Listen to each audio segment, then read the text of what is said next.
Well, hello everybody. How you doing today?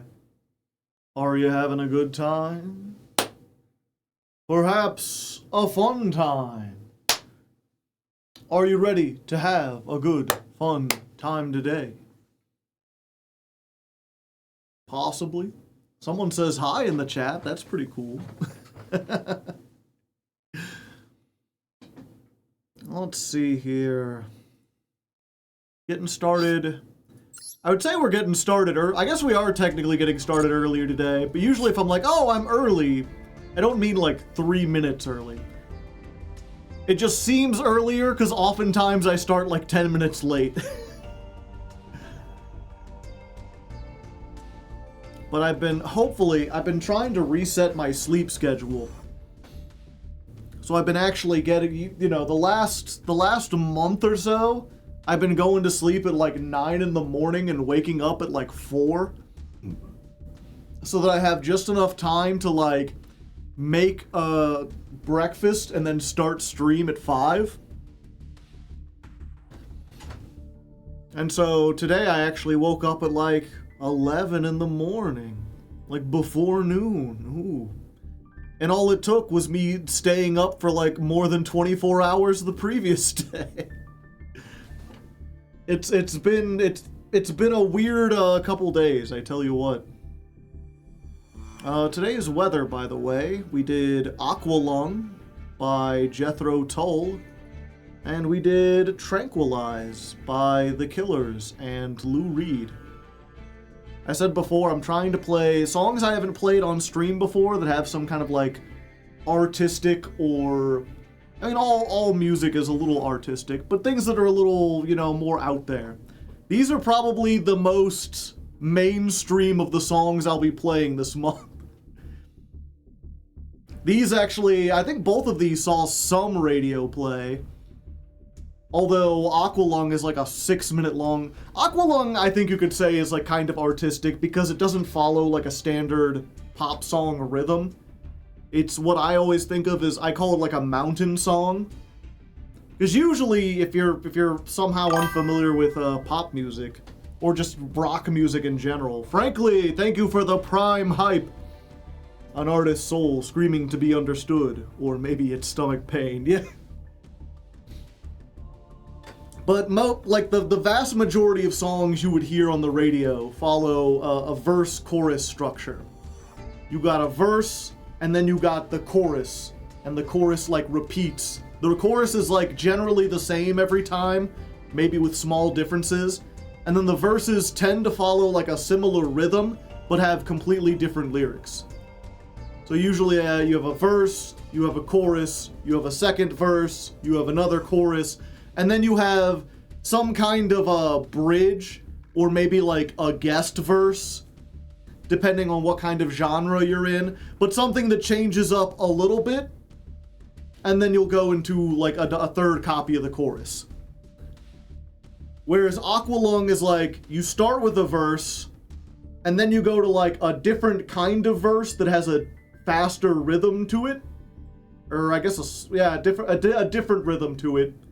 And then a third section that has a different rhythm to it, and then a guitar solo in the middle, and then you go back to section 3, section 2, section 1. There's not really a chorus in that song.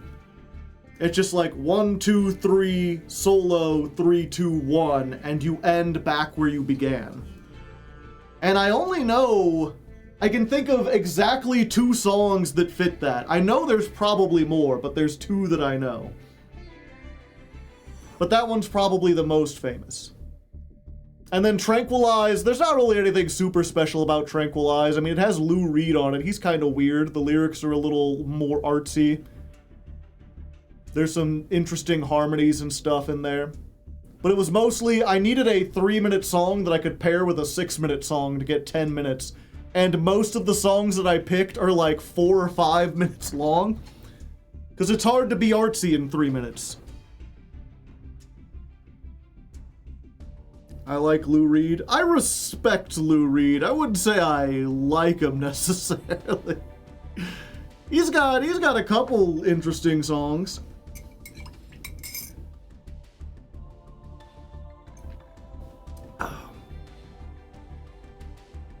Speaking of interesting, I've been wanting to mention this, but I hadn't really started it that much. But I did start it yesterday, and hoo boy, let me tell you what. So after putting this off or not putting this off, but if you don't know, I have a literature channel where for a while, for like 2 or 3 years, I had a monthly podcast / book club where me and a friend would read a book, and then we would come back at the end of the month and we would just like talk about it. And I've done a couple episodes. The biggest episodes on that channel are the one where we read Empress Teresa for April Fool's Day, and the episodes we've done with MBT. I had him on for Halloween like 3 years in a row where we read spooky books. But me and MBT have found another book. There's like 20-minute songs. Yeah, but I don't want to play them in the pre-stream. Yeah, so me and MBT have found a book to read that we're going to make another episode of Legs Talk About Books. And it's called, let me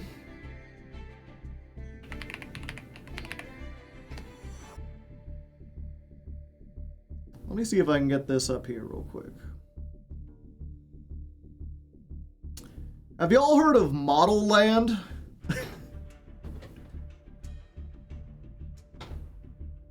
It's I believe 2014 book made by famous actress and supermodel Tyra Banks. Some people think kind of a cash-in on like Hunger Games. After Hunger Games, there was this big thing for like dystopian young adult novels. Like novels about like teenagers who are in some kind of weird dystopian society.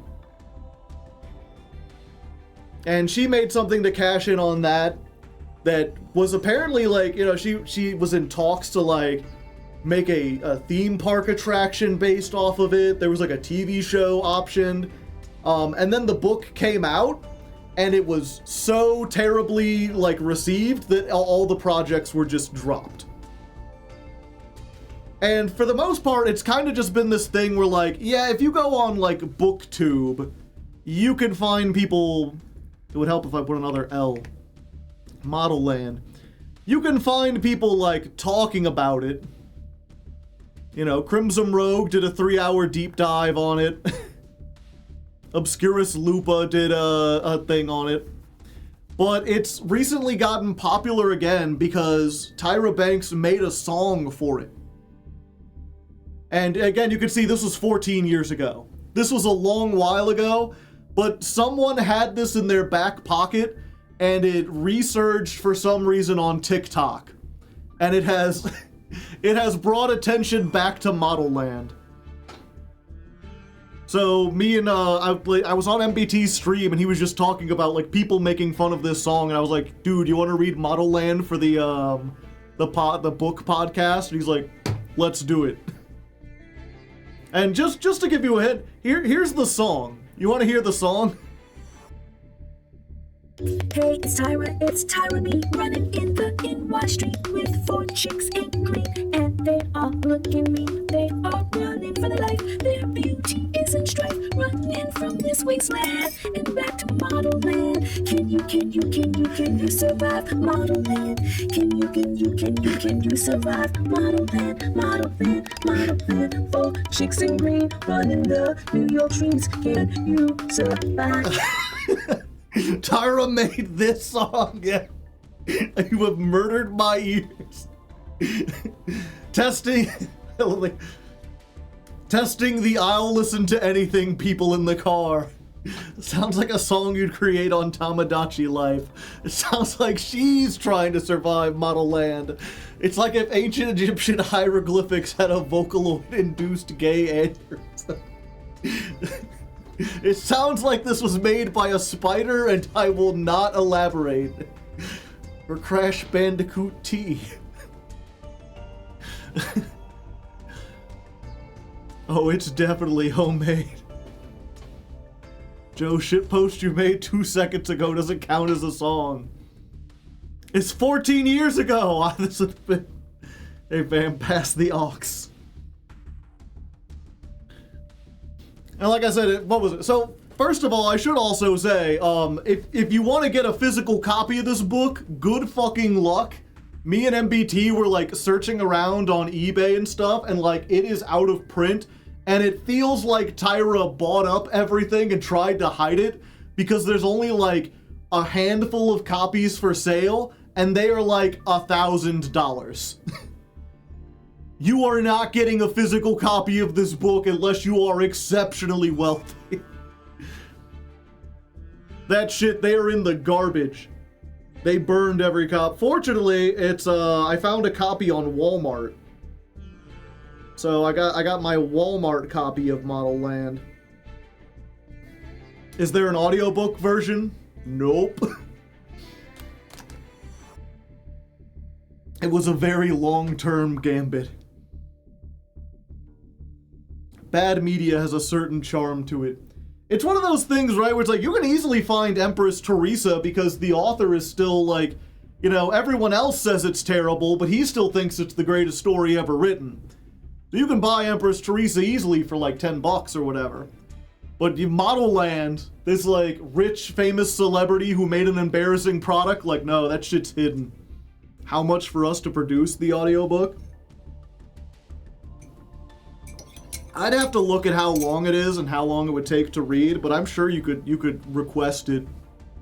I'd be willing to do that. I could void. The thing is, I don't think I would be the good part. Like, I could make a thing, an audiobook of it, but I wouldn't be the right person because the prologue is clearly from the perspective of, I believe, some woman who, like, runs Model Land. Because it's written, like, there's a prologue talking about, like, how great Model Land is and how everyone wants to go there, even though there are rumors of ritualistic sacrifice and people bathing in blood. And it's written in this, like, it keeps saying, like, oh, darling, you just wouldn't believe. It's this very, like, Southern Belle, very, like, fashionista coded. Right, read it in the voice style that she had for the song. Yeah, let me see if I can just the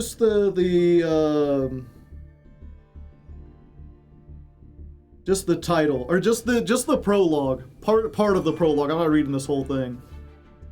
You want to be there. You know you do. Don't lie, darling, it's okay. I know what you're thinking when you look up at that splendorous place atop the mountain. I know what fills you, spurs you on, fuels your dream. You're obsessed with being chosen. Everyone is. The land you thirst for has loomed at the top of the mountain in Metopia for as long as you can remember. But for most of the year it's covered in fog, its color changing with each passing day, as if it's a gargantuan mood ring. You begin your mornings staring up at the fog, longing for that fateful evening when it will turn a golden yellow, and thus, finally, like a push-up brassiere, lift. Metopia? Yeah. They live in Metopia. But yeah, Model Land, they go on for... God, it's only like a page and a half, but just some of the it makes no sense. It's very strange. But basically, the idea you get is that there's like this mystical Charlie and the Chocolate Factory place. She wrote that, I suppose. I sure feel lifted like a push-up brassiere. It's like this magical place, and then once every couple years, they choose 7 people to go up and ascend to Model Land. And everyone wants to be in Model Land, and everyone else is living in drudgery and just making stuff for the people. Like, the rest of the world's economy seems to be based entirely, like, you either make the clothes or you're a model, essentially. Or you're like a sewer worker. They do willingly. Not only do they do it willingly, but there's also a madness, like a certain disease that affects people who don't get chosen, where they try to climb the mountain, like, without being invited, and the mountain is apparently covered in, like, acid lakes and mutated beasts, and so everyone who does gets, like, disemboweled. This feels like the most on-the-nose metaphor of all time. So, here's the thing. Here's why I had to talk. Like, chapter 1, they introduce what I assume is the protagonist, a girl whose name is Tuki de la Creme. So you've read the whole. No, I've read the introduction in the first chapter. Well, okay, so most of these stories, you know, these shonen style stories, these you know, young adult novels, they start with some kind of girl, usually. Could be a guy too, and usually they're like shy, they're kind of overlooked, you know, they're not the most popular person. You've got to start with them kind of down in the dumps so that they can lift themselves up and become greater by the end, right? Now that's a name-ass name. But I think Tuki has to be the single most pathetic person I have ever heard of. Like, they talk about, they're like, she's not ugly, she's not even unattractive, she's just so plain looking that no one pays her any attention. They're like, she has skipped class 43 days in a row, not by staying home from school, but by going to class and leaving in the middle of class, and no one even notices that she's gone. The teachers don't even mark her absent because they don't pay attention to her. And then in an effort to be seen, she just lays down in the hallway in between class changes, hoping that someone will at least step on her or kick her out of the way, but she's not even worth bullying, apparently. Like, she is so unnoticeable and so unnoteworthy that people don't even bother, like, making fun of her lying in the ground when everyone's trying to walk. They just walk around her. If they don't notice her, how do they mark her as being there? I guess they just assume that everyone is there unless otherwise. Stealth 1000, yeah.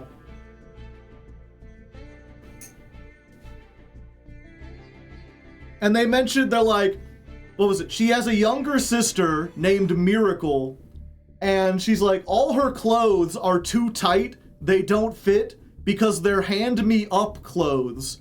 Her parents dislike her so much that they only buy her younger sister clothing, and then when she doesn't want it anymore, she gives it to her older sister.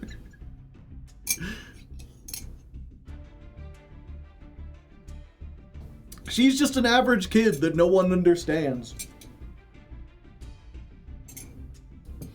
And then she's like obsessed. There's like one guy, it's like the student president.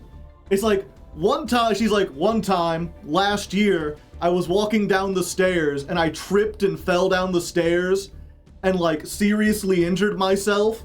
And he was the only person who came over and was like, hey, are you okay? And she's like, I sat up and I was too disoriented to say anything. But he was like, okay, bye, and then just left, like didn't check up on her. But she's like, he talked to me that one time, and ever since then I've fantasized about being with him. I can see why the book is buried. Was she dressed in a potato sack before her sister was born? I have no idea. Oh yeah, what's the guy's name, by the way? He's like the student class president. And they specifically mention that, like, he's a very wealthy guy who could go to a private school and has decided to go to this school because he's so, like, he wants to be a politician and he's so concerned with, like, being kind to the people who are in his district, that even as a teenager, he is choosing to go to a high school in his area rather than go to a private school that might be better. And then while he's there, he's been putting money into his campaign to run as student class president, which he always wins. What's his name? Oh. Theophilus? Theophilus. They call him Theo, but it's Theophilus, and his last name is Lovelace. And so his all his pins or whatever that where he's trying to get people to vote for him, they just say vote for love. Vote for love. And so she's like looking at this guy that she likes, and like he's got a pin that just says love on it. She's like, if only I could get a pin, but if I ask him for one, he won't even give one to me. But then he happens to stumble and drop one, and there's this whole comical scene of like, it drops to the ground and she like scrambles after it like a beggar searching for food, but people keep like kicking it and stepping on it until it gets like punted into the garbage, and then she digs through the garbage to get this crumpled button that says love on it. Except for dude like digging through the garbage. So it's like, wow, I mean, I gotta hand it to him. If you wanted to make someone who was pathetic, they wrote they wrote the biggest girl failure of all time. So here's the like, I'm stuck halfway between being like, okay, if you wanted to go supernatural, this is like a thing where like I could see how this woman would go crazy for this, but also it's like the most contrived thing ever. So like the button, right? It says vote for love. And she mentions because it got stepped on and kicked around and crushed, a bunch of the letters have been wiped off or crunched. So all it says now, what was it? It's been crushed. And also the V has had like an extra crease added to it, so it looks like a K. So instead it spells Tukey, which just happens to be how they spell her name. So the vote for love has become the Tukey button. And she sees this as a sign. Which, I mean, I can get how you would see that as a sign. I just can't believe that actually happened. The staff sees her digging through the trash. That's a weirdly human-shaped raccoon. I don't know, like...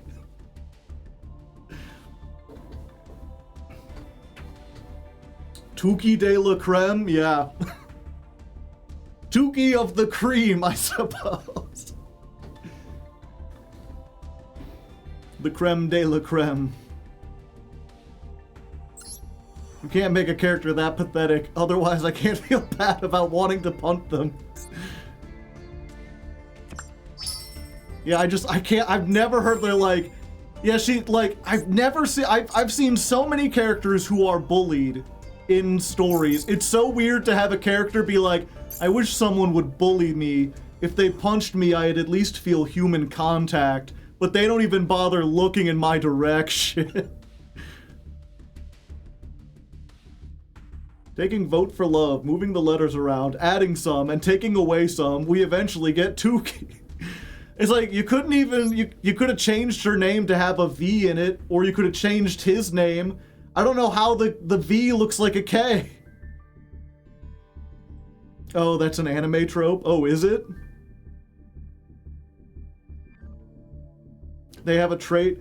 So here's one of the other things, right? That like, you know, the world building is so awful. Because she's like, Yeah, I'm pretty much useless. The only skill I have is that I've learned to speak 32 languages. And I'm like, you fucking what? When she talks about it as like, yeah, it's kind of impressive, but it's not even, what am I gonna do with that? I'm like, are you serious? That's like, people who spend their entire lives studying language just don't learn that many. Rage bait book. Yeah, she mentions, what was it? She carries around a journal with her most private thoughts. She constantly writes letters to people that she has no intention of sending. And her notebook, it doesn't have like a keep out, it doesn't have a lock on it. It says, please read in all capitals. And sometimes she just leaves it laying out, hoping someone will pick it up and look at it, but no one ever does. And she talks about how she, like, the book has like 30 different, she's got 32 different colored pencils, and she writes, she uses a different color for every language. And she's like, yeah, I use this for like Elblonian, and I use this for Gargacha, and she names off like a bunch of fake languages, and then is like, but mostly I just speak English. It's like, why in your fantasy story, where you're clearly like, you're talking about all these made-up countries and all these made-up languages, why is the main language still English? England does not exist in this world, I am 90% sure. All this bullshit in one chapter. What book is this? Model Land. Does she use red for French because of love? Yeah, and if you're curious, let me see, do I have it?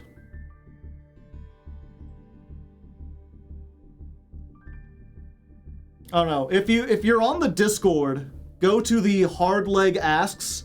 It's in the content feedback. I posted about this. And you scroll up and I found a PDF of it, so you can read it.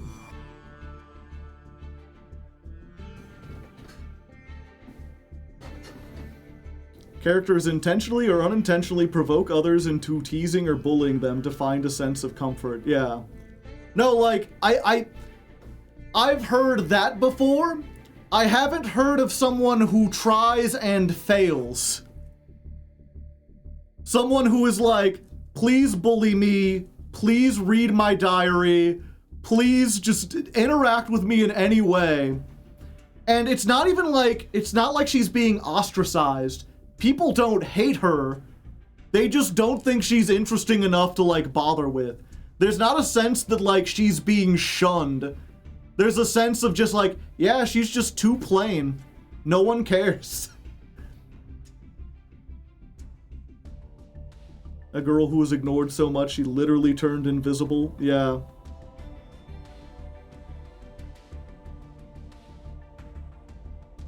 This book sounds unbelievably ass, and I'm only on chapter 1. I'm crazy. I'm like, I can't believe I have this much to say after one chapter. This book sounds so unbelievably ass that it loops around into being peak. It's insane. Okay, anyway, we've got upgrades. Let's look at this real quick. There's a fairy tale collection bundle. You can get a little paw print. Now the furries have their own coin, chat. Collector's file. We got the librarian sleeves. I always think she's like shorter, and this perspective is so weird. What do you mean this is only the first chapter? It's not even that long. There's a Ryziel bundle. That looks pretty neat. Don't care so much about that. Huh. Who knew the Ryziels had such like neat art? I got a Ryziel bundle. Oh yeah, we got a Shadow Duelist icon. So, you know, we can get Zester, which won the Shadow Duelist finale poll. Did you know that was being held, chat? It was Zester versus Jester. Zester won. Updates made during maintenance. They've added visual effects to Gate Guardian and Visa Aramitas. Huh. They won the survey? Weird. Gate Guardian is so cool. New selection pack, Starved for Destruction. It's like my favorite Megadeth album. 3 new secret packs are here. Okay. Did we get the Canine secret pack? We've got the Man with the Mark / Gate Guardian. We've got Predaplants and Ryziel. Damn, I was really hoping we would get that. It would help make the pulling the canine stuff much easier. There's a Stellar Knight or Teller Knight sleeves. Rank 10 sleeves. Triple Tactics talent. Recontact Universe and Cybernetic Successor. These structure decks. Oh, because they're getting a new one.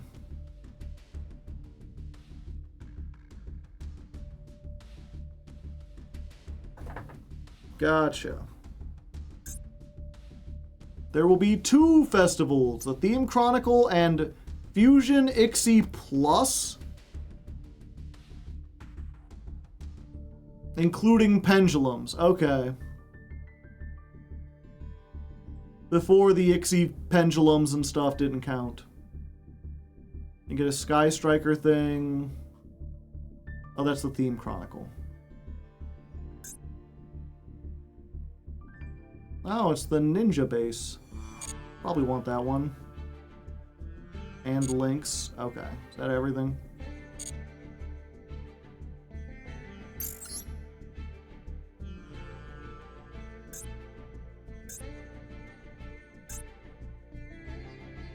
Let's see. Free bonus packs. 1 free pull. Oh, we can see the new animation. That's alright.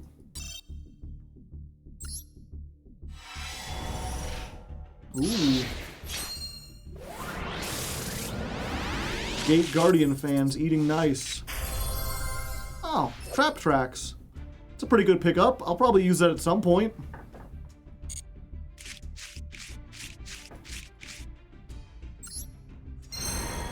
Neat. Not a terrible card.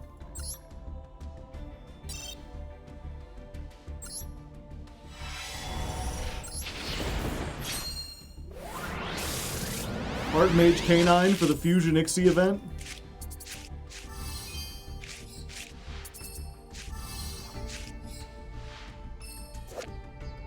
Penetration Fusion? There's gotta be a better name for that one, buddy. Are we doing Masochist tomorrow? We will. Good for the bank.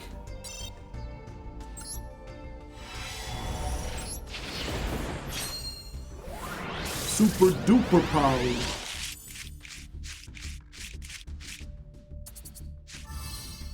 Terrors of the Afterroot. Target a monster in your opponent's graveyard, special summon it to their field, and you can banish 1 monster your opponent controls. Then if your opponent has a banished monster, return 1 of them to the graveyard. Banish this card from your graveyard, except the turn it was sent there. Target a level 1 in your graveyard, shuffle that into the deck, and if you do, set Terrors of the Underroot, Terrors of the Overroot, or Terrors of the Afterroot. Huh.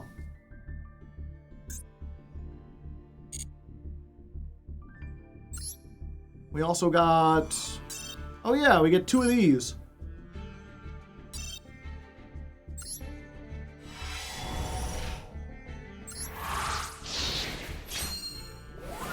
The new pack. Fairy Tale Wiccat. She's like a Wiccan, but a cat. I was like, what shape is her body? I can't tell where feet... Because the feet are facing towards us. I forget the name of the pose.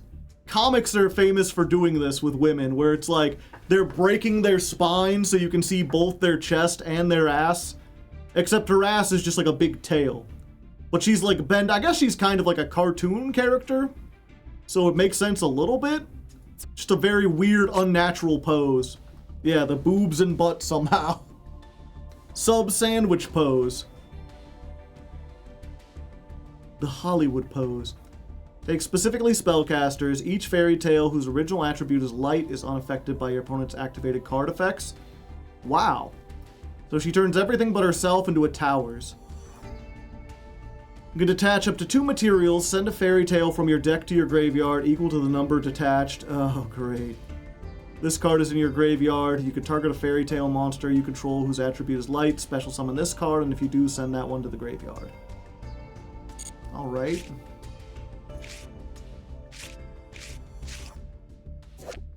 Silk Bomb Moth. Gross. Level 6, if you have 2 or more wind in your graveyard, you can, and this card is in your hand, special summon this, shuffle one of those winds from the graveyard into the deck. If this card is normal or special summoned, reveal the top card of your opponent's deck. If it's a monster, put it in your opponent's spell trap zone. If it's a spell trap, banish it. Huh. Wind extender.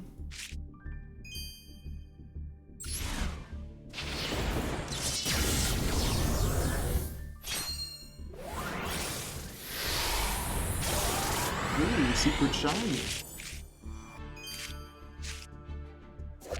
Predaplant Daredevil. 1 Predaplant and 1 level 1 monster. Ah, if you don't know, Predator counters make monsters level 1. Must first be fusion summoned or special summoned by attributing 1 monster on either field with a Predator counter and 1 Predaplant you control. What's the word of the day? I don't know. I don't have a word of the day usually. During the main phase, if this card was special summoned this turn, quick effect, target spell traps on the field up to the number of monsters with Predator counters, destroy them. I see. So you have to play Predator counters to make this work. Stellar Nova Binding of Isaac? Activate one of these effects, but you're locked into Ixies. Discard a card, and if you do, special summon a Tellarknight or Constellar from your deck with a different type. Ah, gotcha. Because all the Tellarknights are warriors, I believe, so you'd have to get like a Constellar. Like a 1 face-up monster your opponent controls, up to the number of Tellarknights and Constellars negate their effects. Okay, but it's not a quick effect, so... Yeah, discard to summon from the deck. I guess it does discard as cost, so if they ash it, you're not down it, or not, it discards for effect. Discard a card, and if you do, summon one. Yeah, so you activate this. The thing is, like, it's like, oh, if you go first, it can extend you, and if you go second, it can negate stuff. I get that, but it's a negate that can be ashed, because it can summon from the deck. Another Wildcat. Licorice Lily Reaper? Huh. 1 tuner and 1 non-tuner. A monster is sent from the field to your opponent's graveyard while this is in your monster zone. Even during the damage step, gain life points equal to one of those monster's attacks in the graveyard. If your opponent takes effect damage while this card is in the graveyard, except during the damage step, banish this card, send 1 monster from the field to the graveyard with attack less than or equal to the difference in your life points and your opponent's. Huh. Hey, Wildcats. You can only use each once per turn. Doesn't seem useful unless there's... Yeah, you have to burn your opponent, and then you can have removal, but only while this is in the graveyard. Saber Combination. What's this one? That don't look familiar. While 10 or more X-Sabers are in your field, graveyard, or banishment, X-Sabers gain attack equal to their original defense. Use each of the following effects once per turn. If you special summon an X-Saber from the extra deck, you can summon an X-Saber from your hand or deck. When your opponent's monster declares an attack, you can special summon 1 X-Saber from your hand. So if you summon one from the extra deck, you can summon another one from your deck. When your opponent's monster declares an attack, you could summon one from your hand. Huh. It's good in Genesis.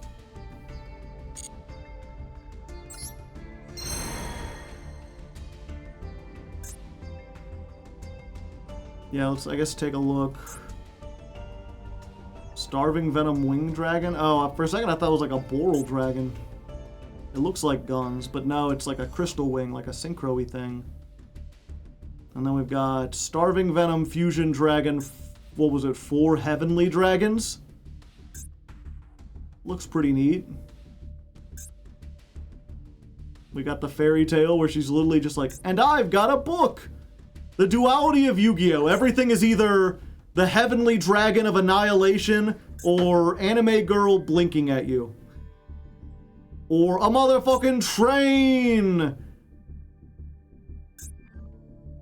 Super Dreadnought, Rail Cannon, Gustav, Rocket, Rocket! Oh, and Harmonia has a thing? Huh. Is that just when it's summoned? Because it's never going to be summoned. Oh wait, no, it does summon itself.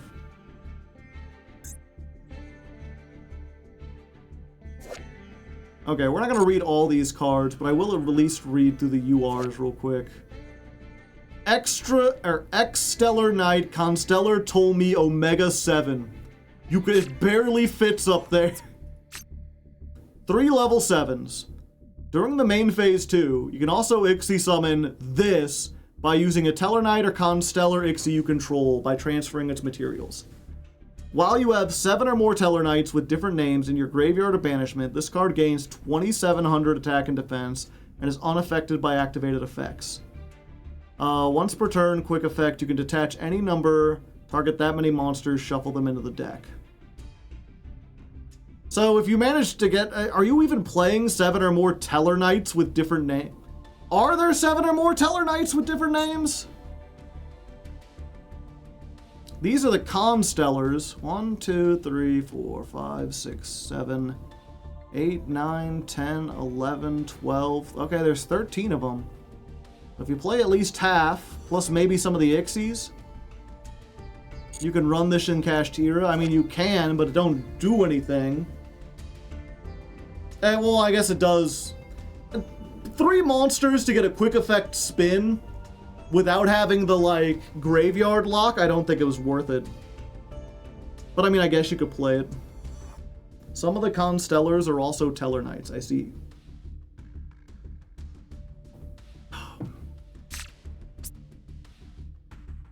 I haven't the slightest clue what I'm looking at. Is that like a Vylon in the back? Okay, what's Gustav Rocket? 3 level 10s.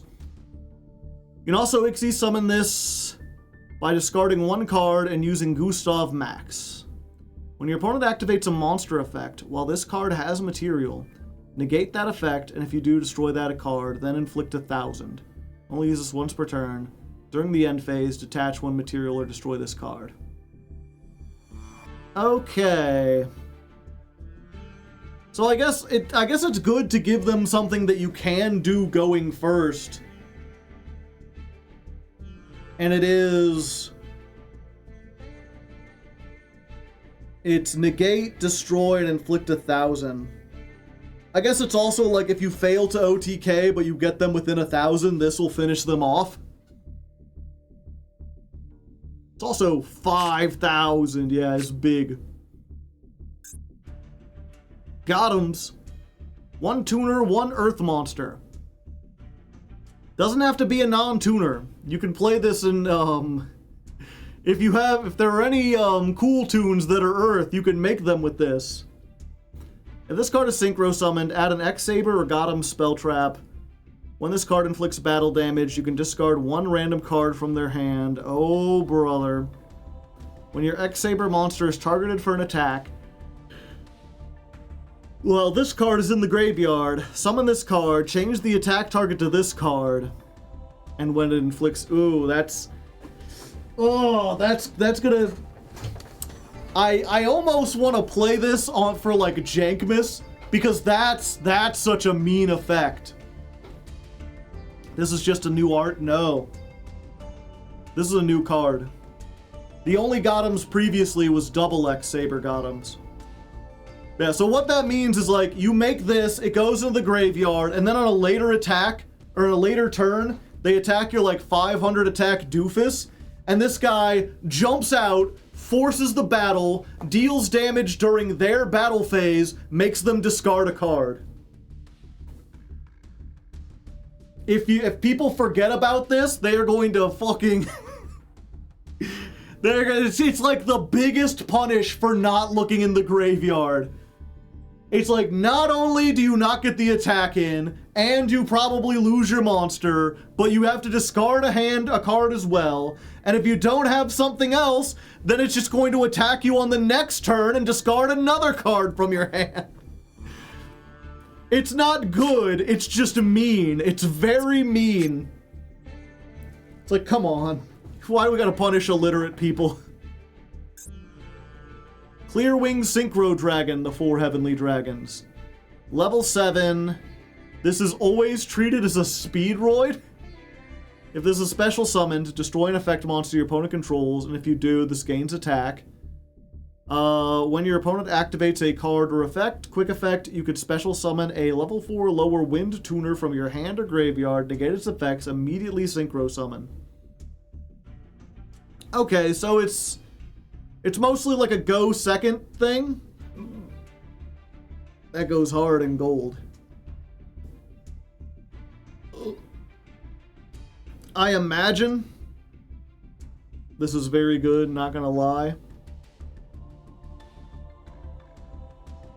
I can see it like if you're playing into an established board, it gives you something to do, which is good. And then like, it's not like it comes out, it destroys, it gets big attack, and then if they try to target it with something, you can synchro into something bigger. But because it requires them to target, I can't imagine this would be part of like your go first, build a board setup. Make Kite Drake, yeah. I think Kite Drake misses the timing if you make it in quick effect speed. You'd probably rather make like Crystal Wing. Or one of the other big Crystal Wings. Okay, what's this? A light fairy tale and a spellcaster. Fairy tale monsters cannot be destroyed by battle. Teller of fairy tales. You can only use each of the following effects once per turn. If this card is fusion summoned using Prince of Fairies, you can destroy as many cards your opponent controls as possible, and if you do, inflict 500 damage for every one destroyed. When your opponent activates a card or effect, banish one fairy tale from your hand or graveyard, negate the activation, and if you do, destroy it. Okay, it does have each of the following effects are once per turn. So it's a once per turn negate by banishing a fairy tale, which you should have a bunch of. Fusion summoned, it wipes the board. Only 1850, but that's why it does a bunch of burn damage. And if you don't know, there's I haven't looked into this deck in depth, but I know they have ways to like target a card your opponent controls, its name becomes Prince of Fairies. Instant fusion target. I don't think instant fusion like counts as a fusion summon. You can metamorphosis into it too. I'd have to look that up real quick.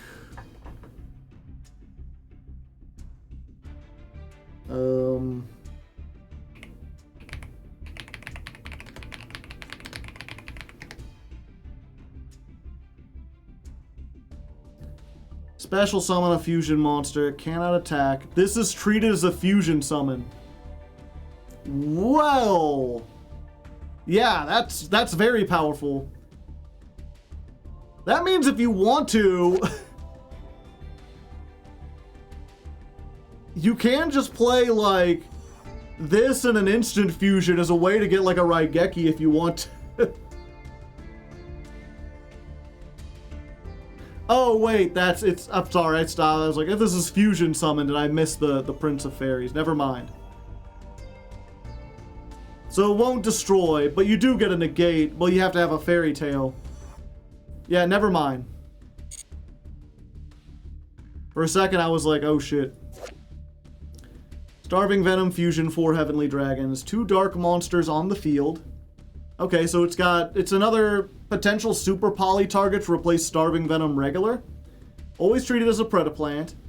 If it's summoned, you can target one other monster on the field, change its attack to 0, negate its effects. Also, it becomes dark. When your opponent activates a card or effect, you can fusion summon a dark fusion from your extra deck using only dark monsters on either field, including this card. Ah. I see.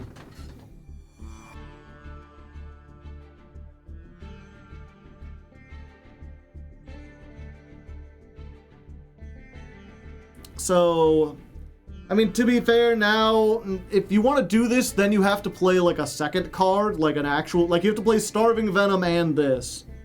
But you can double Super Poly. Like, it's technically a better target, because it can get rid of a third card on your opponent's field.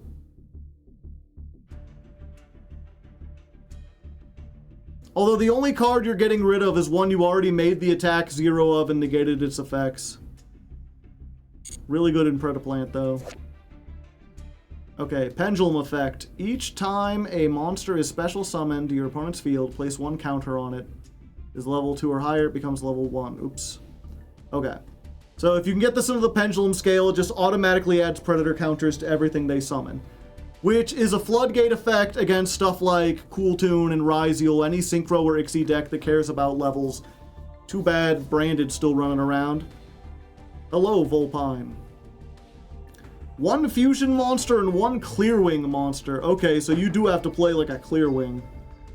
If your opponent special summons a monster face up, except during the damage step, target one of them. This card gains attack equal to that monster's attack. If it does, that monster's effects are negated. These last until the end of the turn.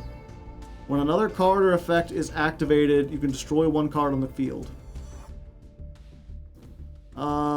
If this card is destroyed, you can place it in the Pendulum Zone. If you have the other fusion, it becomes Skill Drain. Does it? I mean, this is a non-once per turn pop, but it doesn't negate. But it's like anytime they activate something, you just blow something up. Pow, pow, pow.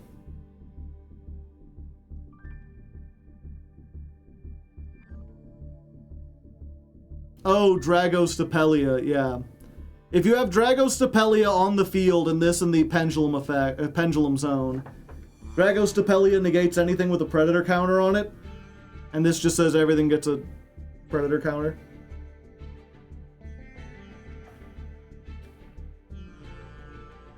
Oh, never mind. It does say once per turn.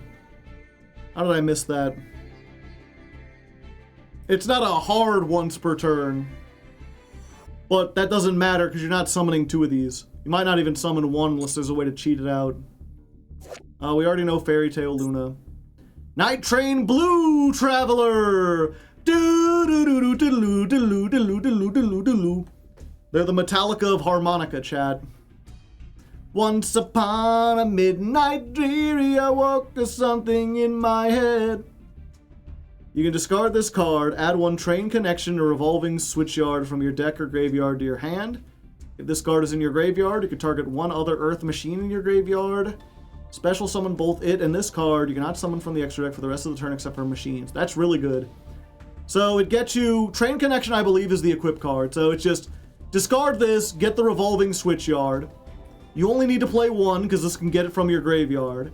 And then while it's in the graveyard, it just summons itself and something else back so you can make a quick Ixie. 10 out of 10, no notes. Fairy Tale Matchgiru.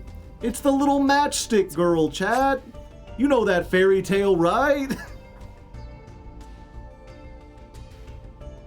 If you don't look it up. I should have just said, go ahead, look it up. You know, if I say, oh, it's fine, go ahead and read it. People would be... If you tell people not to look it up, then they'll look it up. It's interesting, I tell you what. It's not interesting, it's just, like, shockingly dark. She makes Apple Tail. If a spellcaster monster with 1850 original attack is on the field, special summon this from your hand or graveyard. You cannot special summon for the rest of the turn except for spellcasters. If you don't know, all the fairy tales are spellcasters with 1850. If this card is normal or special summoned, add a Fairy Tale spell trap or Fairy Tale Tales from your deck to your hand. Pay 500, the name of one effect monster your opponent controls becomes Prince of Fairies. Which fairy tale is this? I think it's called the Little Matchstick Girl, or the Little Match Girl. It's, you know, I guess just to save people time, the Little Match Girl is like, it's like a young girl who comes from a very poor household, and her parents like make her sell matchsticks out on the street during like the winter, and she gets really cold and she kind of like huddles up and then like falls asleep and dreams of like a wonderland and fairies and stuff like that, and then it zooms out to basically like two constables finding her frozen to death body, huddled and being like, a real shame, innit? I forget, was it Charles Dickens? Charles Dickens was always trying to like tell like 1800s like British people that poor people are like actually real and deserve like mercy. And this is just one of his more like, you guys are monsters, stop it. Cheese and crackers. But unlike the Christmas Carol, it didn't get passed down as much. Hans Christian Andersen. She dreams of a warm meal in her dead grandma. Gore warning. Okay, it's a Hans Christian Andersen. Like the Little Mermaid or whatever. If she goes home without selling any matches, her dad will beat the shit out of her. And the moral of the story is, fuck you. Buy matches, I suppose. It was all a very ill-conceived attempt to sell more matches. The moral of the story is don't be poor. Everyone knows Phrydralis Harmonia. Princess Dracana, the Thirsting Tree? The fuck? Plant Tuner level 1, 0/0. You could send a level 4 or lower plant from your deck to the graveyard, except for her. It's a circular. Send plant to the graveyard for cost. Special summon this from your hand, and if you do, it becomes the sent monster's level. Oh boy. Plant Synchro eating great tonight. Probably good in Predaplants as well. So God, imagine telling someone from like Edison era, yeah, in the future we'll get something that can Foolish Burial a plant for cost while summoning itself and becoming any level of the plant sent. Josh used to joke about this. You can banish one plant monster and this card from your graveyard, special summon a dragon from your hand, which makes it seem like it's Rose Dragon support. You can use each effect once per turn. You cannot special summon the turn you activate either of these cards' effects except for plants or dragons. Oh, thank God. At least they gave it a lock. If this had no lock, it would be absolutely insane. They didn't unban Dandelion. Good. Preda Primitive. Send one Predap card from your deck to the graveyard, except a copy of itself. Add one Polymerization. This is the second plant card that Foolish Burials has cost. What do you mean this is... What do you mean this is circular spell?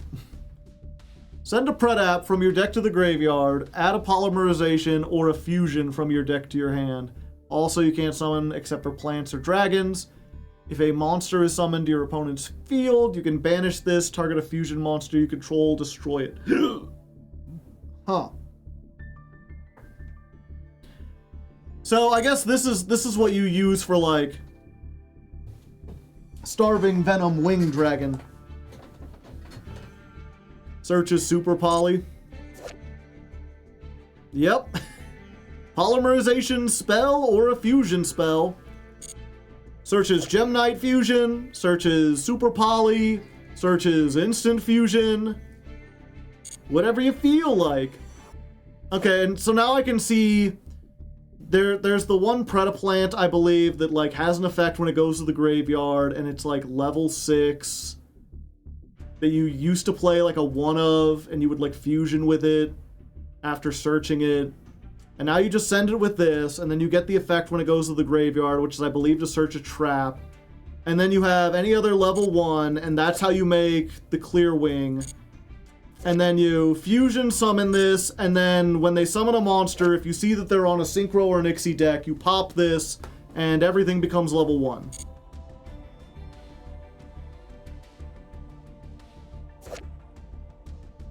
It locks you into Dragon and Plants. This is a dragon.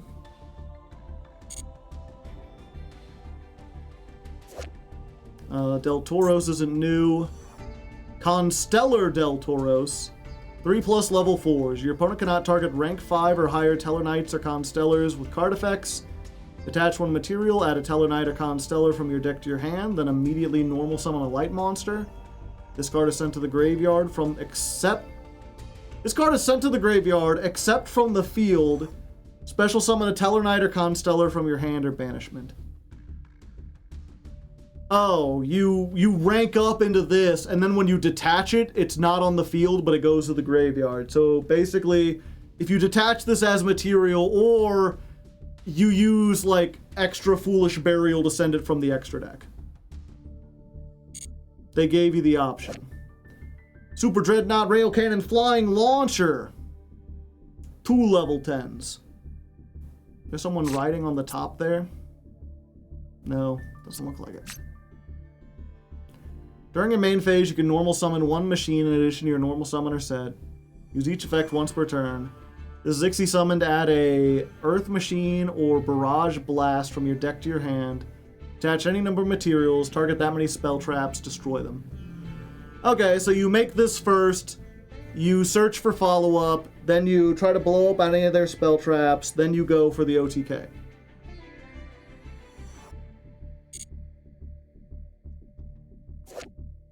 Commander Souza. 1 tuner plus 1 earth monster. This is always treated as an X-Saber. Gains 200 for every banished monster. If it destroys a monster by battle, draw a card. Once per turn, when your opponent activates a card or effect, quick effect, tribute an X-Saber monster, destroy a card your opponent controls. This card would be destroyed by battle or card effect, banish an X-Saber from your graveyard as well, instead. Okay, doesn't seem especially good. Unless there's X-Sabers that, like, plush you off of tributing. I don't think there are. And then all of these are not new. You've seen Starving Venom, you know Dragostapelia, Ambulo Melodies, Weaver of Fairy Tales. They telling her all the stories. 1 fairy tale, 1 spellcaster. All the fairy tales are spellcasters. All Prince of Fairies become spellcasters. Ah, I see. During your main phase, you can special summon a fairy tale from your deck or banishment. So if you banish something with snow, you can then summon it back. Uses once per turn. If you normal or special summon a non-earth fairy tale while this card is in your monster zone, target 1 effect monster your opponent controls, negate its effects, and its name becomes Prince of Fairies. Gotcha. This is old. Fall Troll. Rella is old. I believe this is new. Polina. If this card is normal or special summon, send it to the graveyard. Special summon 2 X-Sabers from your deck, but destroy them during the end phase.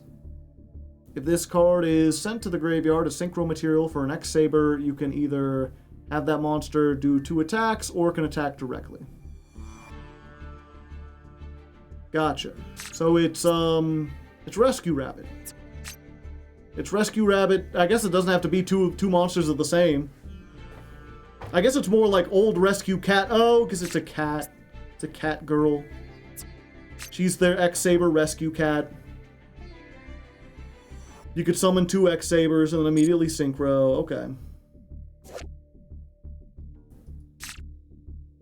We don't talk about him, chat. Constellar Caster. If this is summoned, special summon a Constellar from your deck. You cannot special summon from the extra deck except for light or dark. A Constellar Ixie that was made with this gains the effect 2 when the opponent activates a spell. Detach 2, negate, and destroy. Okay, you get a spell trap negate. Teller Knight Singian. Weird bird head. Always treated as a Constellar. If this card is summoned, add a Teller Knight or Constellar from your deck to your hand. Or one other light monster you control, increase both its level and this card by 1. This card can be treated as 2 materials for the summon of a Teller Knight that requires 3 or more. That seems really good. These are crazy. See the new Medius cards? I did not. Predapant Longboy. If this card is normal or special summon, add a Predap from your deck to your hand. Banish this from your graveyard and either place Predator counters on a monster on the field. Place 1 Predator counter on 1 monster, and then it explains again what Predator counters do. Set 1 Polymerization from your graveyard of banishment. Has to be the Polymerization. We already read this one.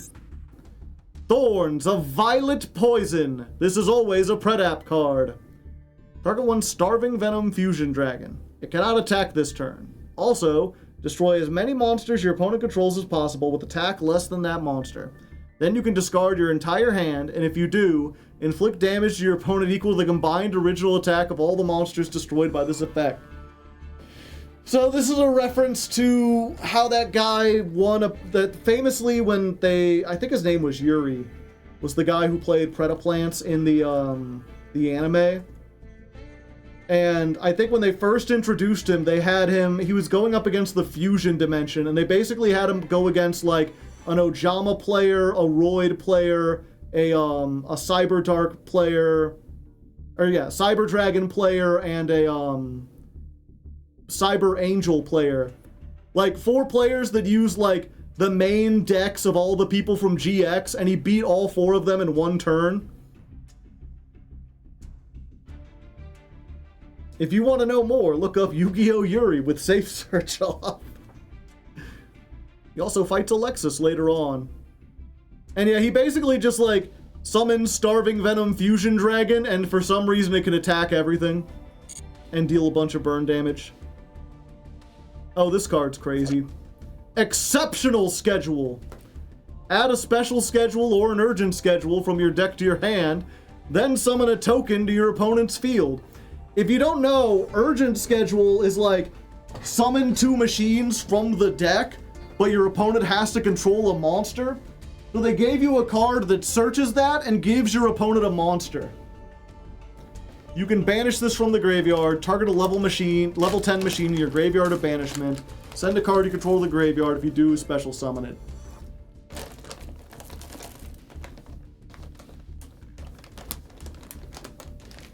Crazy, nutty.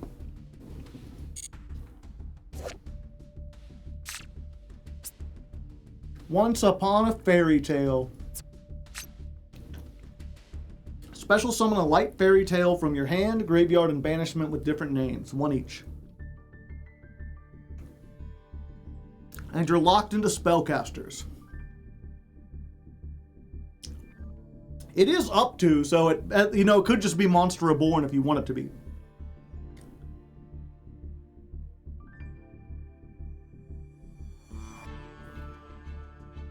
If this card is banished or sent to the graveyard except from the field, set this card, but it cannot be activated unless you control a fairy tale.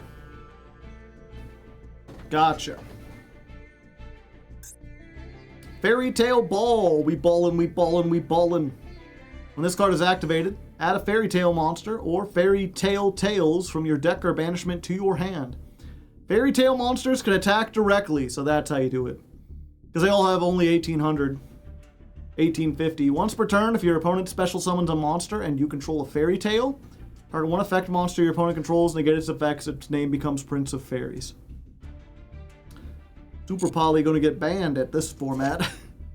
Super duper polymerization. It's even more Super Poly. Pay 2,000 life points. Target an effect monster on the field.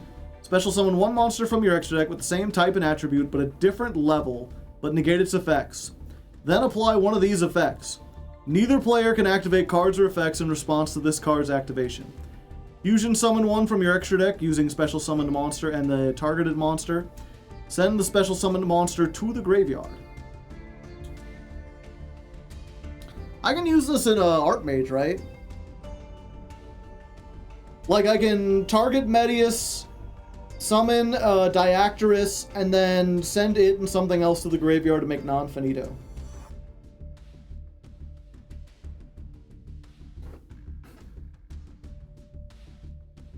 Really good in Lunalight, I imagine.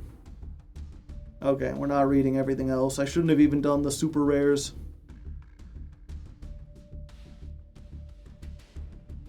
Not that there seems to be a whole lot. Although I am curious, what's... 3 different cards have mentioned Fairy Tale Tales.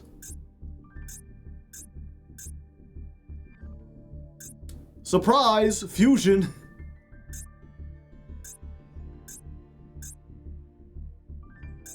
Crossfire! You'll get caught up in it!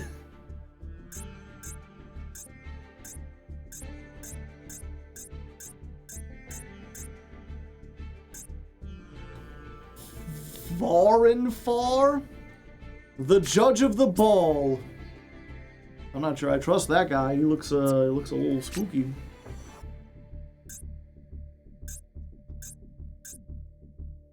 Saber Slash.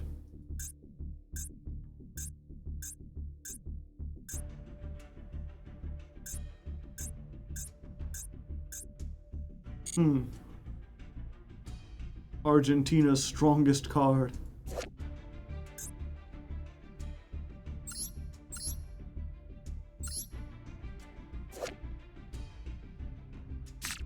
Okay. Reveal one spellcaster in your hand with 1850 and a different name from the monsters you control. Normal summon it. Only use this once per turn. The first time, each turn you would take battle damage. While you control a spellcaster, you take no damage. Okay. That doesn't seem especially good.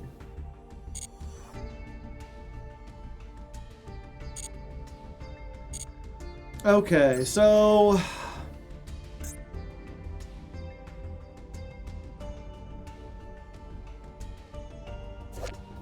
this is probably the only thing that, like, we super need to... I mean, I'm sure we'll run into all of these. If I had to guess... I mean, both of these seem like they're powerful. Neither seems like they're cool tune powerful.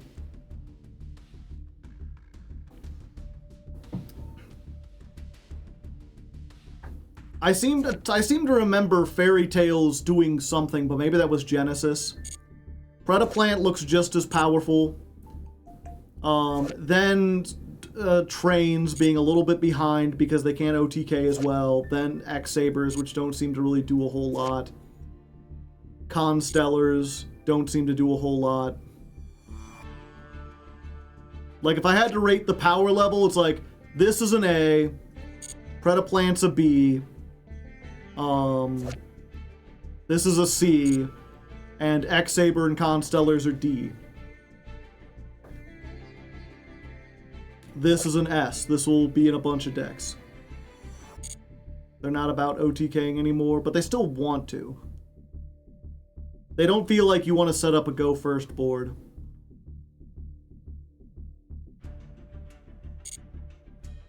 Here's the more important question, chat.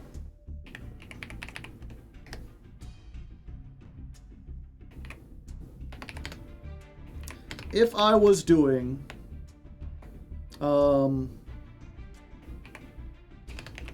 if vote for August ladder climb was today, what vote? If we were voting for next month today, which one would you want?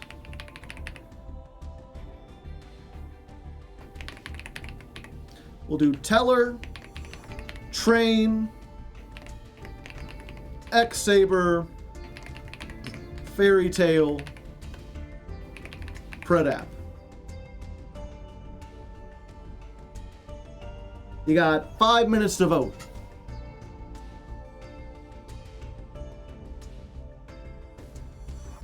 And I'm just doing this. This is not binding or anything. I'm just curious to see what people say now versus by the time we get to the end of the month. If people will be very different. We'll do this again on the 6th stream. And while you're doing that, I'm going to go grab a fresh water and then we'll begin.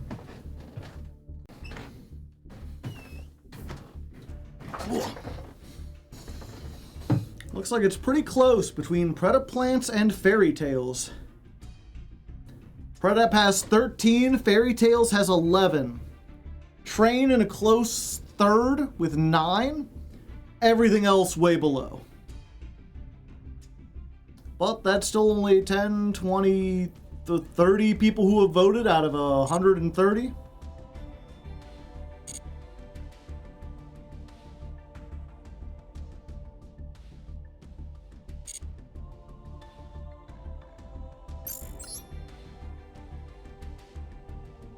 Oh, I got so many things going. Fusion Xy. No idea what I'd play.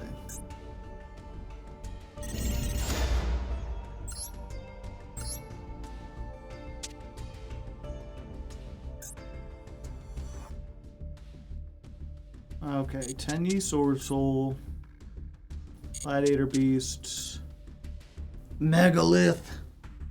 I do like me some Megalith.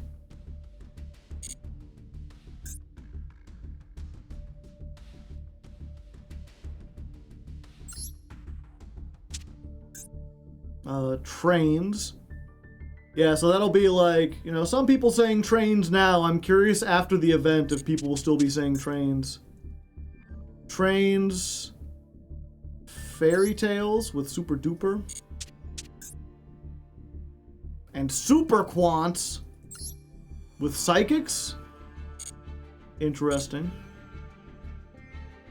So no Predaplants. No Predaplants, no Constellars.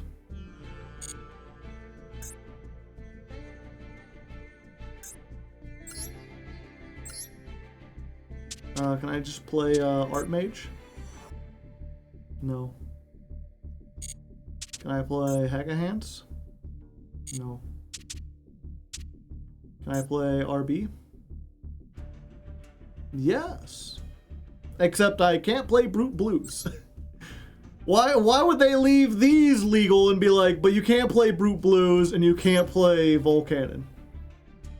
Why would you tease me like that? DDD? Not available. Snake Eyes?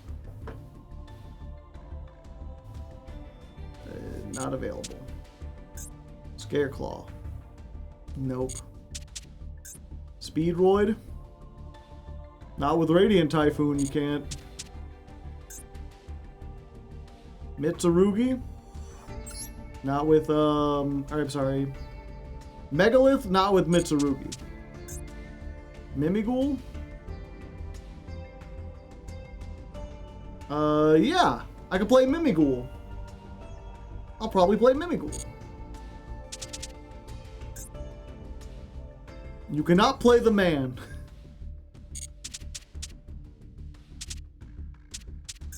Blue Eyes. They did ban Blue Eyes. Gem Knights. Severely limited, but you can play it. Predaplant wins with 37% of the vote. Train and Fairy Tale ended up tying with 12 votes each.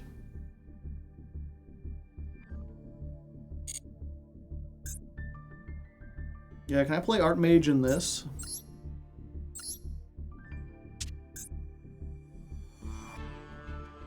I can. With a few small changes. I might do that to help test stuff. I could also play Hecka Hands. Just without the links.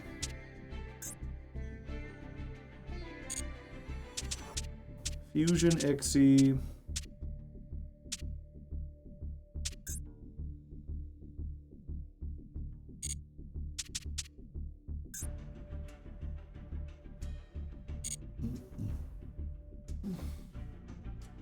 You could do Ritual Beast. I'm good. Okay.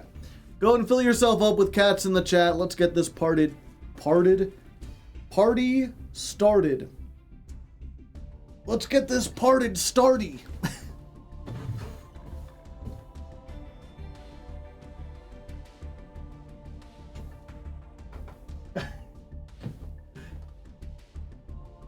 I'm not sure if you can hear that out there.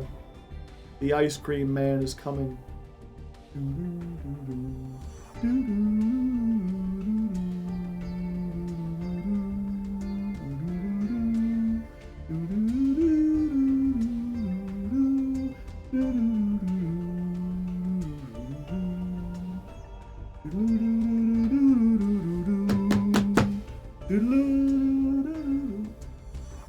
Okay, I think he's gone. Hello? Okay.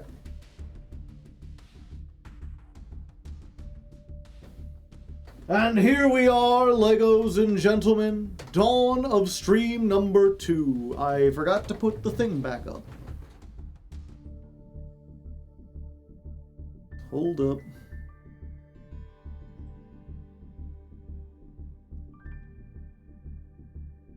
Stream number 2.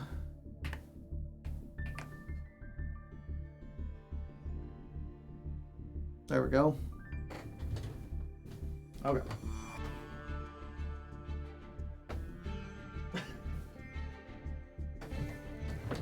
Is it just like sitting outside my house?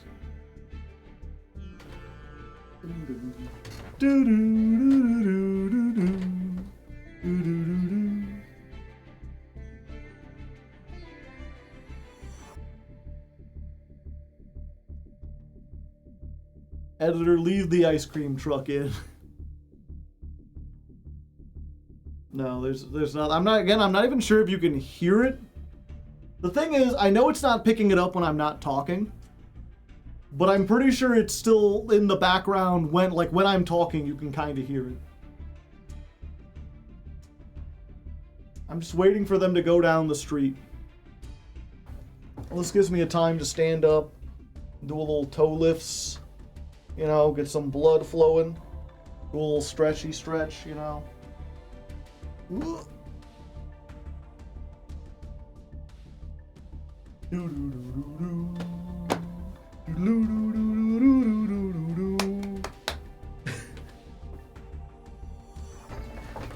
And I think it just stops there for like 15 seconds.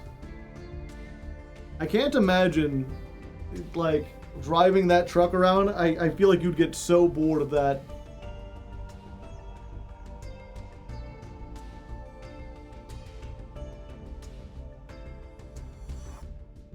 Did it stop? Okay, I think we're good. Let's try this again.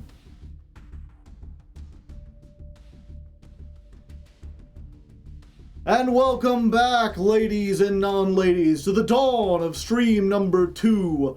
Only a day has passed since you've seen me last, and I don't think we're going to be changing up the deck very much. You know, it was performing pretty well, we were having fun, I'm still kind of learning some combos, but I feel like I'm really getting a hang of it, and we're having a lot of fun, a lot of success. We've got a very good win rate, and hopefully we'll be getting into Diamond before too long.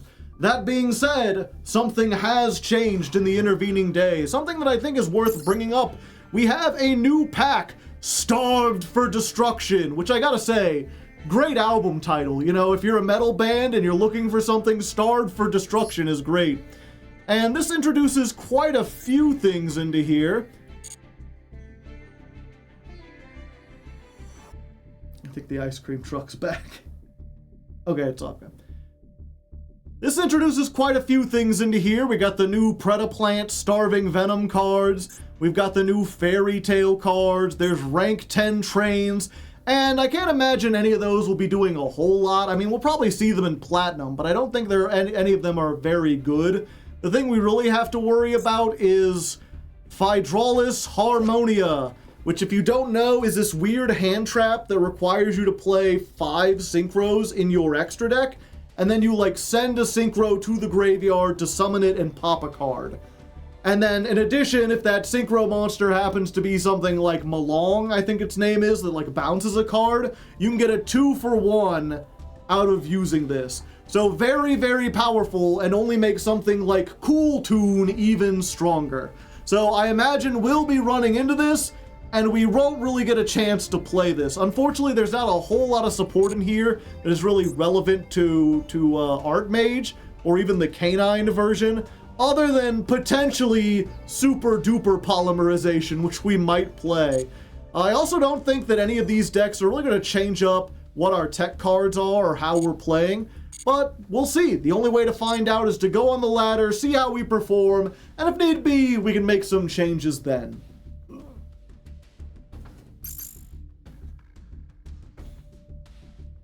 Yeah, it counts itself. Pardon me.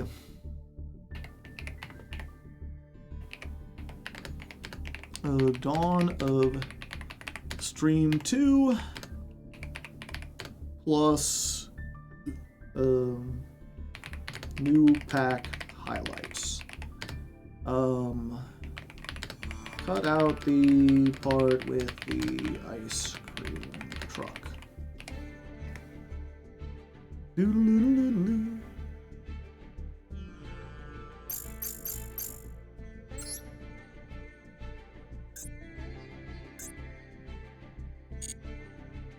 We can't hear the ice cream truck. I meant the part where like I stopped to like mention it because I can hear it. Okay, real quick. Let me get one test duel in here. Remind myself.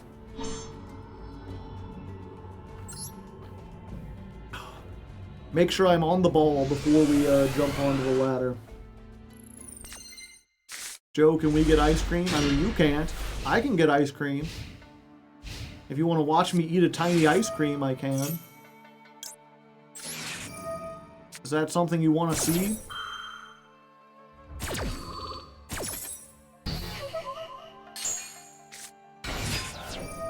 Fuck. No, I can't allow that.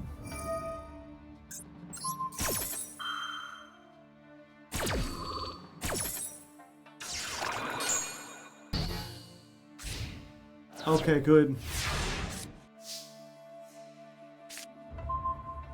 Just in time.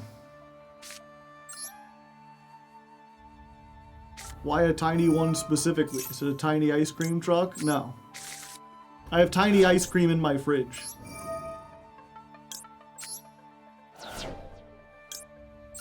Yeah, we get Flare.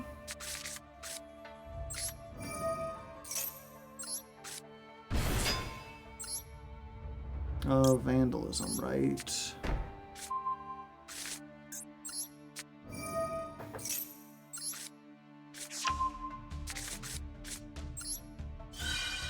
Normal summon. Get me the owl.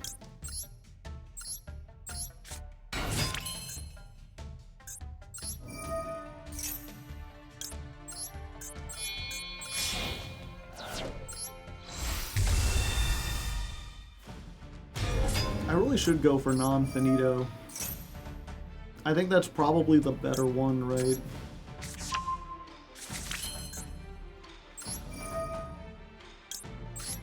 Unless it's, I don't think it's going to be the difference between going for game or not.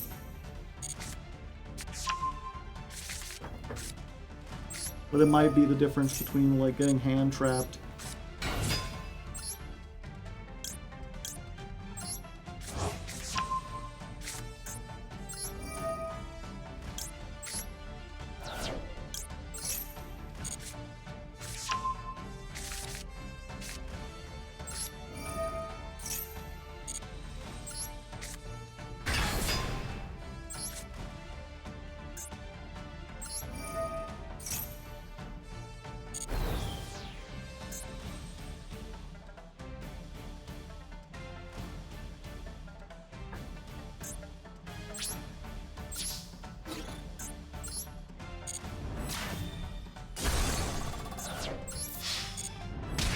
Bunny would like a honk from Critter. Critter, you got a special note for Bunny.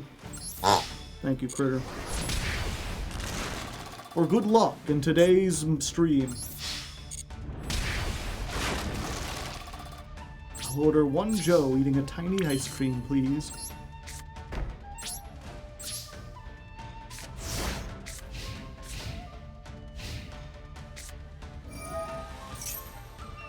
Sorry, I'm a gamer. Sorry, I'm a gamer. Sorry, I'm a gamer and I game too hard. Sorry, I'm a gamer. Sorry, I'm a gamer. Sorry, I'm a gamer and you just get lord.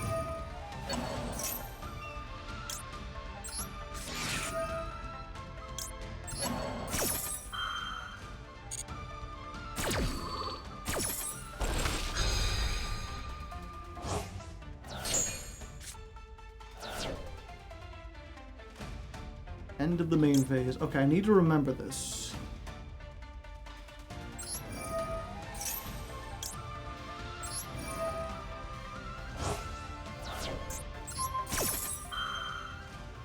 Yeah, you always want to do the trap last.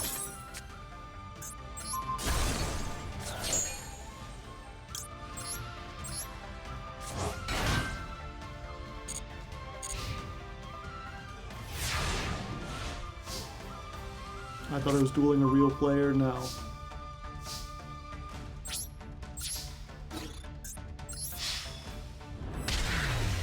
Yeah, you can also, someone pointed out, like, if you make IP, you can chain her as chain link 1, and then chain IP Masquerena, and she'll come back and you can IP with whatever you bring out. So it's like you get an IP for free.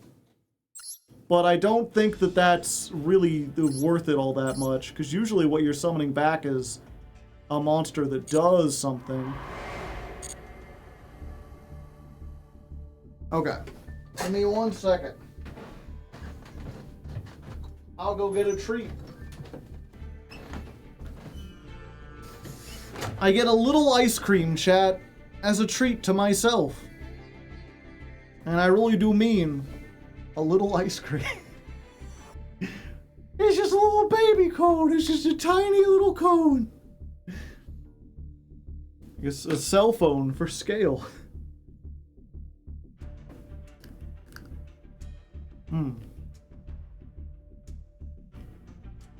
And there is actual ice cream in there. It's chocolate. I remember the first time I bought these, I didn't realize on the box these were actual, like, size.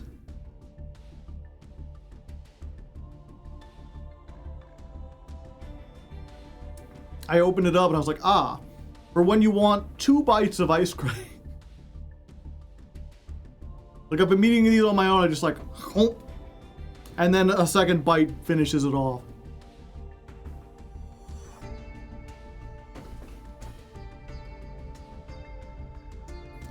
I imagine these would be good for kids if you didn't want to give them too much ice cream.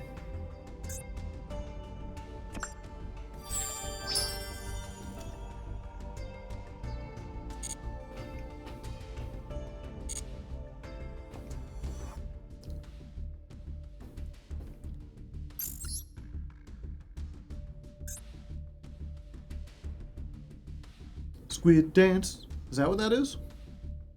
True 3 party, I see.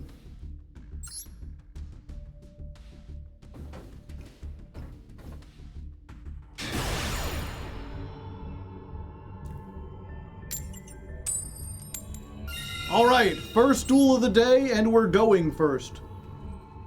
Which is good, because we're kind of behind on the go first count, I believe.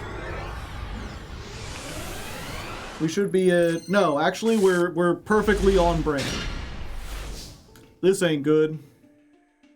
3 hand traps and a 1-card charter. Let's try it. But if they got anything...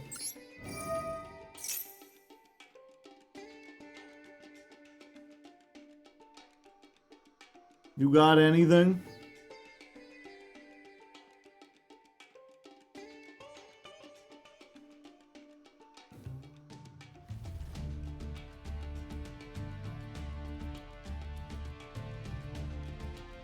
Oh, they thinking. They stinking. They might even be Abraham Lincoln. Lincoln Park in the end. It didn't even matter. Yeah, I mean, I guess there was like a 90% chance of Ash. Okay. Well. The Super Poly's gonna have to do it. Well, you got some kind of 0 card starter. I get hit with a Draco Tail. I'm gonna get hit with a Cool Tune Clip. I'm gonna get hit with Elf Note Regina. Set 1, pass. This hand is ass. Oh, well, they did have it.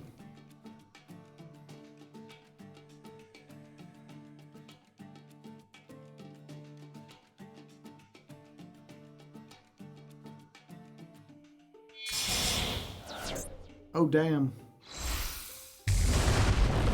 Arthelion. I mean, he's an Earth. I'm a Dark. I can't do anything.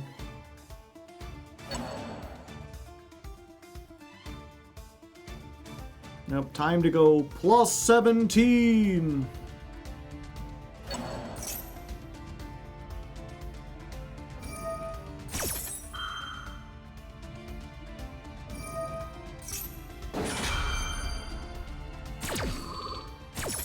Yep. Unfortunately, one of their things is destroy a spell trap. I thought they wanted to make traps better, chat.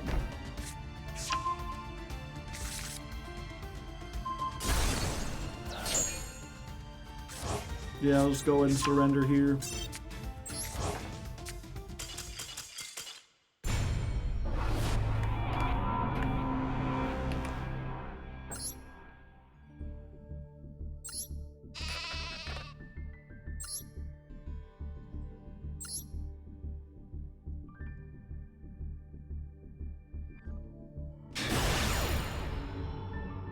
Game decided by Shuffler. It happens from time to time.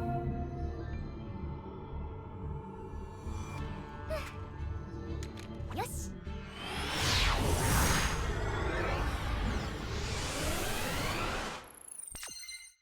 Ha. Well, I got Max C. So there's that. Oops, I didn't do it in the standby.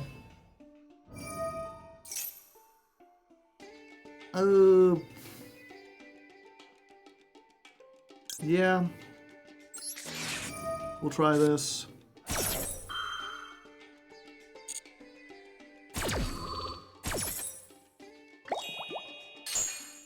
Maybe RB, maybe Orcust, yeah. Two of them things.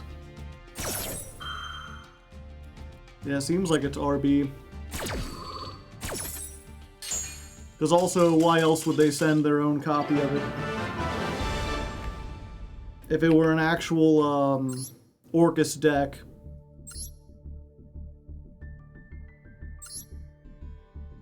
The thing is, right, like, yeah, you pass on nothing, but I'm down 2 cards. Yeah, I know RB when I see one.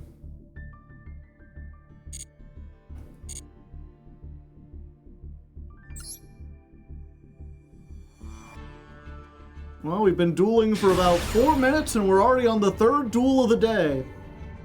The first time we bricked and got instantly blown out, and the second time we hit them with the Maxi Fuelos and they quit. Exciting games brought to you by the Master Duel Shuffler. I really wish they would have a Genesis format option. Then we could have actual games. Then it would be neat. Oh hey, fusion deployment. So this is not something that's normally played in this deck. It's something I play because I ran out of UR points. I should have a 3rd copy of Medius the Pure, but I was low on UR points, and I happen to have a copy of this instead, and this just searches Medius the Pure. Yeah, and we have to negate this. Behold, Royal Ash. Royal Ash counters Foot Ash. The pure, the proud, the Marines, the art patron. Okay. I cannot make non-finito. Oh, I can make, but I have to use the one in hand, and I don't want to.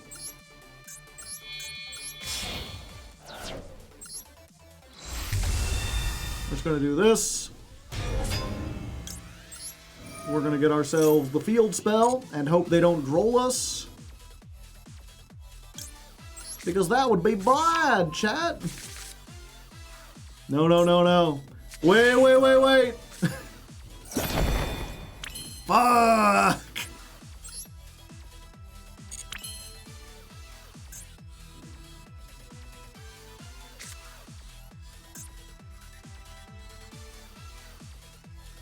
Okay. So, chat, we have to do this. Yeah, someone's got it. So we have to special summon this. And then so that we have 3 types, because both Medius and Diactorus are fairies, we have to normal summon the Ash. So now we have a fairy, a zombie, and a warrior, and that allows us... Unfortunately, we can use Diactorus' effect to put Ash into defense mode.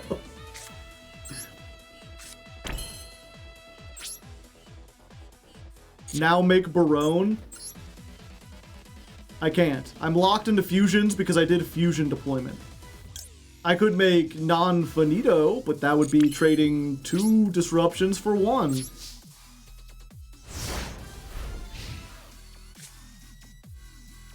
But I mean, they've got 4 cards, we've got 3 disruptions.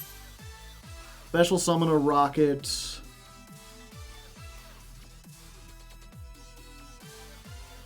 Yeah, I think we just stop that. Feel like you gotta have it.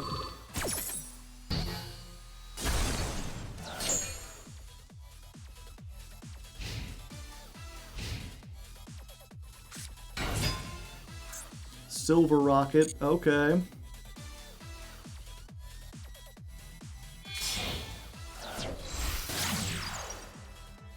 Striker. I think we have to do this.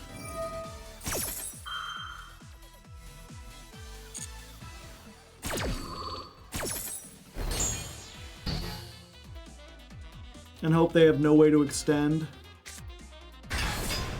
Fuck, when did they get this?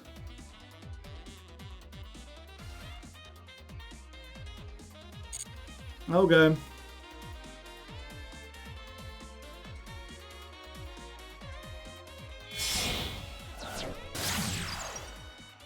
Breach Boral!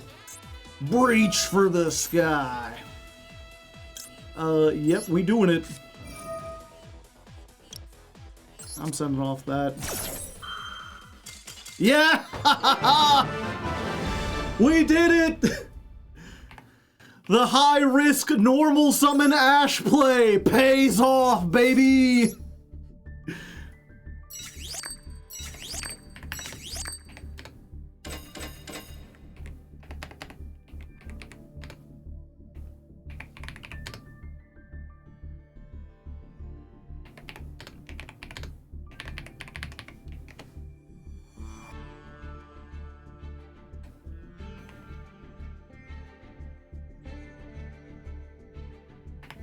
Oh yeah, so that was win number 13. 13, 14, 15, 16. Oh, it's duel 17. I miscounted. Is there an art suggestion thread?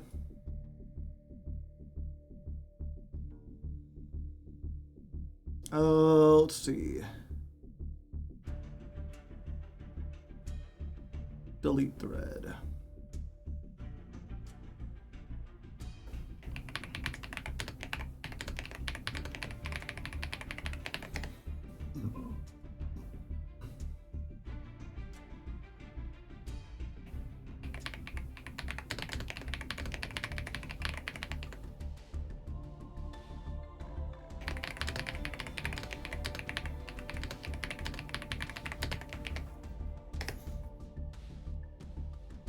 Okay, the thread is now live. If you missed it last time, because we're playing Artmage, I want to do a little bit of art at the end of every stream. We cap it off by having me draw card art. Last time we did an Aircraft Atori Mar. If you have other suggestions and you're on the Patrons Only Discord, you can suggest it now.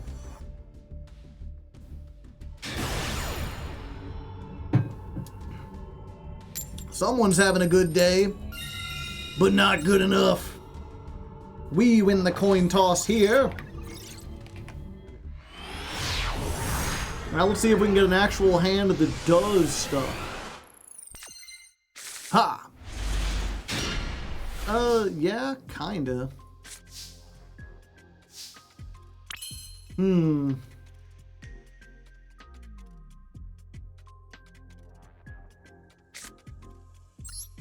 Yeah, we try this. See if we get ashed. Okay, there's the ash.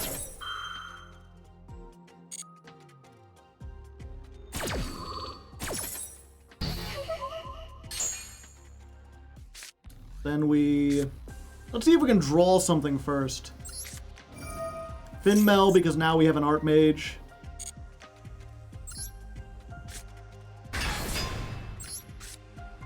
Oh, that's a pretty good one.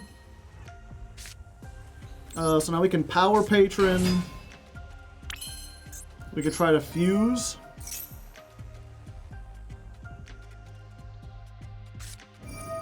Veiler.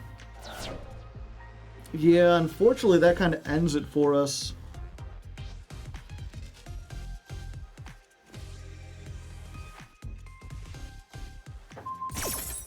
Huh? What? Were they not paying attention? Why did you Veiler the Finmel?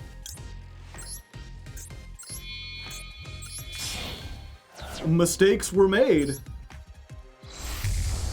Yeah, I'll take non-finito. Yeah, they already ashed. Chainlink 1. Chainlink 2. IQ too high? I guess so. Misclick, probably. I gotta imagine.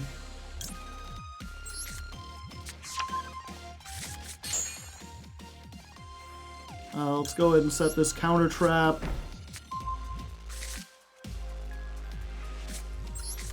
We'll use the Artmage field spell. Platinum, I guess. Yeah, we have to go for her, and then we can get Graflare.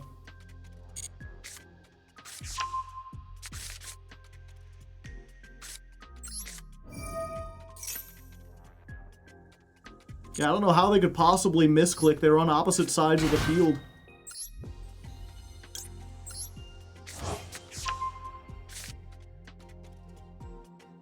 Unless they dropped their phone or something.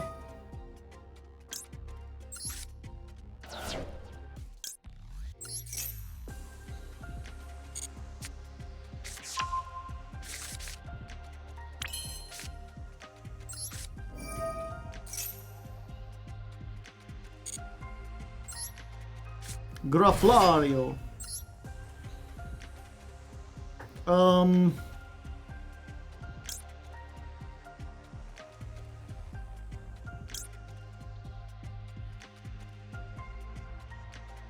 So I've already used this.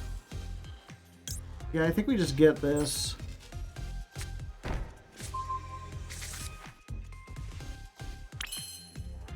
Okay. End turn.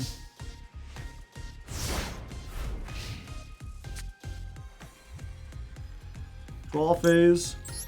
Yo, what up? Yeah, I know. This game sucks.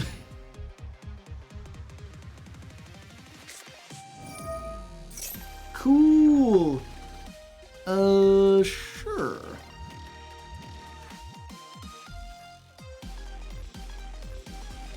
Yeah, that's fine.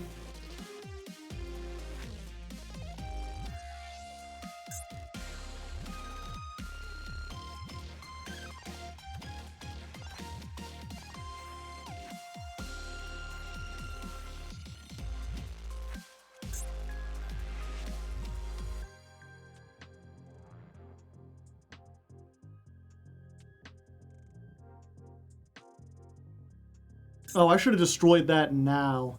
I was like, I'll wait for them to tribute something, but I forgot I gave them another normal. Oh, okay. Yeah, I'll let them do that.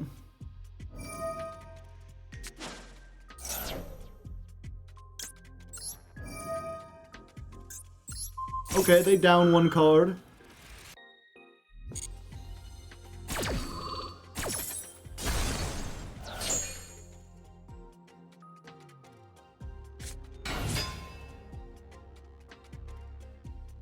Yeah, we just do this. Chain link 1, Litera.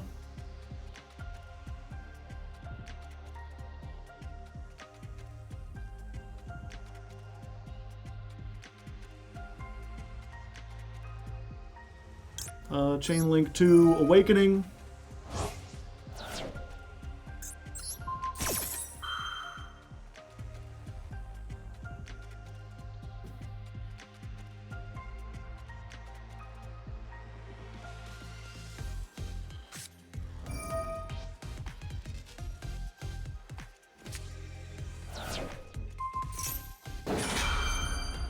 I would prefer if you didn't. Wait, I can't counter. No, it's only a monster effect.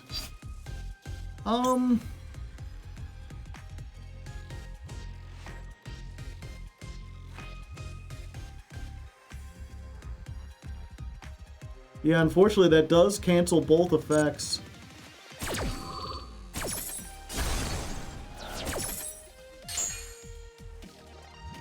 Oh wait, no it doesn't.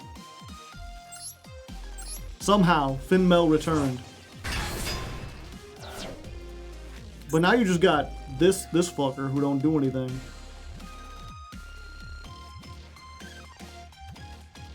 Can't even make Typhon because I only summoned once out of the extra deck.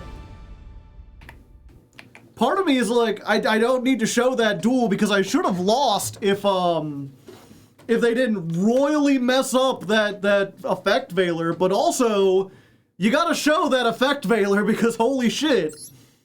What happened? I don't understand how you make a mistake that big. There's like a story there.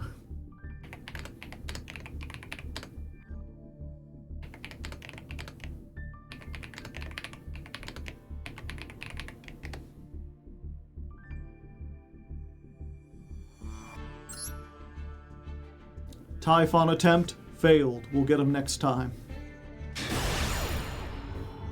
Alright, one more duel and we rank up to Platinum 2.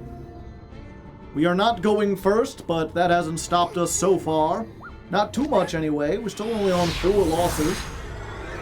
Granted, every time we've gone second it feels like we've drawn like Maxi or something else. And now our luck has run out.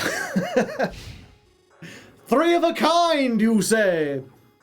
Good in Balatro, not so much here. Yeah, I really do need like a Balatro-ass hand emote.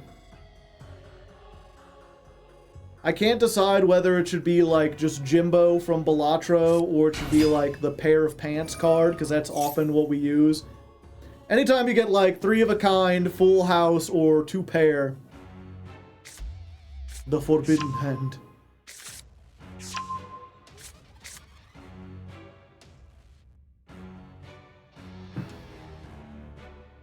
Three negates next turn. You can only use 1 Forbidden Droplet per turn. Okay, at least they bricked 2. So there's that.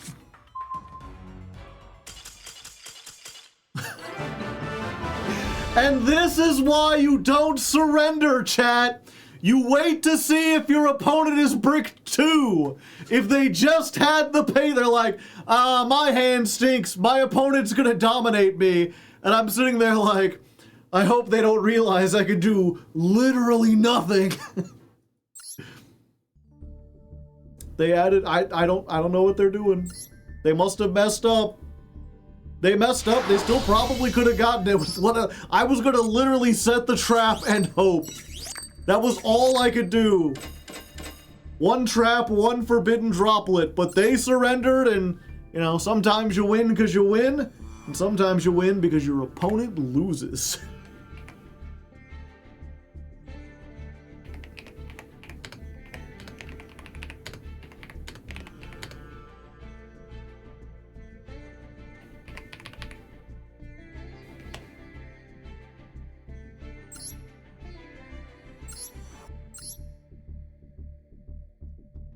What were they cooking? It's just a weird branded build.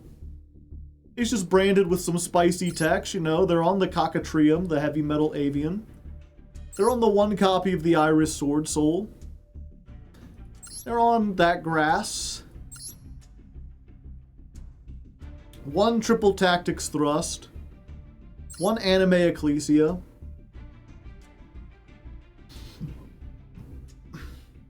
One copy of Dimensional Barrier.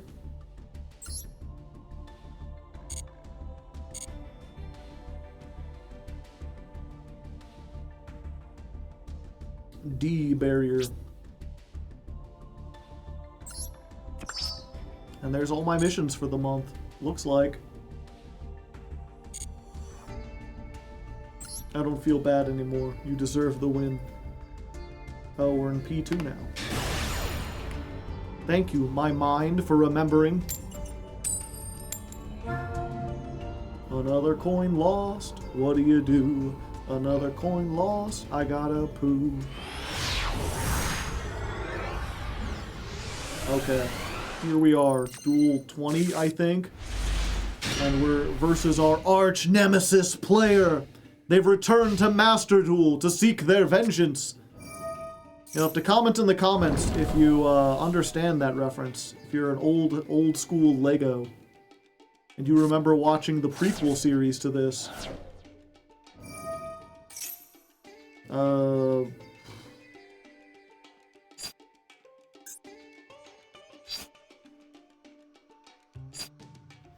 Maybe they're down bad, chat. That's what I gotta hope.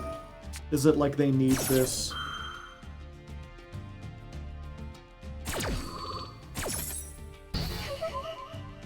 They're bricked to all hell. Hopefully they don't just immediately activate Branded Fusion. No. But they've got WoW Baz. Fortunately, I was gonna say my hand's pretty good, but actually the more I look at it, no, it's not. I've got like the 2 Artmages that can't special summon themselves. Like I got Medius and the Owl and a copy of the card that searches Medius. I think the only thing that really helps me out here is if I get exactly the field spell or a card to search the field spell, which to be fair, I have essentially 6 copies of, so it's likely.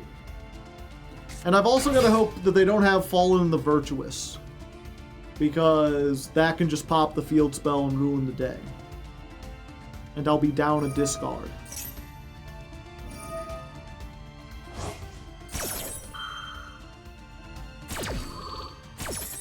I guess if I drew one of my Finmel, I think I only have one Finmel. If I drew Finmel, I could also make non-finito with her and a spell in hand.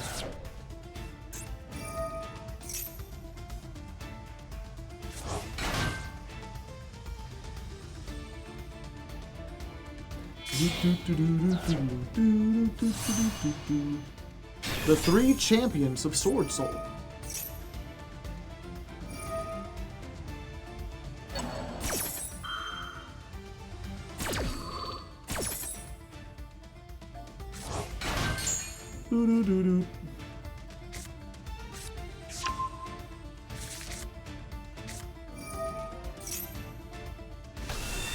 Oh, I got a new Patreon member and my Amazon package has probably arrived. This might be a moment. Give me a moment, I'm gonna go get that off the porch real quick.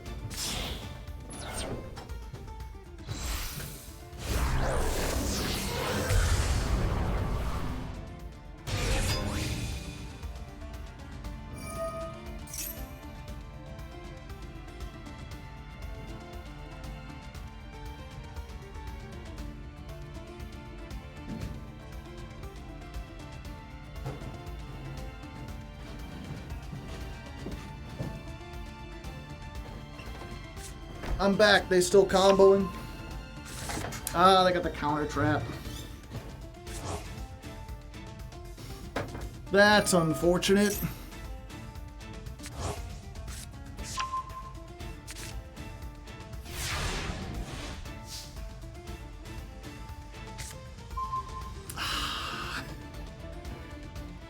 Oops, all owls.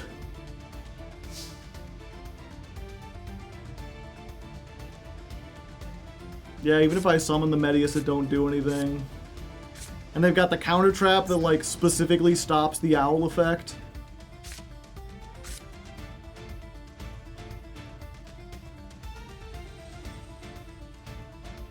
I guess I could try this to bait out an Ash or something.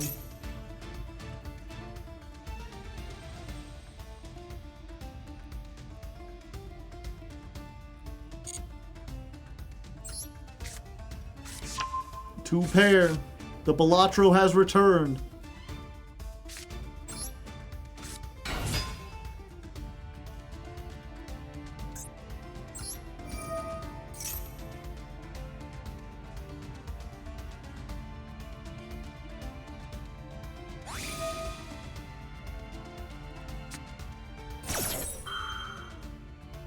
Alright. One.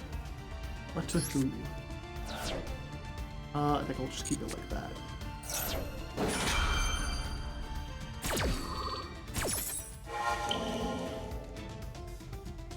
So we negate you. I think I have to negate you, unfortunately.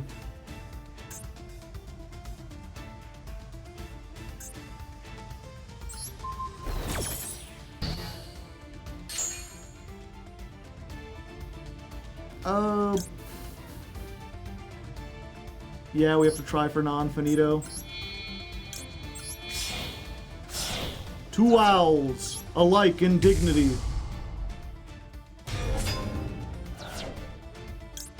Chain link 1. Chain link 2. Chain link 3.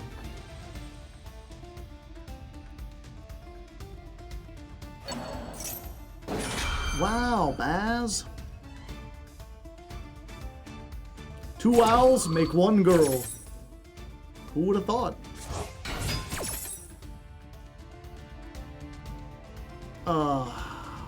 What am I even... Okay, set on the field is this one.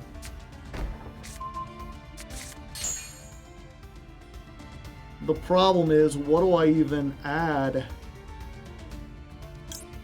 I think I've got to add this, because nothing else does anything. Maybe if I hadn't sent that, I could have had something. Yeah, although we're not going to have enough. Well, no, because Medius the Pure isn't a fucking Artmage card.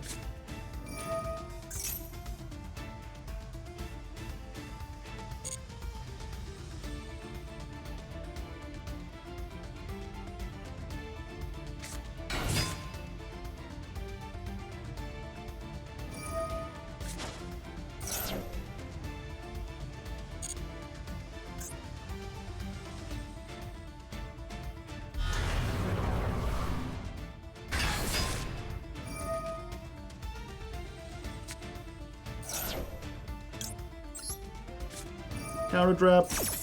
Ooh.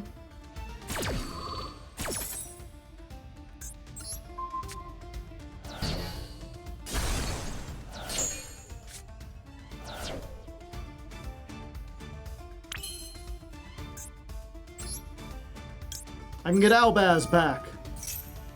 Not Albaz. Medius back. Oh, they're using it on that. Okay, now the trap might resolve. Of course, now I can't clear anything.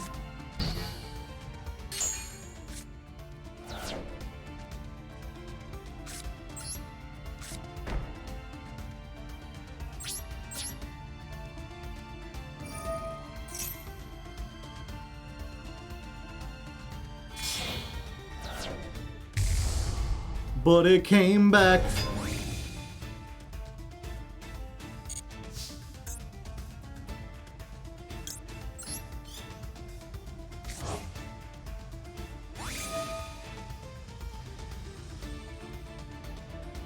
And of course, Mirror Jade is a soft once per turn. Why wouldn't it be?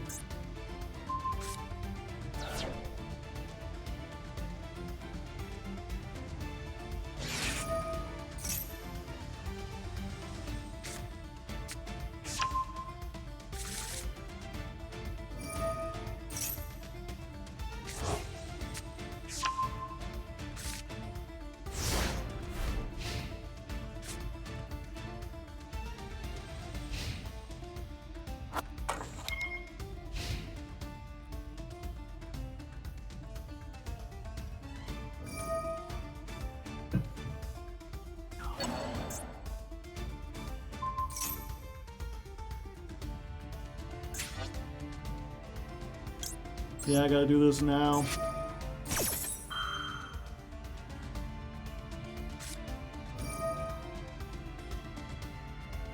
Fallen and the Virtuous?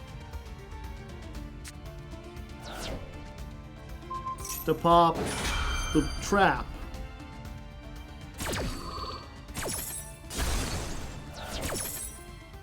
Okay. Sure, buddy. We'll get Litera.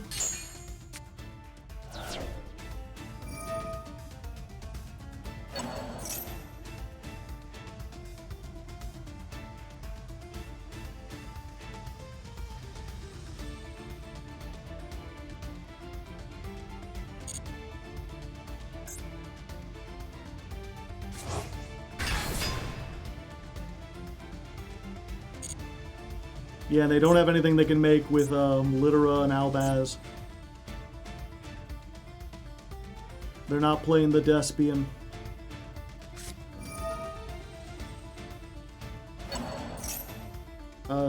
Sure.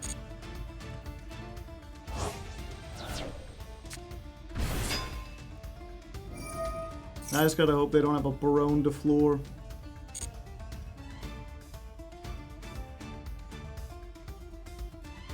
Okay, before the end of the main phase, we'll try this.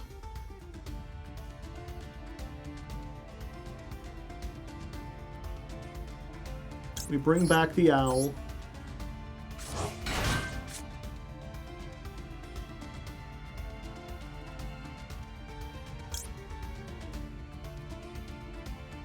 Yeah. Owl Baz.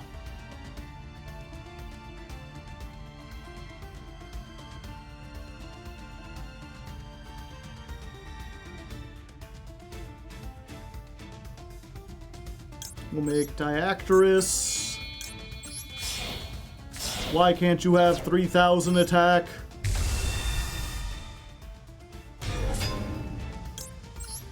We'll get the Searchy-Doo. We just get the field spell and hope. No, we get this because it gets either one.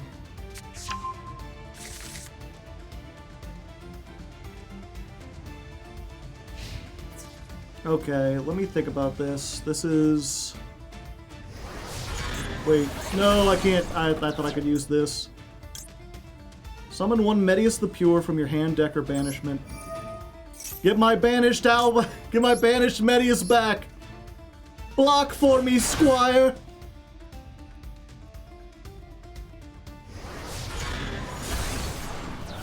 I'm stalling, baby.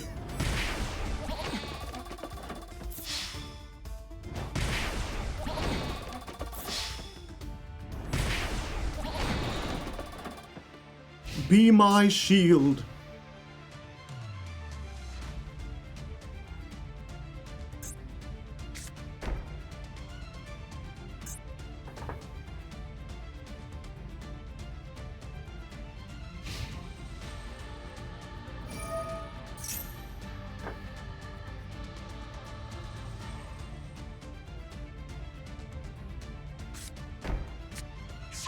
Branded in red, okay.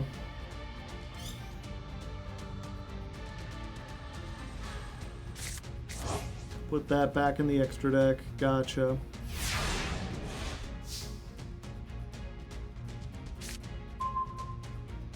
Alright.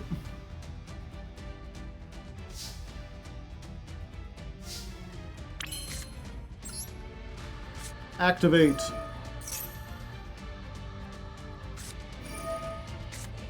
Oh, because it adds. I was like, wait, it places.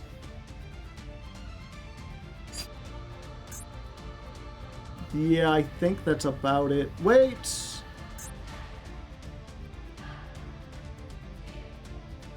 No, it's not quite it.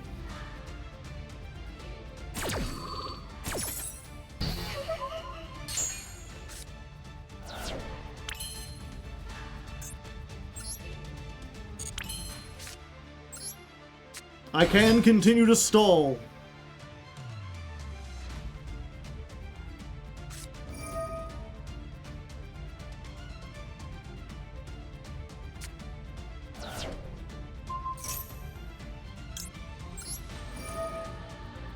but it came back.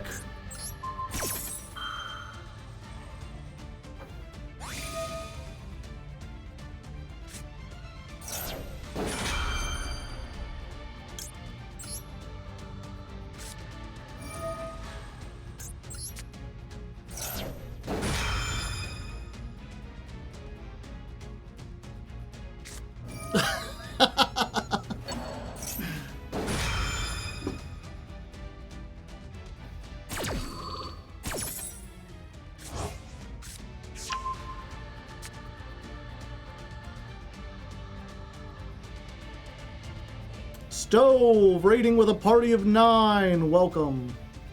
You're just in time to see me lose. Penguin attack.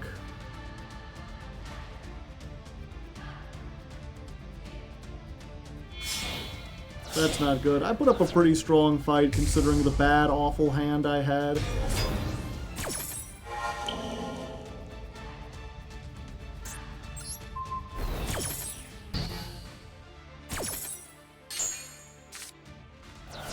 At least Gold Sark will resolve. It's just what you always wanted. King Miner, thank you for the 66th month. We will win the next 7. We can only hope.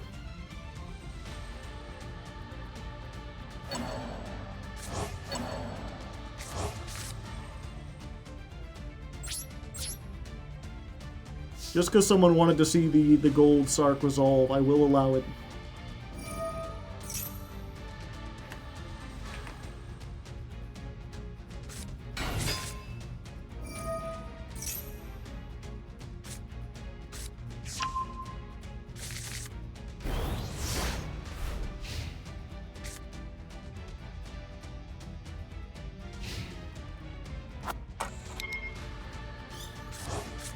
They got back their bird. Who says Yu-Gi-Oh's only over in 1 turn? We got to turn 5.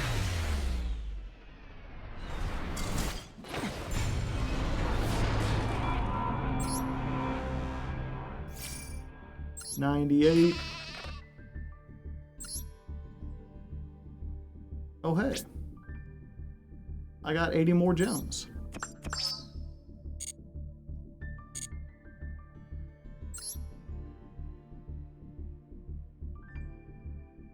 Finmel has target protection.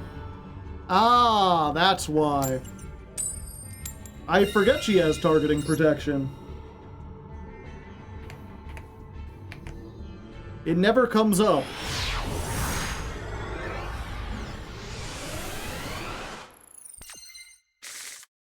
Wait, no, they targeted Finmel instead of the owl.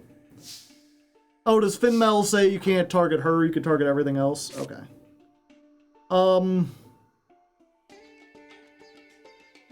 Alright. Let's try this. We got it. Yeah.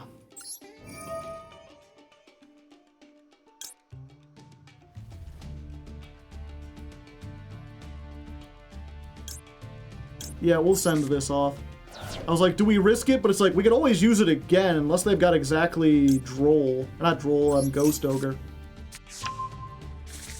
We got Graflair.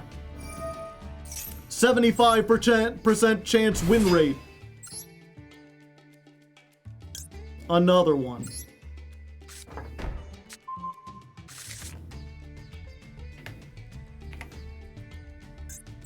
Activatio. Medius? Yes, please. Normal summon. For free. Give me an owl, please.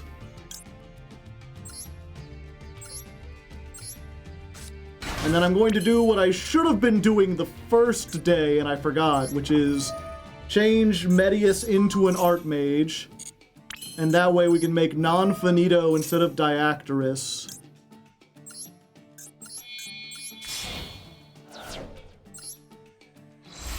Because having the counter trap, even though it's not a once per turn and there's less attack and everything, is better than having Diactorus, because it plays around like board wipes and such, Plus, it can stop cards that activate in the hand.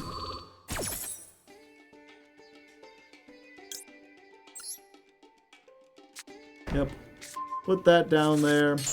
Even though it's a one-time use and it does get rid of the whatchamacallit, the fusion, it's still better. Okay, then we do this. We get literally me.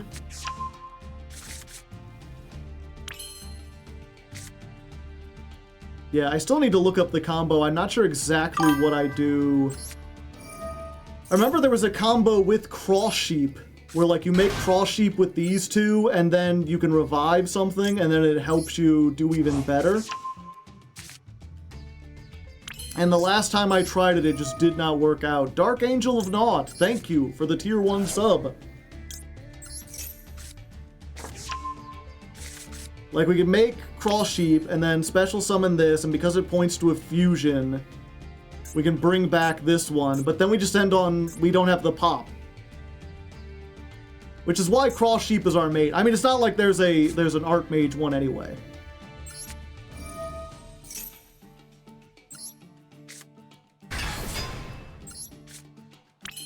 And to be fair, this guy's not super useful most of the time. I do think... Yeah, we're probably good. And then we set this. Oh, actually, yeah, now that I'm thinking about it, we can shuffle back the Fualo since it's useless anyway. And now we can much more easily make Diactorus if we want to. Figure we'll get a Medius mate eventually. Yeah, it seems like the thing to do with like so many archetypes based around him, right? We are up against a 60-card deck. They opened no hand traps, which makes me think they have to have all gas. Carnot, the Eternal Machine. During a duel in which your opponent's activated an effect in the hand or graveyard, and your opponent activates a monster effect, you can make this card gain 1,000. If this card is sent to the graveyard, shuffle it into the deck. Huh. Well, there's something you don't see every day.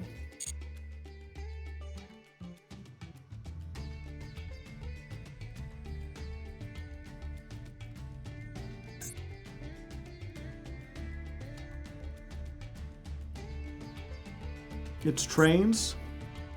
Seems like it. End of the main phase. Yeah, we'll go ahead and Finmel here so they can't beat over anything, right? That'll put them down to 15.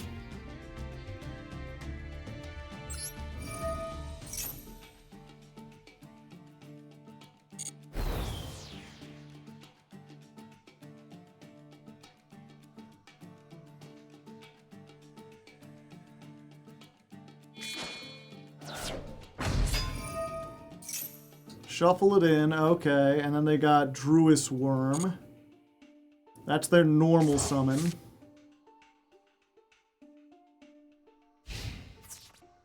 Oh, it just didn't let me... You can negate the attack. Yeah. I always forget that this is an attack negate. So I can just stop them from attacking over the non-finito. I'm not finito, you're finito.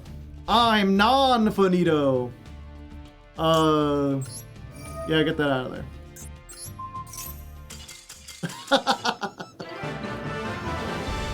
Yeah, you know, you go first and you get the thing and they don't stop you.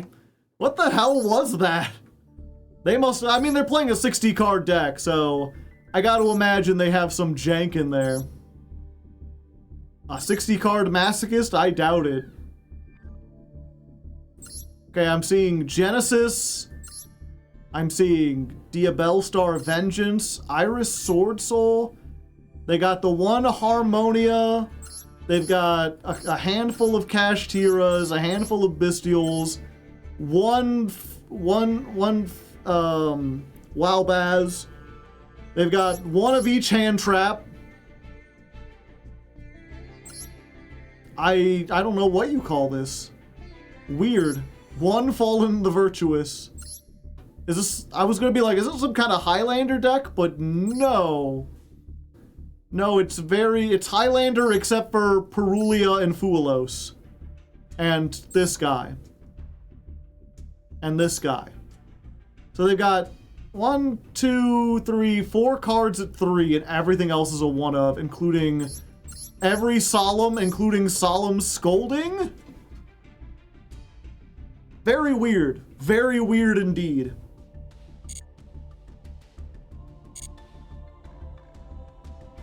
It's Regenesis with stuff.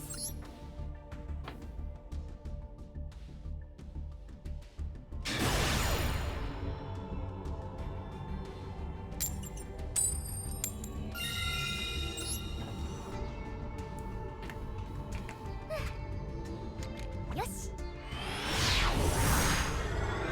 What if it was just a bot? Why would a bot play 60 cards? Alright, we go in first. Not a great hand, but we can make it work. We can make almost anything work. We got the arcane arts.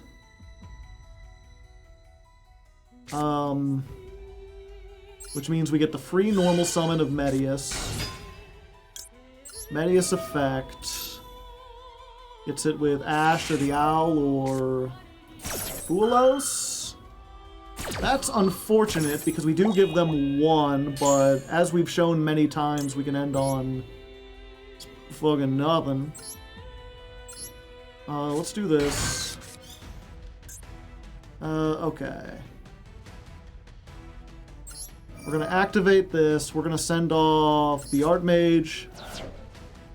We're going to grab Finmel. Hit me with the Droll. No? Okay. We'll activate this. We will get back the trap. We will activate this.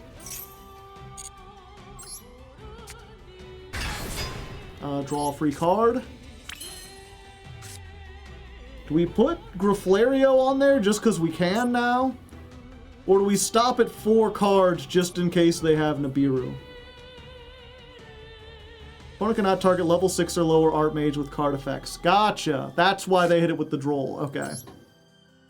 I forgot that was there. I have more effects than I thought.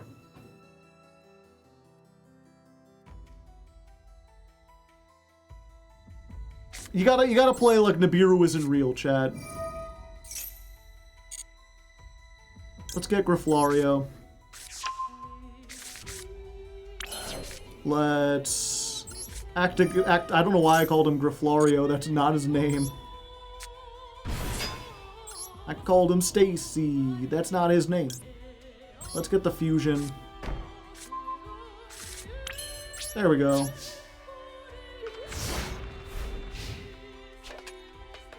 We still ended on like 7 negates.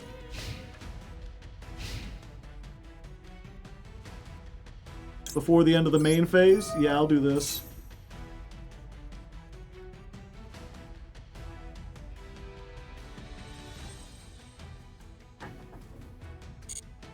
So we're just gonna make Diactorus. That way, in case you've got evenly matched, I can negate that.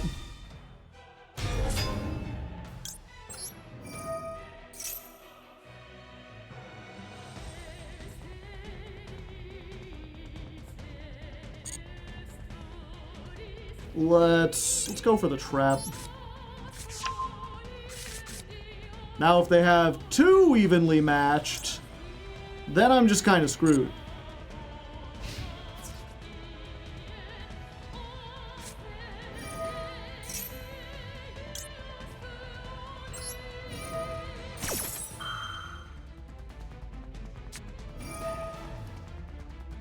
Hydralia. We finally get to see it. They reveal 5. And we go counter trap. No. No, I don't think you will. And now even if you have like a forbidden droplet or something, you can't do anything about it. Get that out of here. Get negated. Go back in the fiery water. Oh? You're approaching me.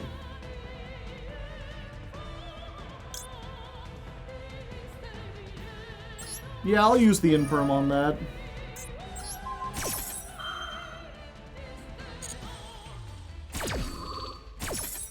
It's Elf Note? Yeah, if they're on a Synchro deck and they're playing Medius, it's probably Elf Note.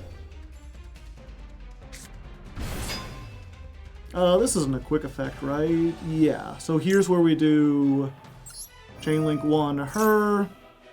Oh, I don't have the trap. I have the trap in my hand.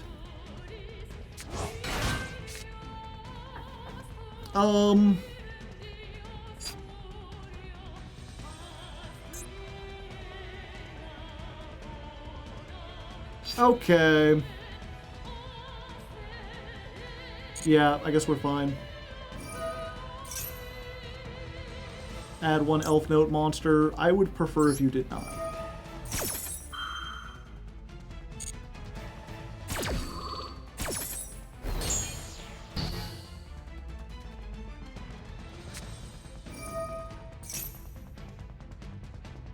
Send 1 monster to special summon.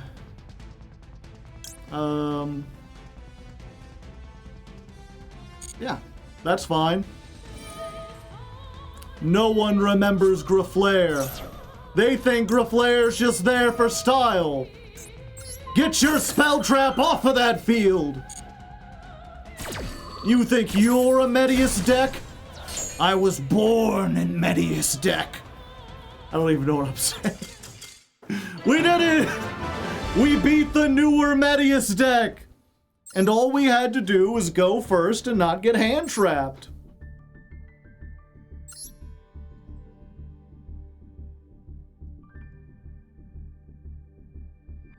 GG's. Donkey Kong. GG's. Donkey Kong is here.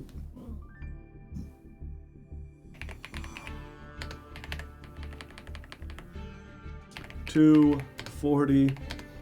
Dual 22 versus Elf Note.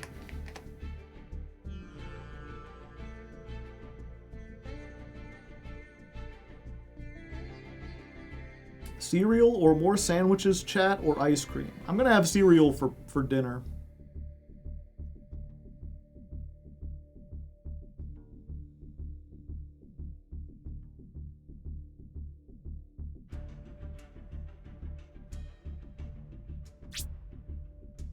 Now I gotta listen to the DK song.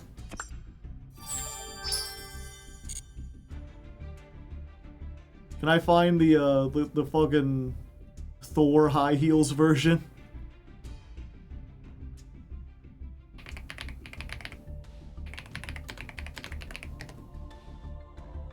Did someone upload it?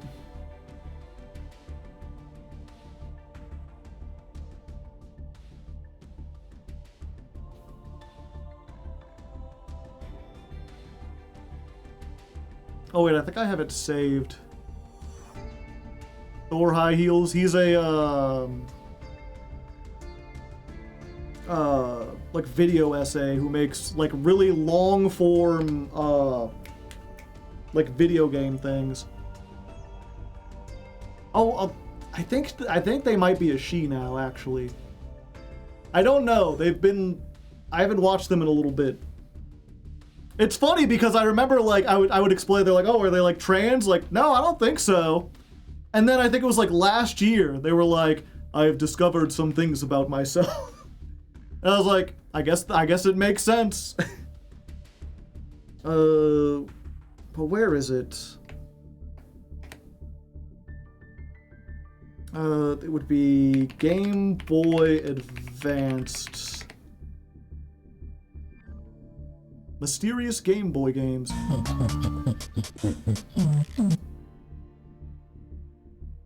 Yeah, he was a he at least at this point. Let me just to give you a sense of the style. It reminds me almost of like Summoning Salt. There's like a specific mood to it, to their work. So like, hour-long video about mysterious Game Boy games. C. Really lame tribal tattoos. And of course, also tons of other actually really good games. Like Golden Sun, the Mario RPGs, Pokemon Ruben Saf, Tic Tacs, the DBZ games, Super Circuit, Aria of Sorrow, the Sonic Advances, Advanced Wars, WarioWare's Weird Shit, and many other cool little classics. However, those don't really represent what most of the library was like, was it? See, the GBA was kind of a weird bit of tech, and I'm not just talking about the display that functioned more like a darkened mirror straight into the soul than an actual screen either. Yeah, just this very, like, kind of chill, where they're, like, often shortening words and, like, using slang that they seem to have made up. Just these kind of long rambles that are very interesting and very thoughtful. With, like, skits and stuff just kind of thrown in. And you can see on the timeline, there's, like, one part here in the middle. Because they have a part where they're talking about the weird DBZ games that were released on the Game Boy Advance. Belong together because I think they were supposed to be used for a 3D game that never got made. We got the skungiest sound effects.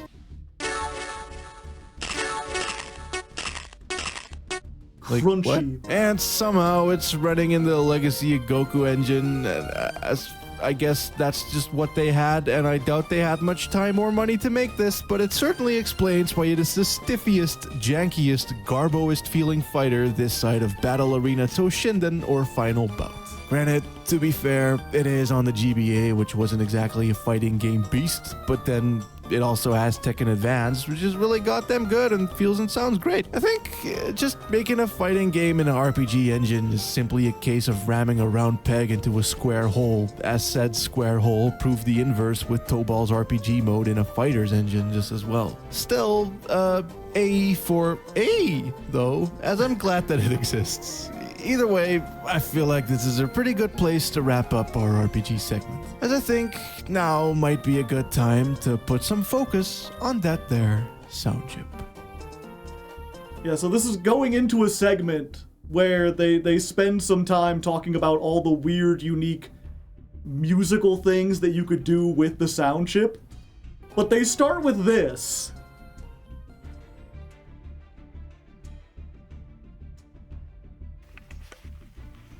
Oh. Bruh. Whoa, look at this. Oh yeah, they also make music. Many tapes of Positive Yellow. That one album I did that y'all like so much. Mainly because it's pretty good. I like it. Oh, the but master yeah, will make me and the homie story. Hazel and her label, Pop Spirit, teamed up to drop Spirit. There's like 100 or so of them right now. You can buy them with money. They're yellow, they're positive, there's a car. Whoa, look at it go. Animated by Nilgun, who is good. It's all pretty great, really.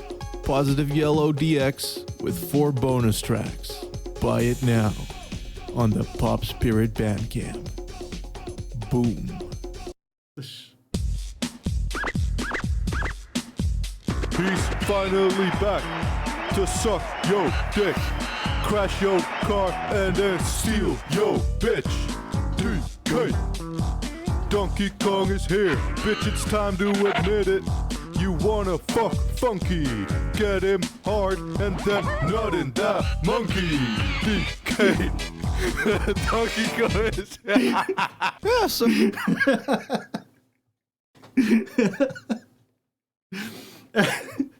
This is the song I remember.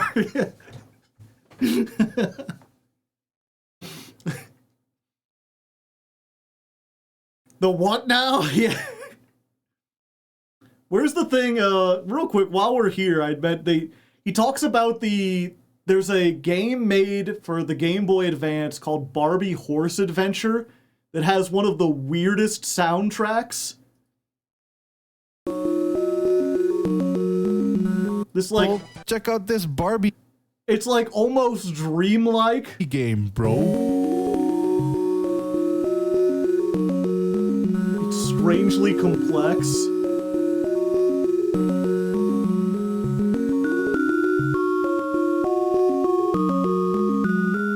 it or not, Aphex Twin did not compose this, and who did wasn't credited. They did credit the 5-year-old who QA tested this though, so that's cool. But I couldn't really find out much else online either, which sucks, as I want to know how this happened. If I had to hazard a guess, I guess they probably just didn't give much of a fuck and simply let the composer do whatever, which normally results in lazy sample pack usage or very standard template melodies, but they clearly got creative with it to the benefit of me who likes this very much. The whole game feels like a dream. This song plays during the menus, gameplay, the credits, it's just there. Meanwhile, the title screen with its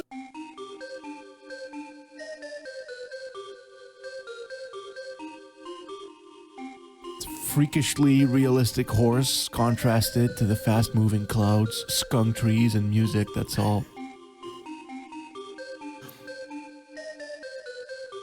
Is also quite something. Yeah.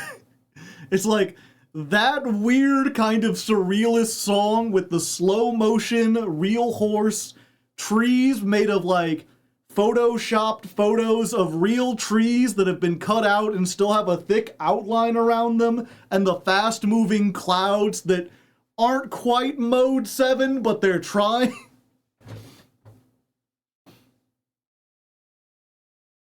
It's all very interesting. Looks kind of like Squirrel Stapler a little bit. Okay. Tangent over. Let's get back to the duel, shall we?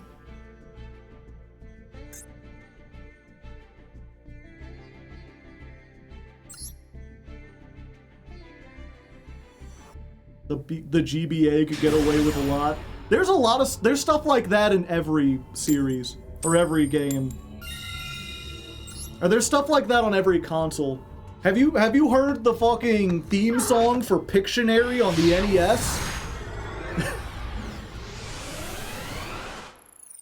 I'm gonna have to play that after that. We're gonna get into another tangent here.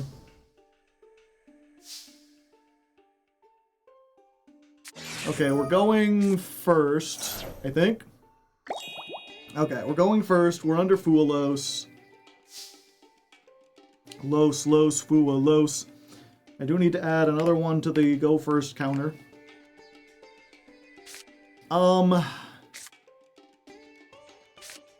Yeah, let's try this and see if we get ashed.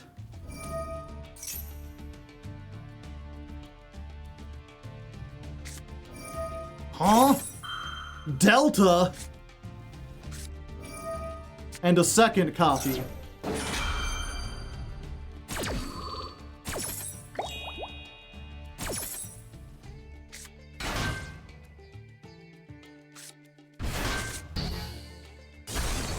Alright. Strange. Let's varnish. You have varmint? We'll place this here. And then we can just do the dang old thing we normally do. We'll get Littera. Literally.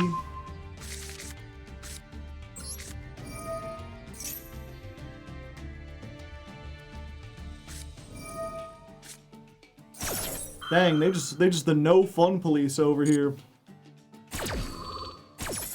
Okay, well I have the feeling the Super Poly isn't going to be useful because they're not going to have any cards on their side of the field.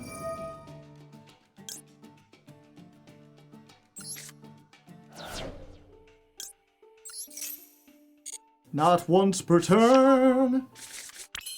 Let's see if we can draw a card, shall we?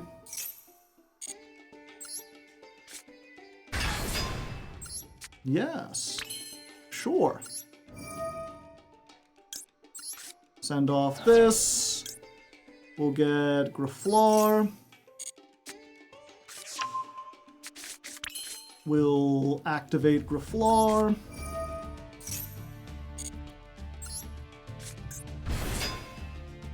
Set a card. We've already activated this. We've already activated this.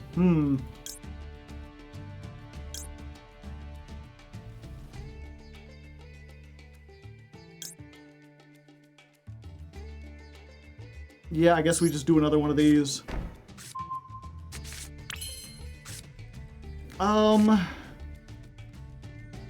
Do I want the owl?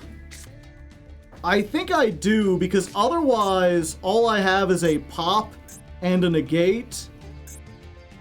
And I guess this. Don't you need 3? Yeah.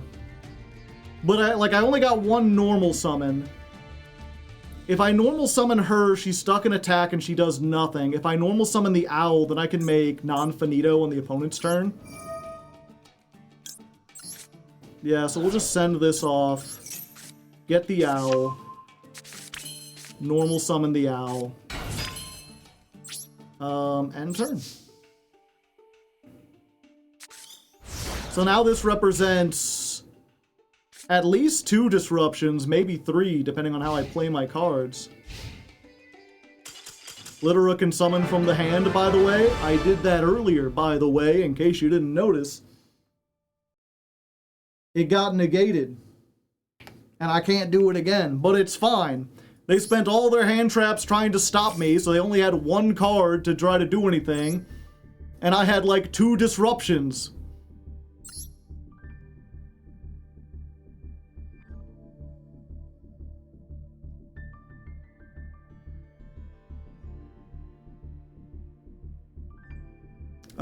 Judeo Yu-Gi-Oh! Raiding with a party of 142! Well, welcome, Raiders.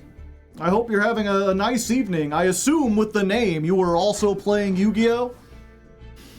What were you all doing? Were you having a fun time? Perhaps a good fun time? Ooh, ah. I'm Hardleg Joe, if in ya didn't know.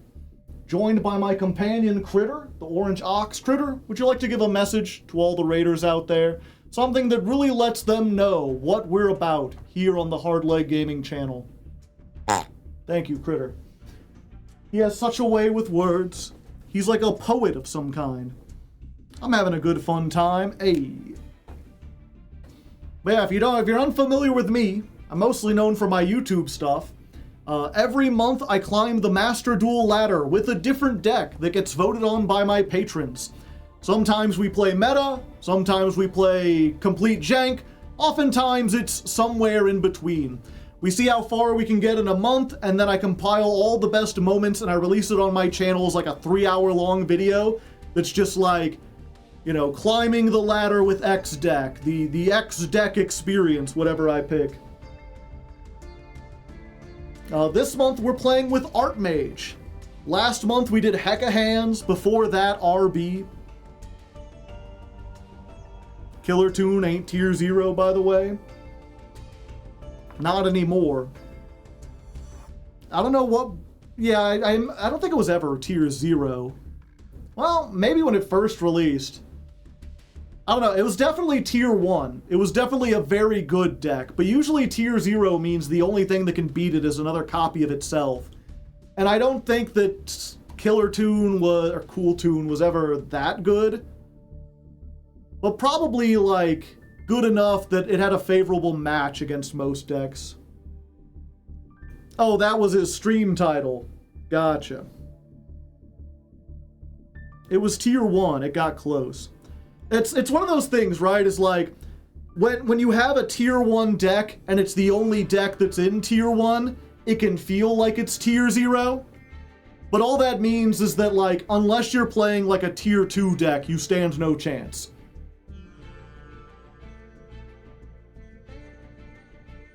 Now Branded is up there, yeah.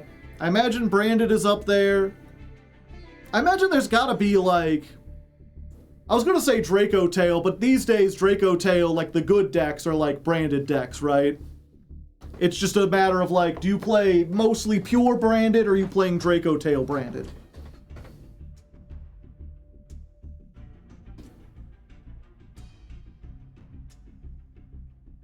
I think Radiant Typhoon is up there.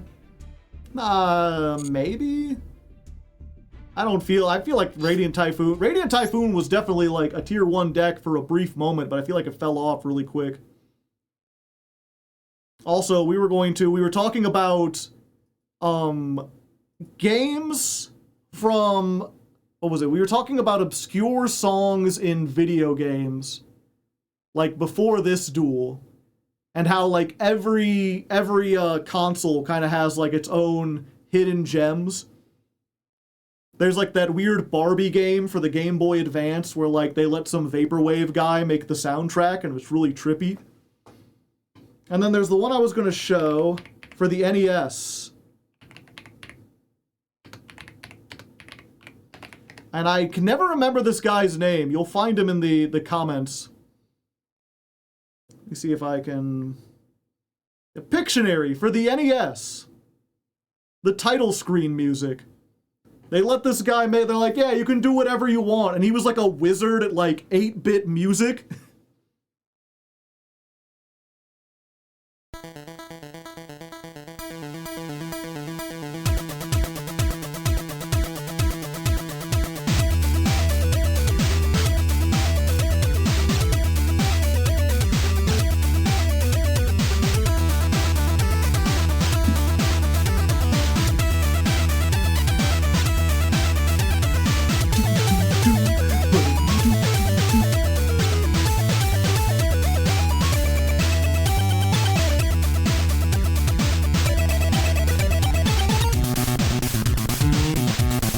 Bass solo.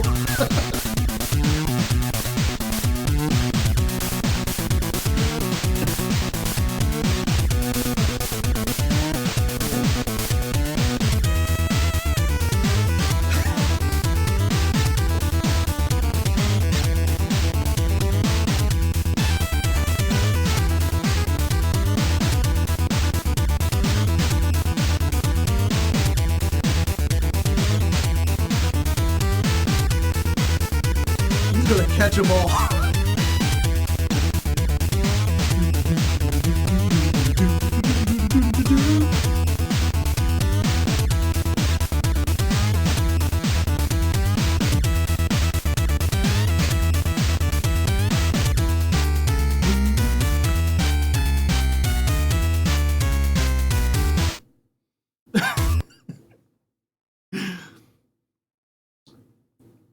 Imagine going to your friend's house and hearing this as you walk in, thinking you're about to play the best game ever, but it's fucking Pictionary. Tim Follins, that's his name. You look up anything, he did like music for several games on the NES, but he was never like an industry guy. He was kind of indie, and so he only ever appeared on like weird, obscure games. It's like Silver Surfer for the NES. There's like some wizard game where he did the title screen. I remember him being like, I was watching this thing where they were showing his music to some people who made music for the NES, and they're like, how did you do that?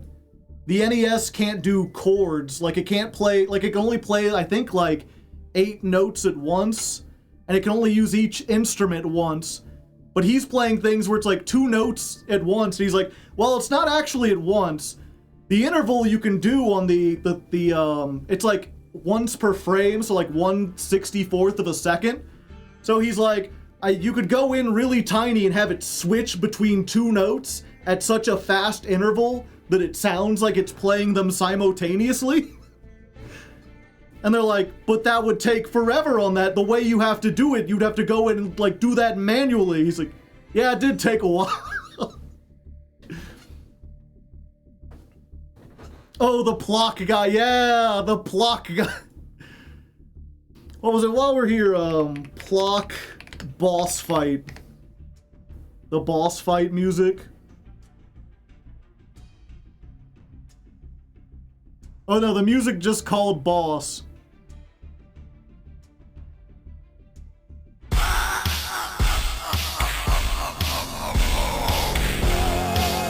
Okay. I get it. You know, it's spooky. We're gonna fight like an evil clown or something.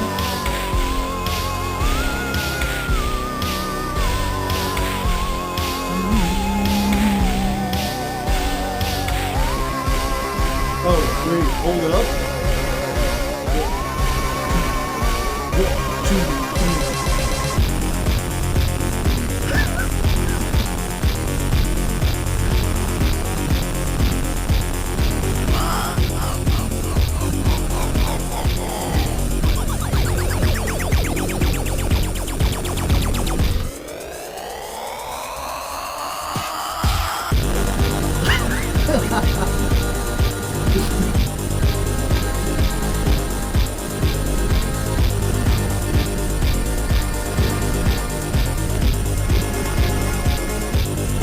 It's like, why does this go so hard? Like, for fucking Plock? For Plock of all things?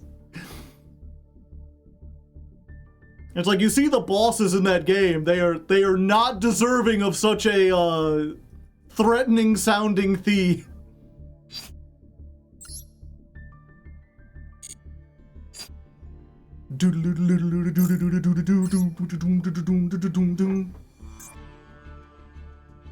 Okay. Let's get back to Yu-Gi-Oh, shall we? Sorry for those who came for Yu-Gi-Oh! We were plocking out for a second. So that was all Tim Fallon? Yeah. Alright! One more win and we rank up into Platinum 1. We don't win the coin toss, but that's fine, although I'm noticing our opponent also has the non-finito icon. So could we perhaps be facing a mirror match of some kind? Although they're in the fall and we're in the summer. Fuck. Fuck, they're... Okay. For a second I was like, wait, are they on the good version that has the canines? I'm not ready for this. Yeah, we cannot activate an Ash. It'll only make them stronger. Canine Vanquish Soul. Curious, does anyone speak Japanese or want to translate that? I'm curious, what question are they asking?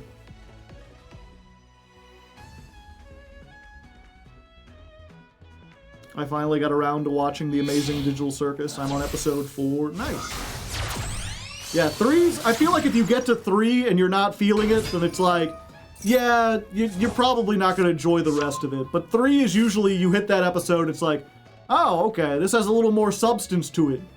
They're going somewhere with this. And then at least in my case, I didn't think 4 was all that good. But then, like, 5 onwards, it just gets better with every episode. It's Chinese. Is senior sister a good girl? Huh.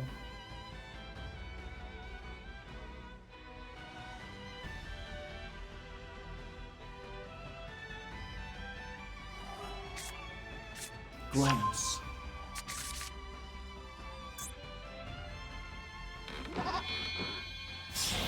Sheep. He's a sleepy sheepy. You did all that? You didn't dimension shifter?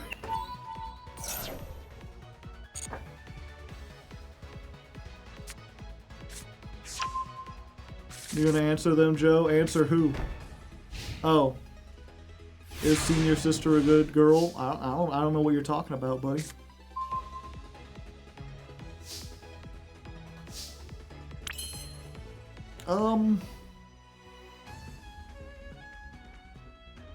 The problem is Ripper can fucking do anything.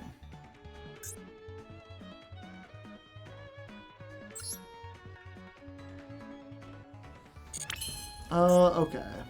What's her summon thing again? Discarding 1 spell trap and tributing a level 7 or higher.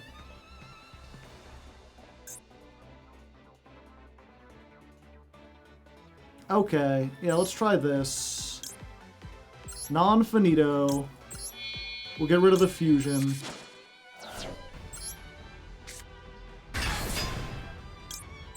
Non-finito effect. Set me the continuous trap? Yeah.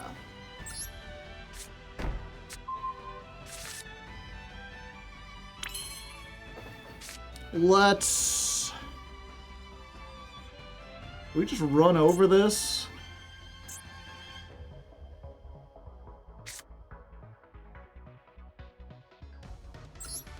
Let's normal summon this.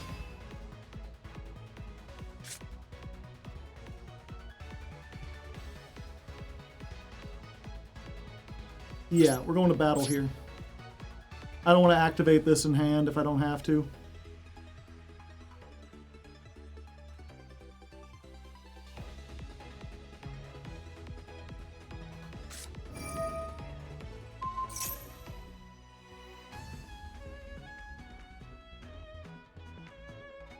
then you can destroy one. Damn. Yeah.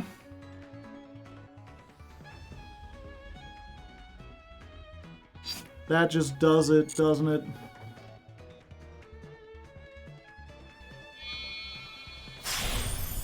Why does this get to pop too?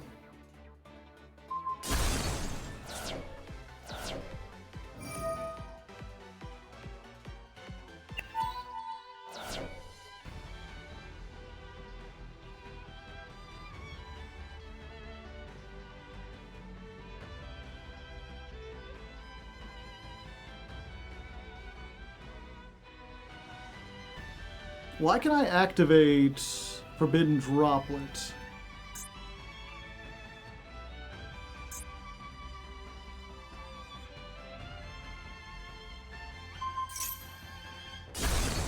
And why couldn't I activate that?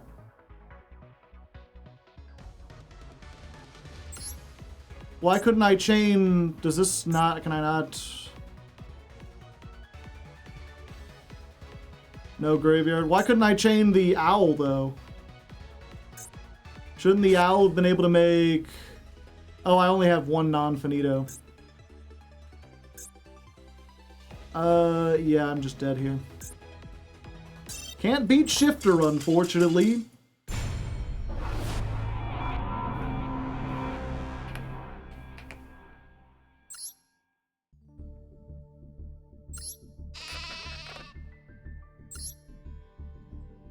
Yeah, it's weird. I could have swore I saw Forbidden Droplet light up yellow at one point.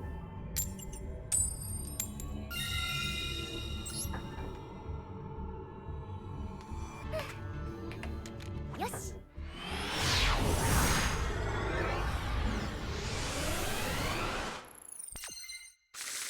Oh, welcome, ya boy Fen. Why do I keep drawing the owl? I only play 2 of these.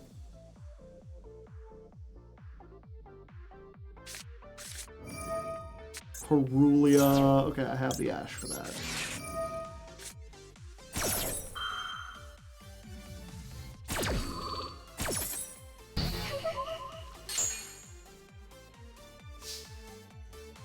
Okay, fortunately I can do something with 2 owls. It's just not great. We can make non-finito. 2 owls. Non-finito is just 2 owls in a trench coat, chat. Chainlink 1. Play around ass. Chainlink 2.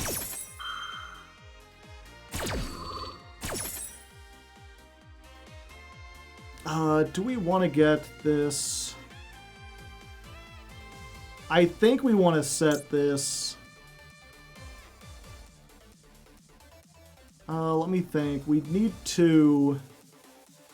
Yeah, I think we want this in the trap. Yeah. Set that on the field.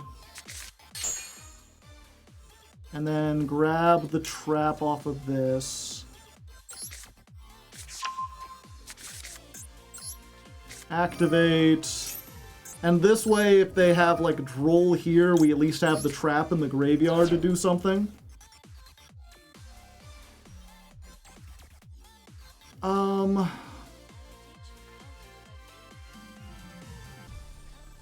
Yeah, and this is the best to get at this point.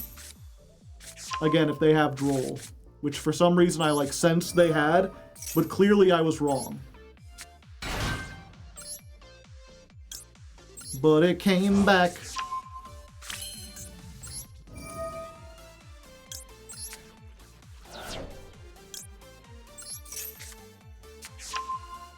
Graflare.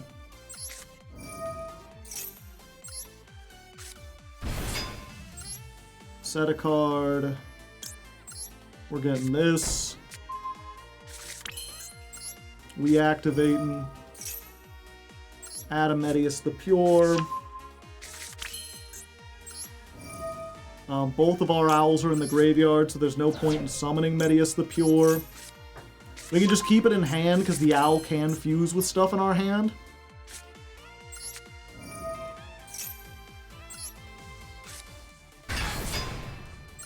Draw a card? Yes. Oh, hey, that's a pretty good draw.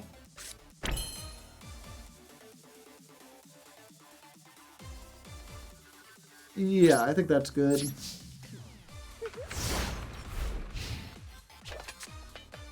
I mean, we do lose big to, like, a Lightning Storm Raigeki here because we have no negate. They can also do stuff in the standby. Yeah. Oh, wait, I could just do this now, right?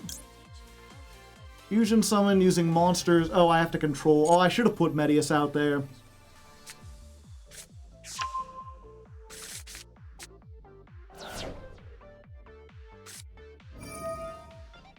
Stand by, they hit the fusion. Understandable. Not much I can do about that, it's main phase only.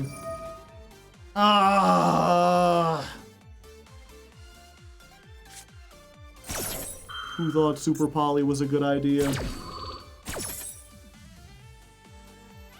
Light, light, light, earth.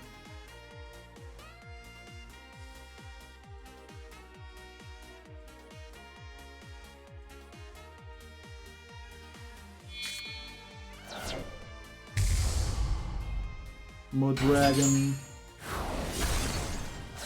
Yep, and that's like everything.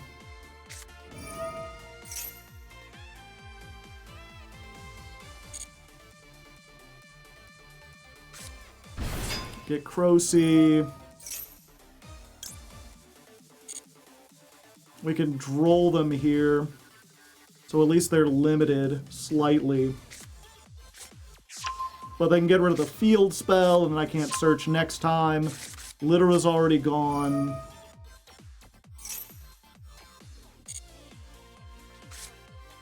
I don't know why I couldn't droll after they resolved that. Oh, it's all still draw phase.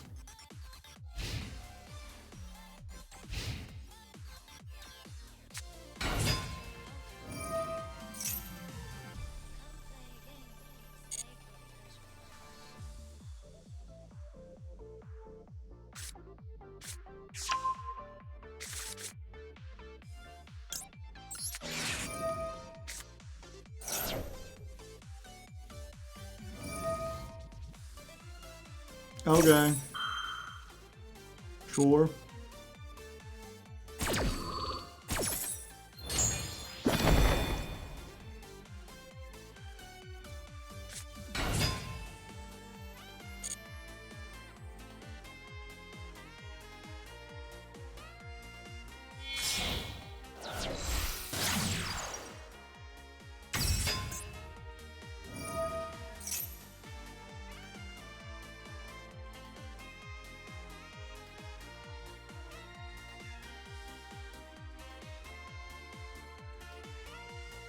Do I just do this now so they can't get the trap? Yeah, I think I just do this now.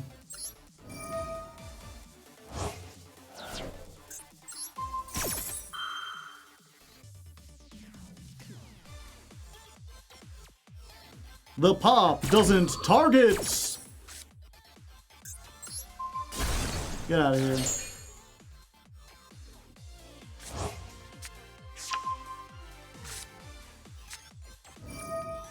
MST, hit the field spell. I can send this off instead. Sure. But the field spell remained.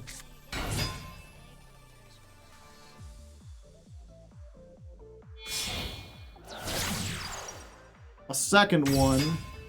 But you should have made that before you MST'd. Except you have another MST.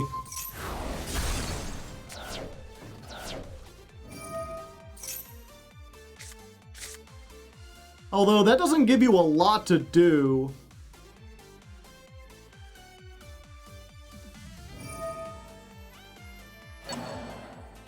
Draw one card. Or don't.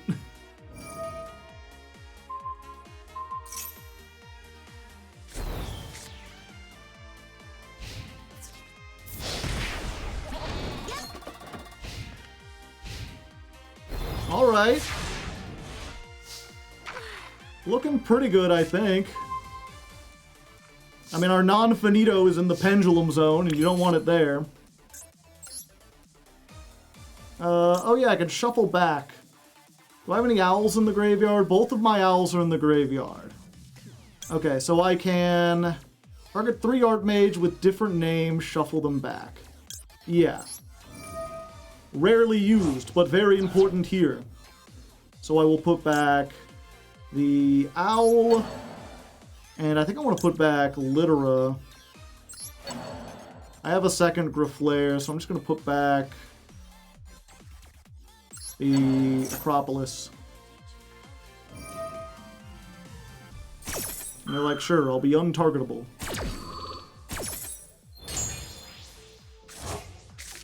Unfortunately, I don't get to draw.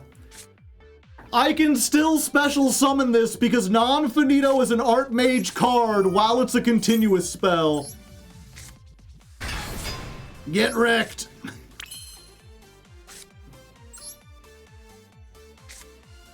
Very funny. And there we go. We did it. Things were looking a little touch and go there, but we made it out. I mean, it would have been fine anyway because we had the Medius. Medius gets the owl. The owl is an Artmage. We special summon. We make Diactorus. The owl searches off something. We got a lot of ways to recover. I must say, after playing Hecka Hands for so long, it's really nice to have a deck that, like, has recovery. How pleasant.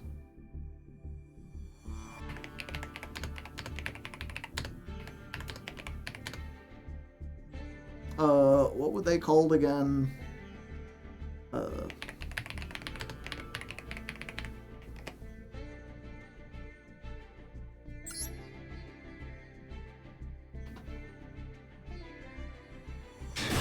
Radiant Typhoon. Alright, this is like our third attempt knocking on the door to Platinum 1. We win the coin toss, so there's at least that. Yes. But it feels like we haven't gotten very good hands when we win the coin toss. Lots of, like, hand traps or, like, drawing nothing but the owl. Oh, you're not gonna load? Okay, there we go. I was worried for a second. Ooh, all spells, you say? All spells, you say? That's fine. Just don't hit me with Perulia. Fualos is okay. Fualos can stay. Yeah, we activate this.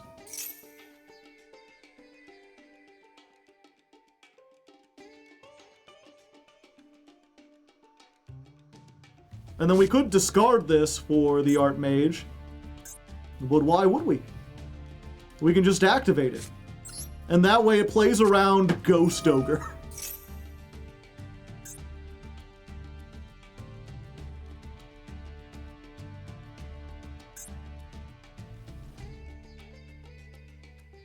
Alright, let's get... Again, the unfortunate thing is, like, is there a way to play around Droll? I don't think so. Finmel, maybe, because we can make non-finito with the spell in our hand. Usually we want to go for Grifflair. I'm just worried about the...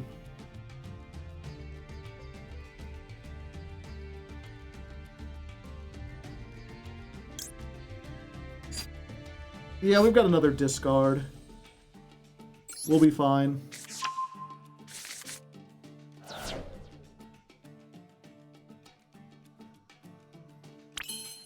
Alright!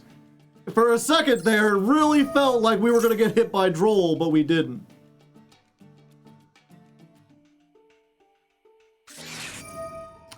Oh no! Yeah, that we can't play through Maxi.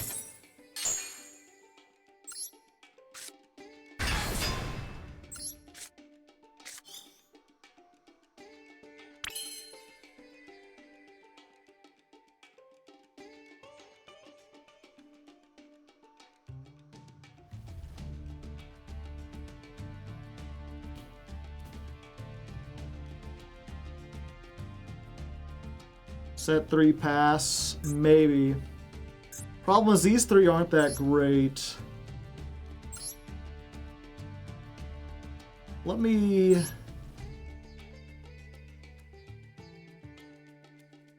You can only use 1 effect per turn. Okay, so getting that doesn't do anything. We got 3 interruptions. Yeah, we would need 3.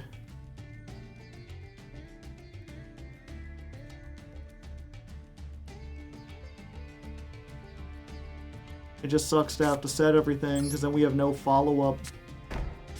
But I think we have to.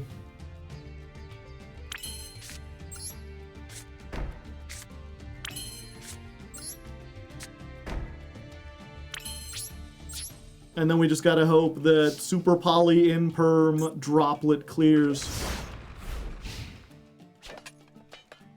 Can we grab the Owl and normal summon? That's what I was considering. But then we'd be down one of these, and all it would give us is maybe the non-finito, which is not good enough.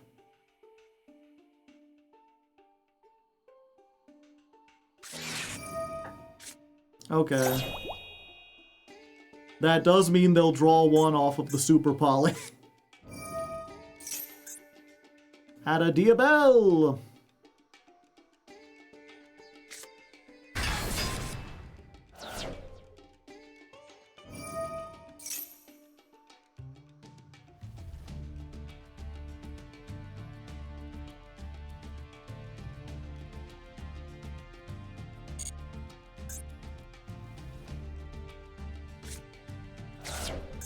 What do I have again? It's just the standard targets, right? Well, an illusion and a light spellcaster. Hold up.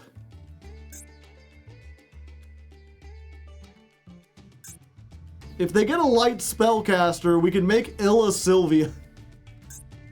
She's a warrior. That's a fiend. Okay.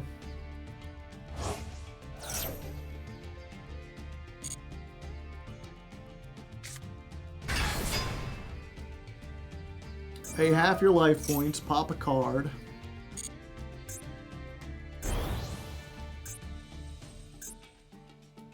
They're gonna summon a light in the dark.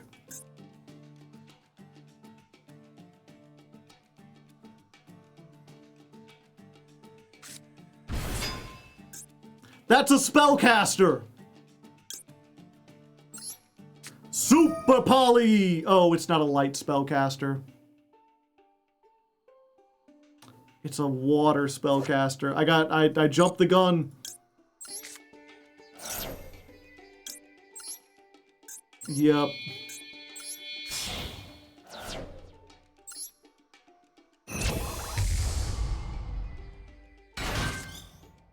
For some reason, I just assumed.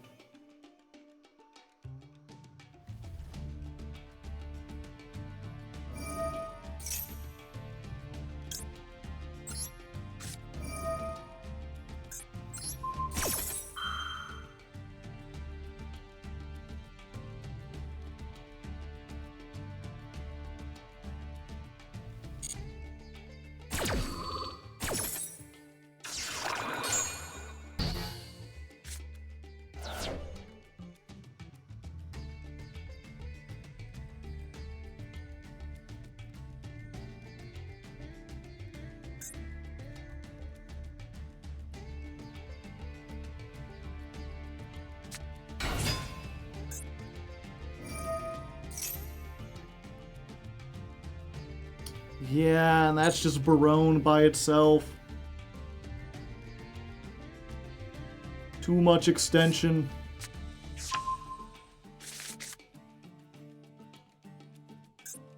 And this is a light spellcaster. But I could have been permed that. Yeah, misplay.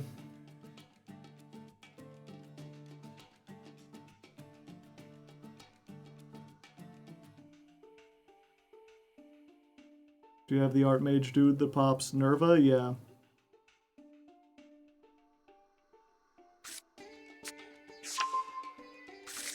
We play Nerva, but we couldn't get in the position to make it because we got Max Seed.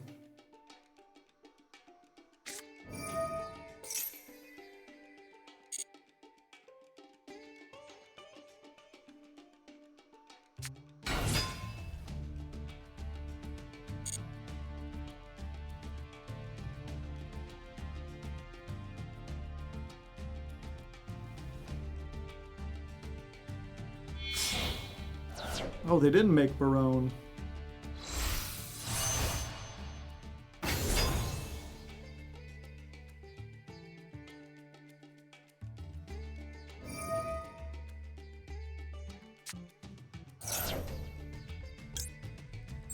I'm gonna take a risk, chat.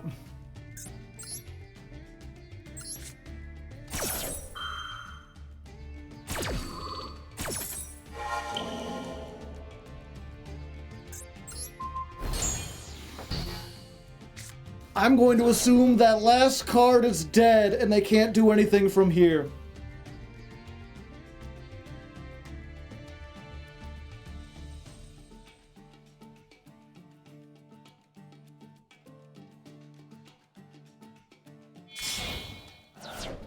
Huh? Oh, a 12. Vengeance Dragon.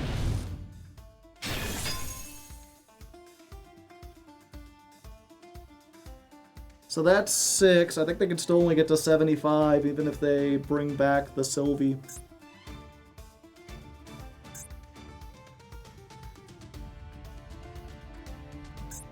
I'm trying to think, can I play through a pop? Like, maybe? I have to get, like, my one of Litera.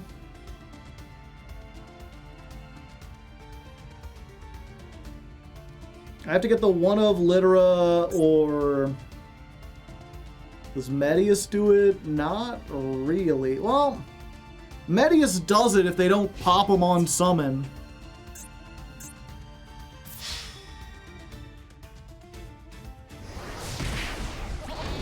But they've got 2 disruptions and I've only got 1 card.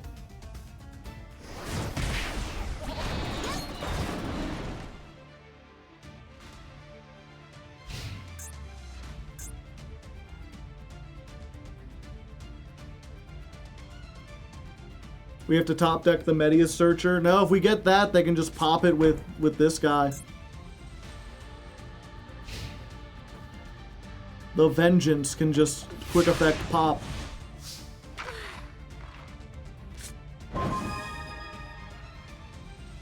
I hate you.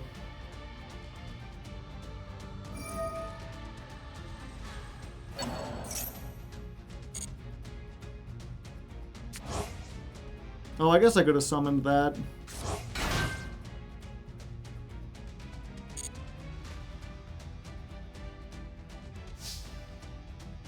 But this is really my only chance.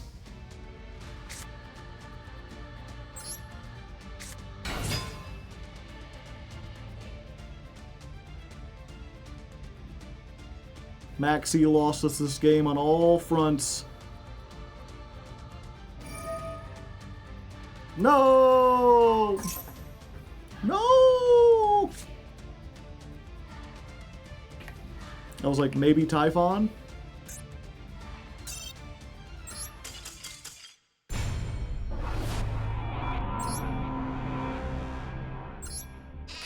How goes the art? It goes all right. Yeah, I think maybe in the future I just have to play into Maxi and hope it's enough.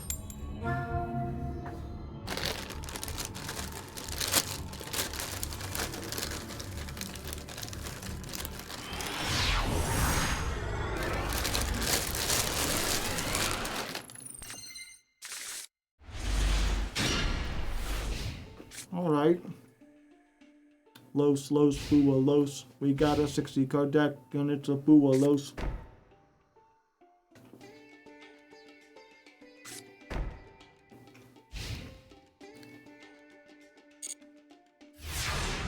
Good thing I didn't activate that on summon. Vandalism.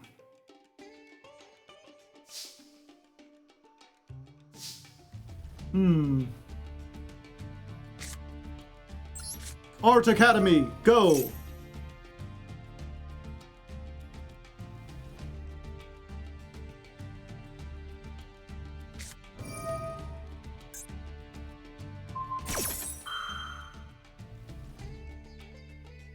Negate its effects until the end of the turn.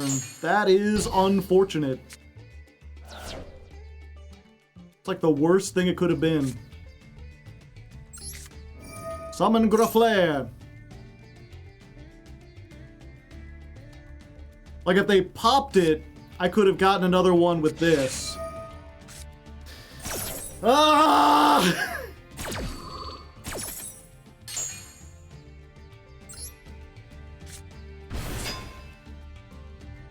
Hell, yeah, I know that secret. I've done it, like, several times. Come in here on the second day and tell me, like, the most basic ass... Sorry, I'm just angry. It's the second duel in a row I've been hit by Maxi.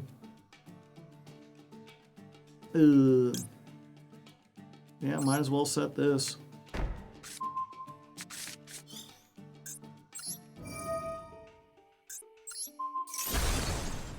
Solemn Judgment.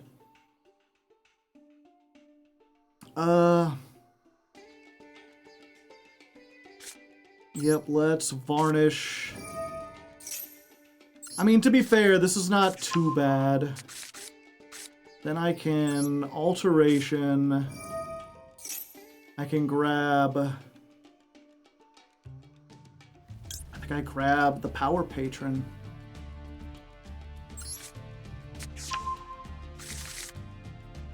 And then we can normal summon. No. Oh, its effects are negated. I'm an idiot.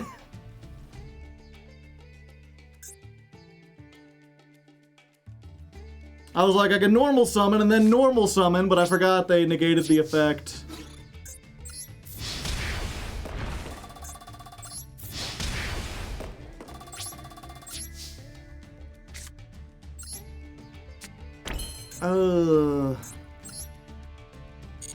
Yep.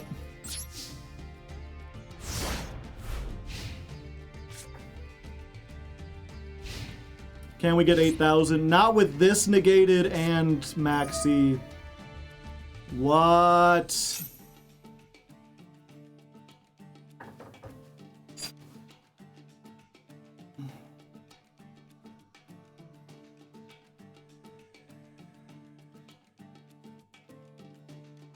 Diactress wouldn't be able to do anything.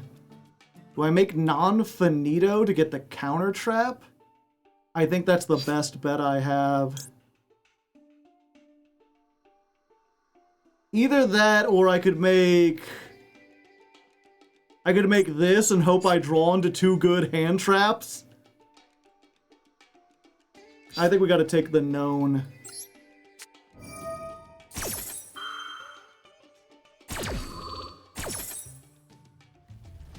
Yeah, so we go for non-finito. We use you and you. We summon this. All my spell traps betray me.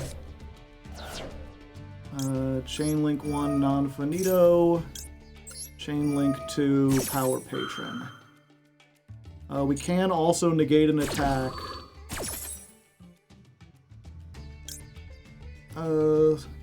To add from the deck to the hand, we want to add this, and we want to set the trap.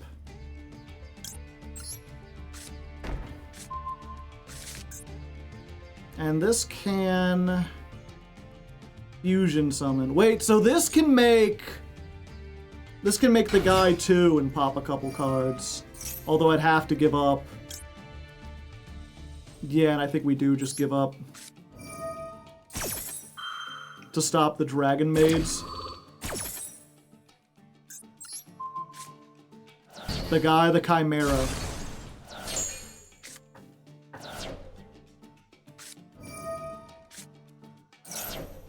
Special summon 1, but the effect is a hard once per turn, right? Yeah. Oh, but they can make the one girl.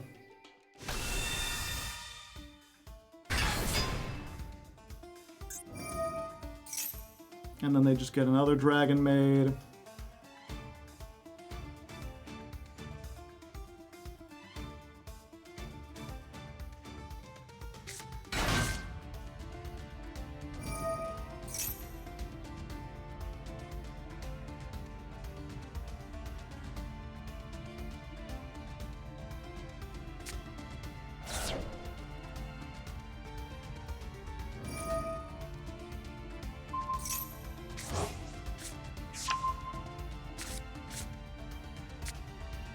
And they have enough for Xiao too. Yeah, not only is it maxi, it's 60 card maxi.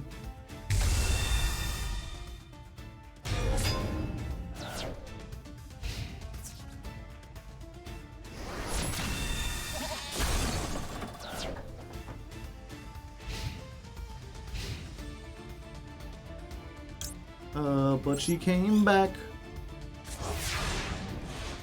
Not that it matters much. Now it might matter much.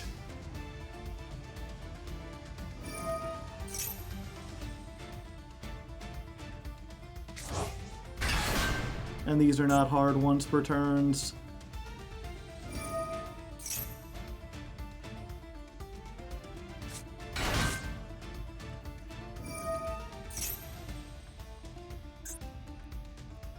So they can just make another one.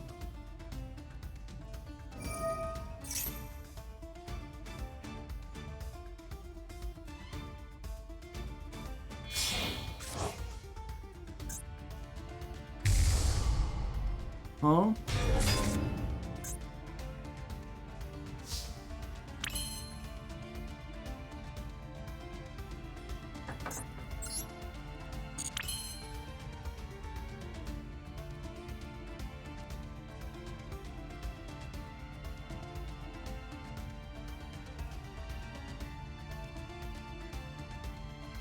Do I Typhon here?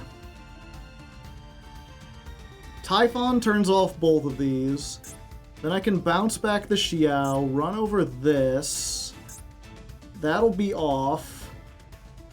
I can get the field spell, put this in the grave, get Littera, normal summon Littera, and then I have the bounce and the recover on their turn. I can't normal summon Littera.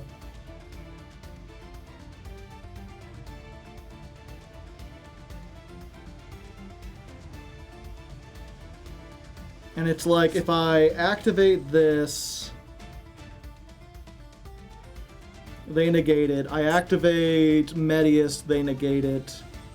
And then during their turn, they just have the negate again. They just go back.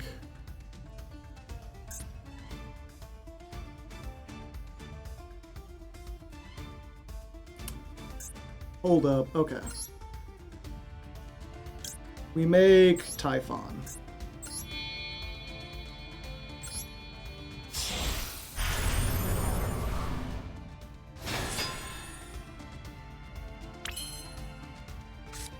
Oh, I can only set. I was like, wait, I can still summon?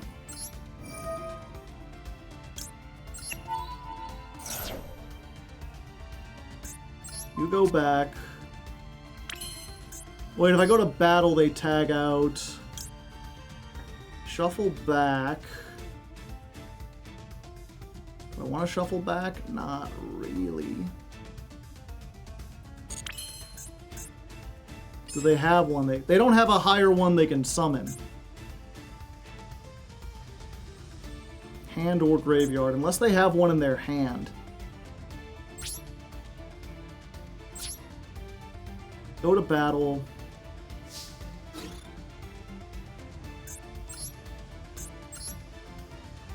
Hit over this.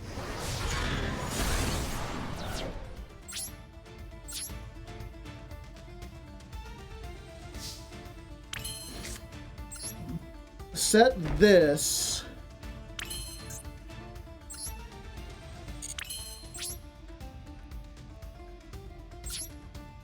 End turn.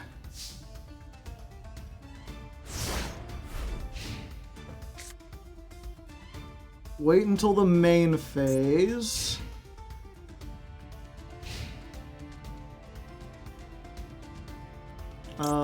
We activate this.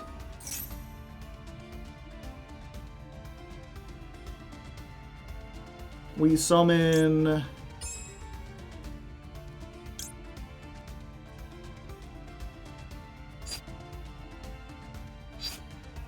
No, we summon Littera. Special summon one from your hand or graveyard except herself. So I can get this, get back non-finito, and then make Chimera.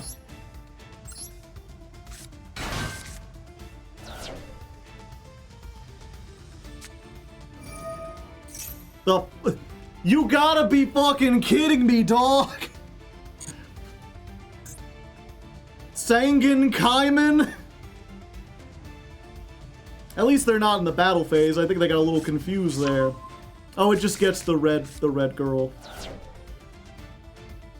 Okay.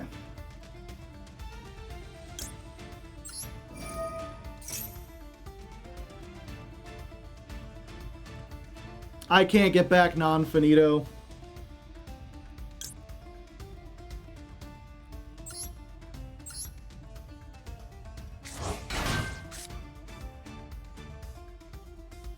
And I can't make any of them. I don't have 3 Artmages.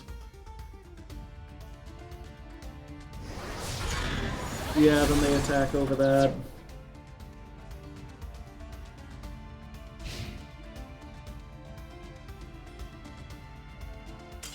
Huh? What? Hold up! What? Why did you surrender? Did the kitchen not do anything? I can't believe we got out of that. Somehow, Palpatine returned.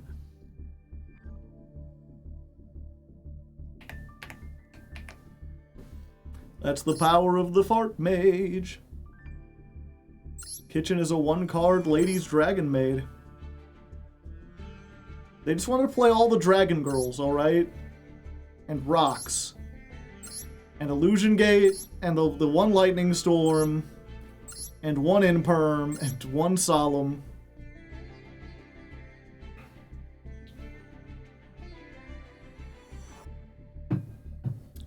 They just like Dragon Girls.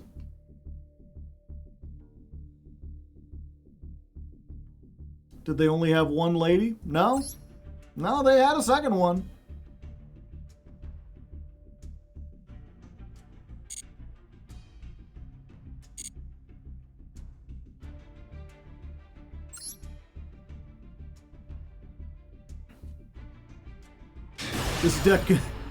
This deck can hold so many dragons.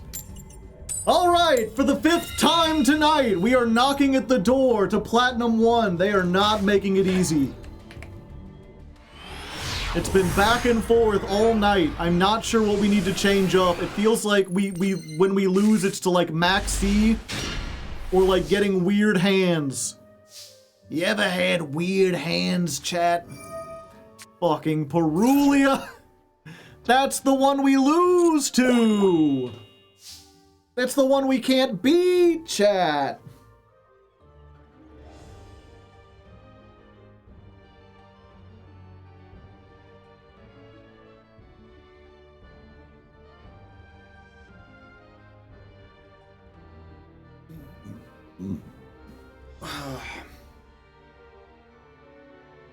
We give them what? 1 draw. By normal summoning this, we get the owl, but we can't make non-finito because he's not an Artmage. I can't even set this because then I can't activate the Perulia, but also it's probably Labyrinth.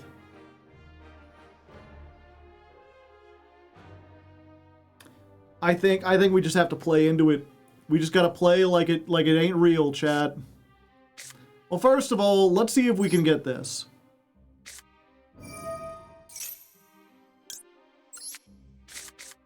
Okay, we do get that.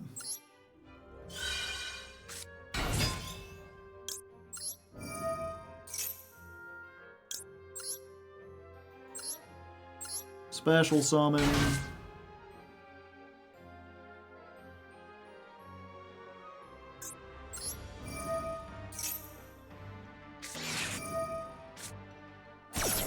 And Fuelos! 2 of them things. 2 of them things.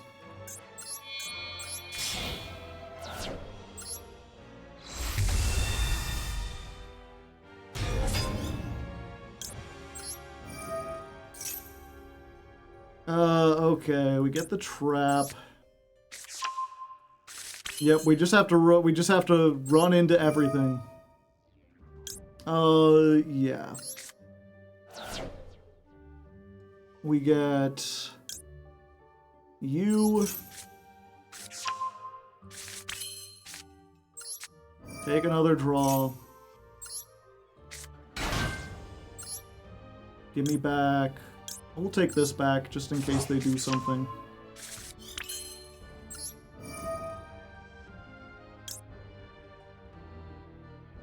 Yeah, we'll send off this. We get her. Take another draw. I'll get a draw as well. That's a pretty good one.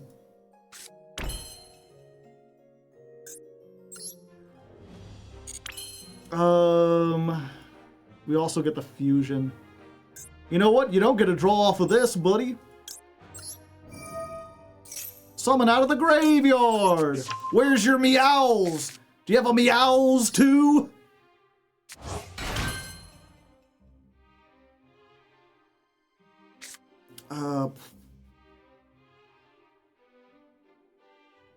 Yeah, and I think it's better to set this. I mean, Griflair against the trap deck.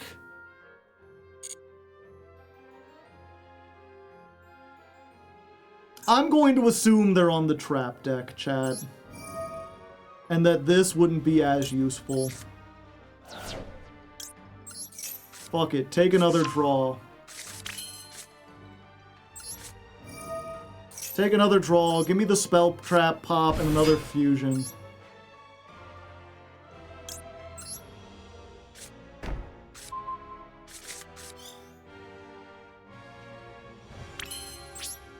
I end my turn. They got 9 cards in hand. We've got like 6 disruptions. Okay, they're going for that. Sure.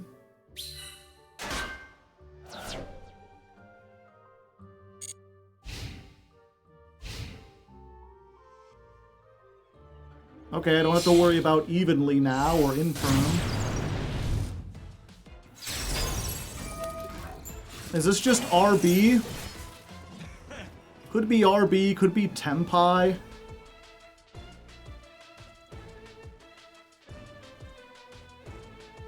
I'll allow it. Let's see what they make.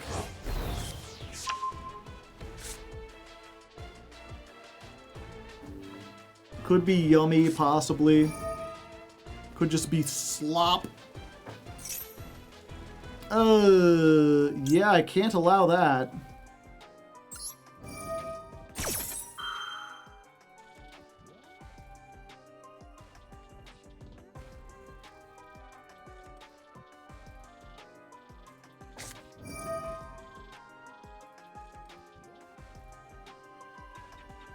The Phydraulis, I can't allow that. Some kind of Synchro. Okay, it's Yummies. Yummy Mitsurugi. Yeah, we will stop that with the counter trap.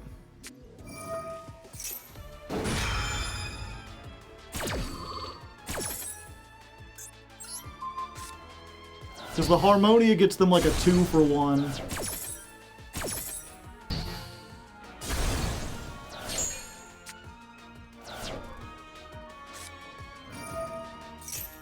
Okay, they're going back for that.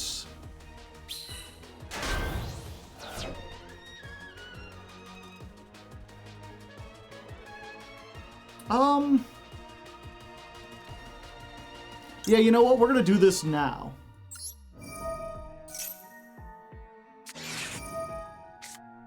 Of course they drew Max C. How would this deck win without Max C, chat?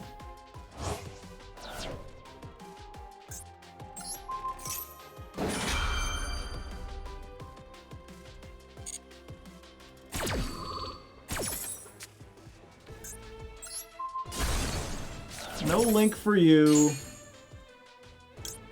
Owl comes back. The Charmies did. The fact is, once their turn starts, they can't Charmy again. Also, no Charmy except for Meows would draw off of this.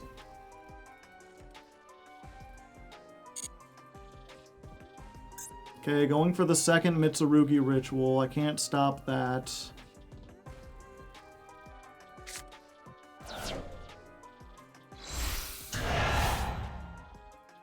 Utsu. Okay.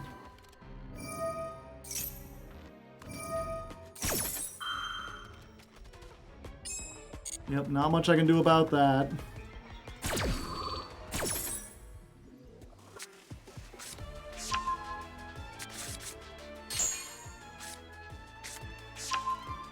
Murakumo.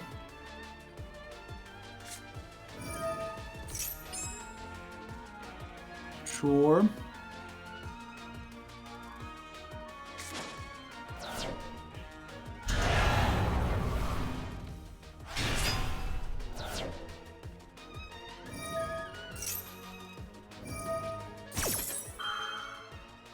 Yeah, I have to negate that or else I lose the board.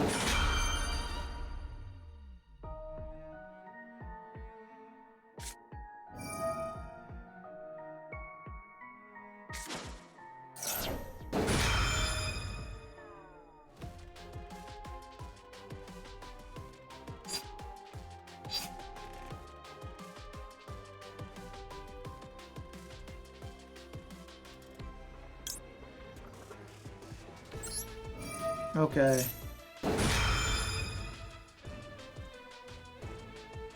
Yeah, we're doing it like this. We're gonna make Nerva.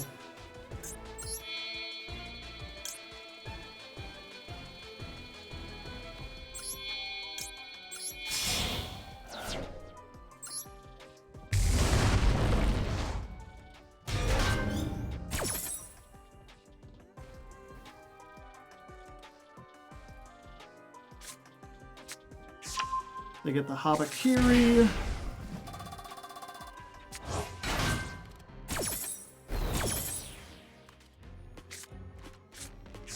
They get Purification. They blow up that. Nerva doesn't blow up.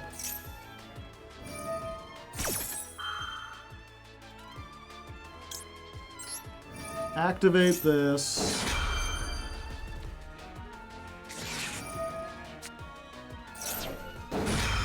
Chain Ash.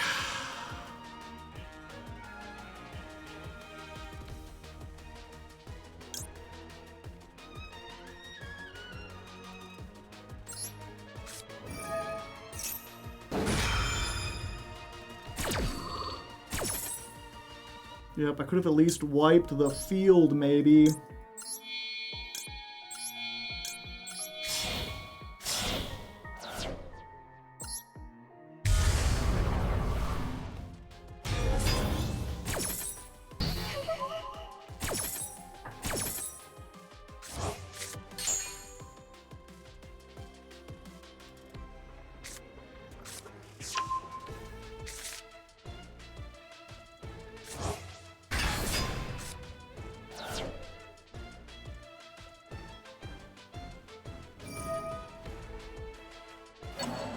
Yeah, now I can't even do this because I can just negate it with the Murakumo.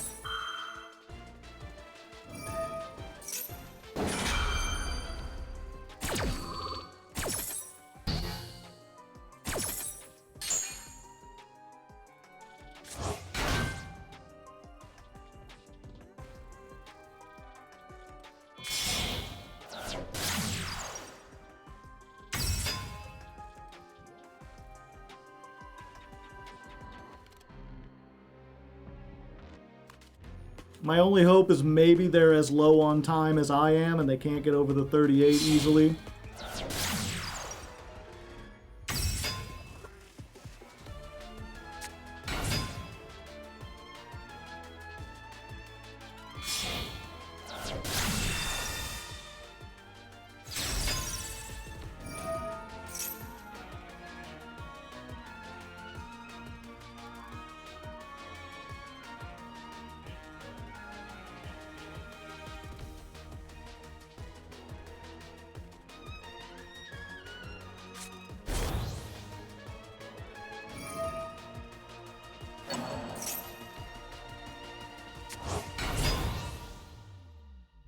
They can easily get to 3,800, assuming they have time, yeah.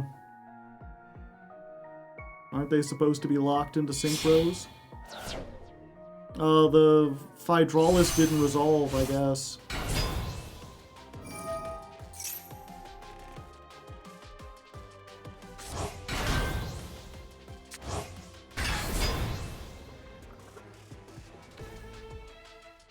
But I mean, we had to, because they would have popped 2 cards.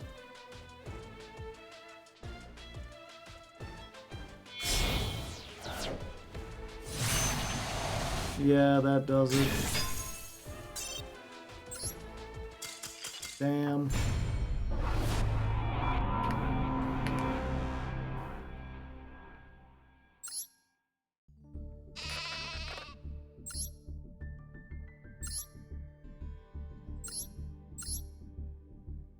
They only had 1, too. You're playing a 43 card deck and you're like, I could thin it down, but the one Perulia.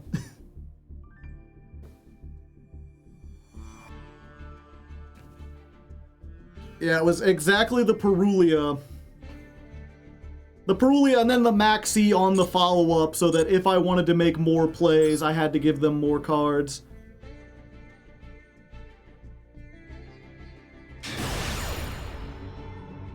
I mean, it did win them a game.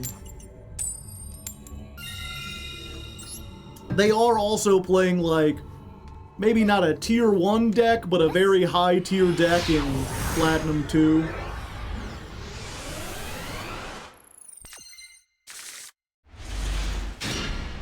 Oh, now it's my turn to have the Maxi. Dakota, Jamaica. Hello, it's me.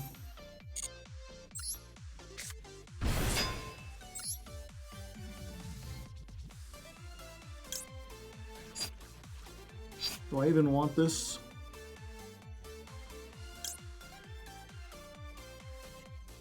No, we just set this. Be like, I already had it.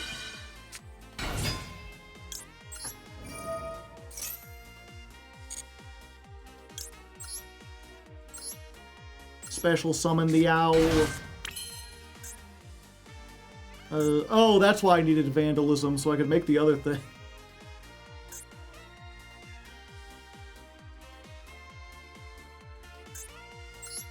I forgot, now I don't have non-finito, so if they happen to have Nibiru... Oh wait, I can still make non-finito. Let's give up the Graflair. Yeah, it's worth it.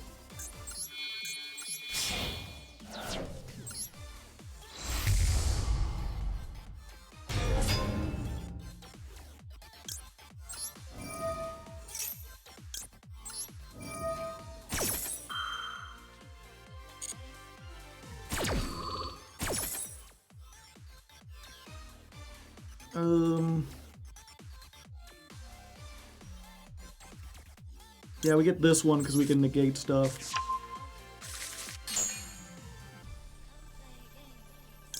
Set this.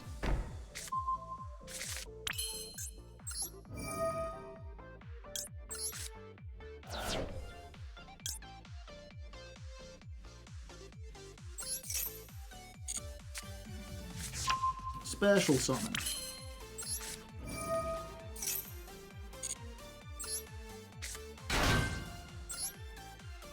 Give me back my fillet of fish.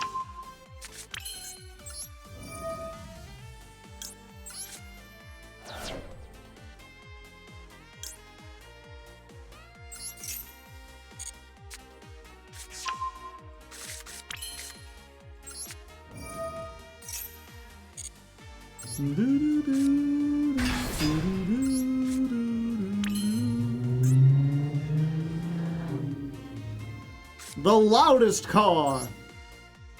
Whoa, oh, the loudest car. It's so loud, such a big loud car. Normal summon.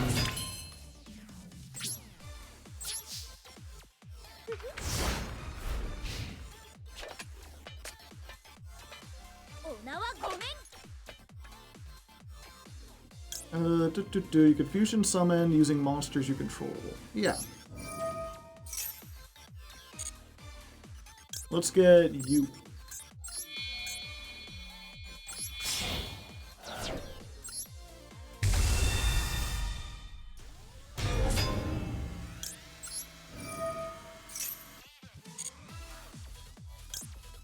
Sure, why not?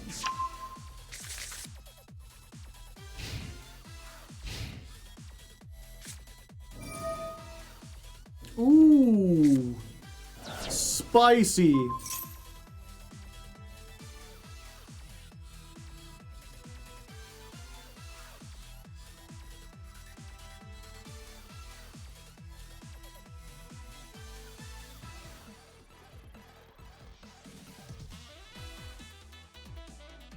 Yeah.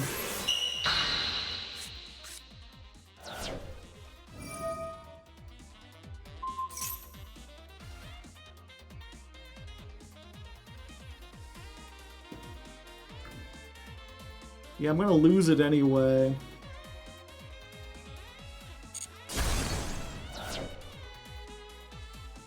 And now I don't have 3.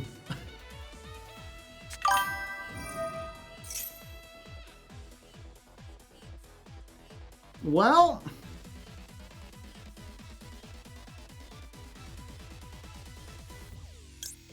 yeah, I still bounce this.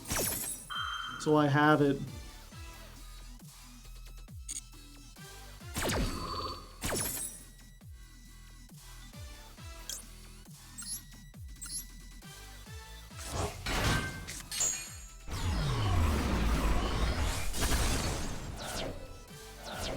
The deck is so fragile. I mean, to board breakers, you don't see people running Ultimate Slayer Dark Hole very often.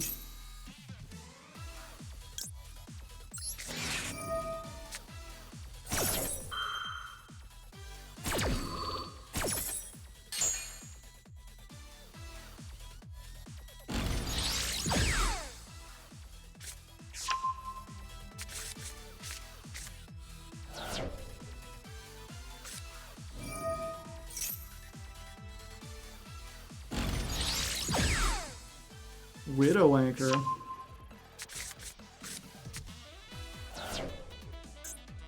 I don't think it's RB.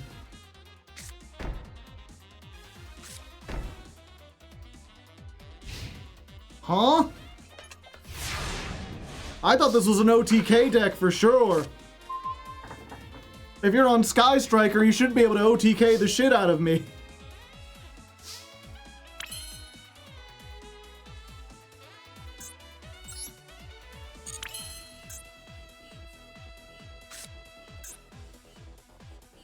Both owls are in the graveyard. Medius is not in the graveyard.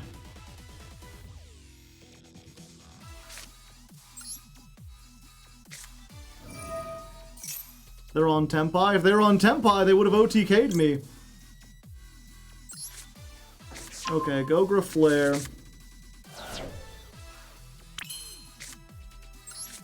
Summon the Graflare. Called by.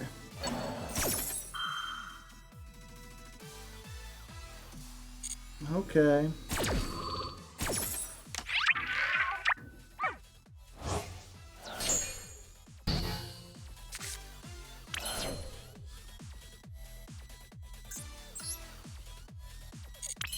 Well, if that's the case...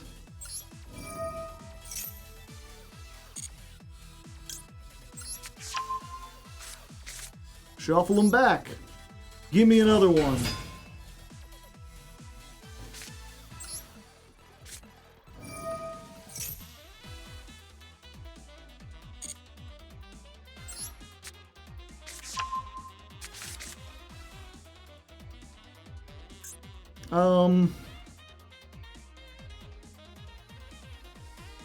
Yeah, hold up. Art Academy, discard the other Art Academy. Get Graflare back.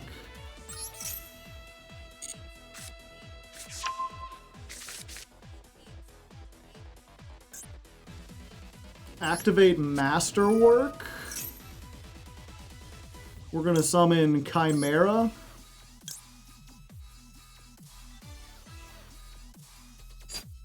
Oh, I gotta use different names. God damn it.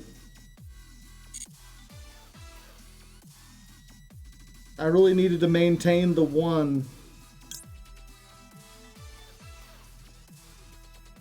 Same attribute, but different types. That would be those two.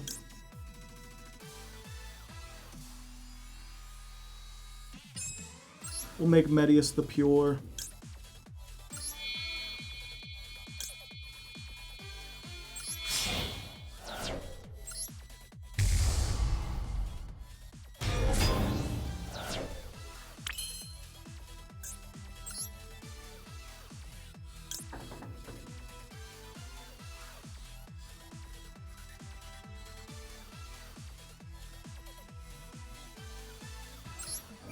Use this. We're gonna put back the owl and the non-finito and one copy of the field spell.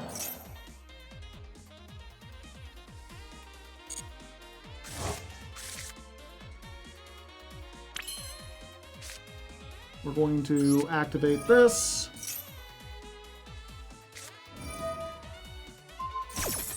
Okay, they're gonna steal him.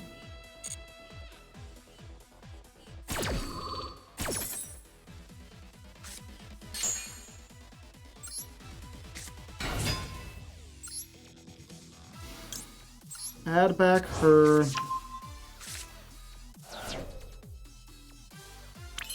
I haven't normal summoned, yeah, right? Okay.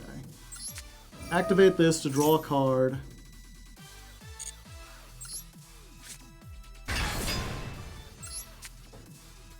That's a pretty good one against what is probably Sky Striker.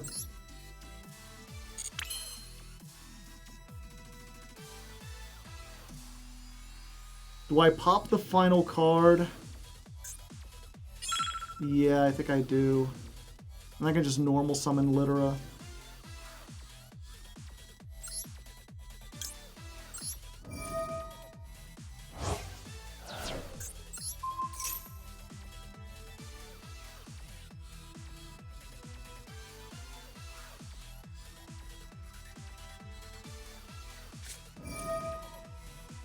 Ah, you son of a bitch.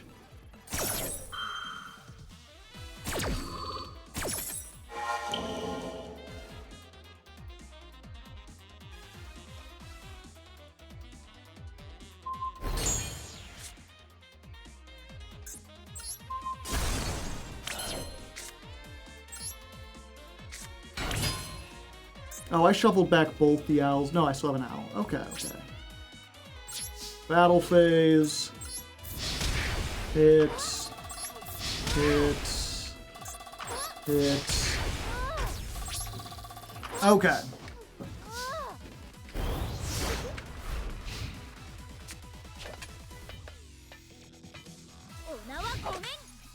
If they have another Dark Hole, though, or Raigeki, I'm fucking screwed. Okay, they don't.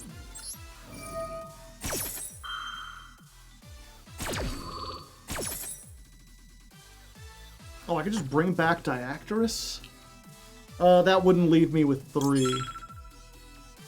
Yeah, I need to do this.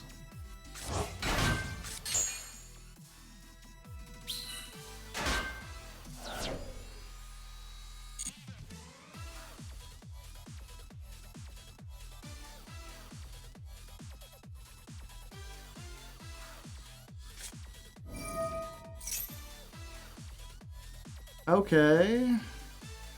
Add a spell.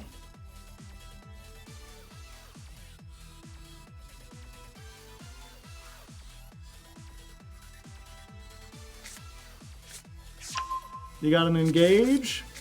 That's a nice card you have there. Be a shame if you couldn't activate it.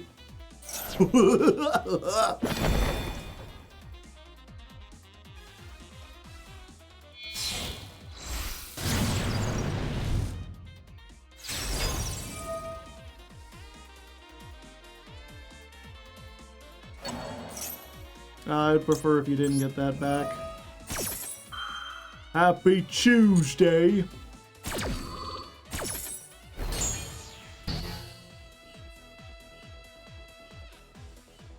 End of the main phase. This is when your Artmage is targeted for an attack. Okay. Oh, you want to get rid of my owl, do you? I would prefer if you did not. That's right. Yeah, get out of here! Get out of here!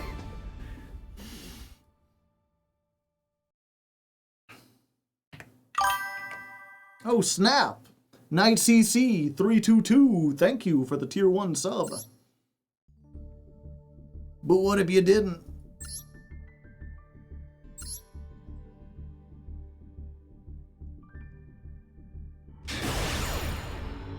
Oh, I didn't know they made a Ryziel thing. Oh, also we're gonna rank up. This is the like 7th time tonight. We've been here so often. I no longer have hope that it'll work, you know. You can only see this screen so many times. Yeah, this just loses to Ash, I believe. Because they can Ash this, I found out. Although, what was it? We can give up the super poly to make this now. A level 7. Yeah, I think it's worth it considering what we can make. You just make non-finito using U and super poly. Uper poly. Non-finito being a link 0 as long as you have a spell. Just set the counter trap, and now we can't be ashed or drolled. Oh, and actually, before I do this, I should go ahead and Finmel, because we have a Artmage now. You can ash that. Am I fine with that?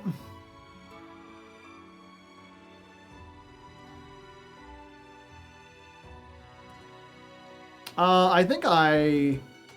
No, I can't be, because I just realized, like, if I do this... What am I ending on? I have the Acropolis, but I have no way to do anything with it.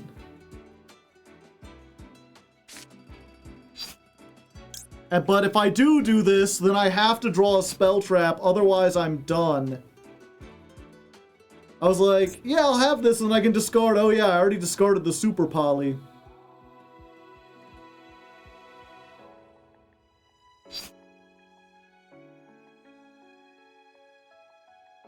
Yeah, we have to try. We'll just hope we draw a spell trap. Heart of the cards.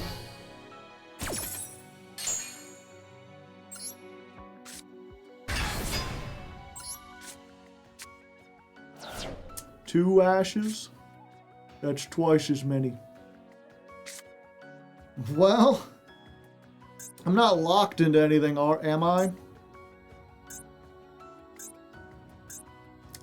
I do have a Barone. Which is Barone Pass.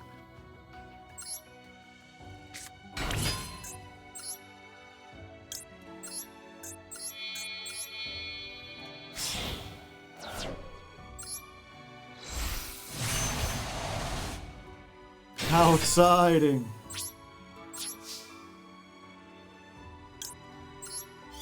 I guess I have her too. And she can fusion summon, no, only using monsters I control. So it is just Barone Ash. Nothing beats this.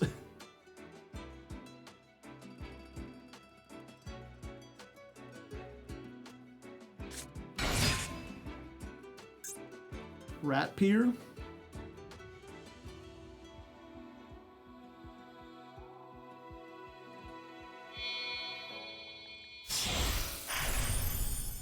Borbo.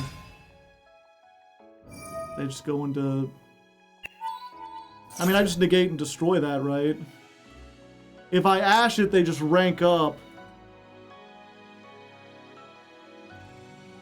Yeah. Blow it all up.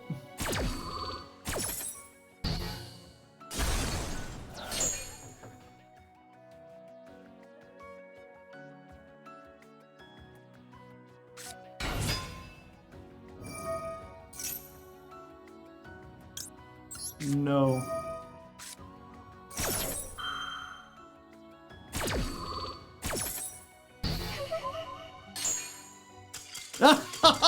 Finally! Jeez, that was tense. Ugh.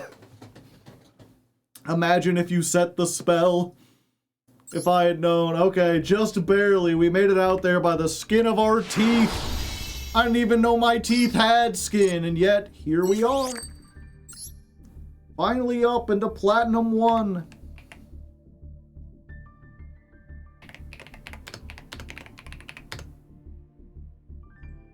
Duel 30 versus Radiant Zoo. Congratulations, your teeth now have skin.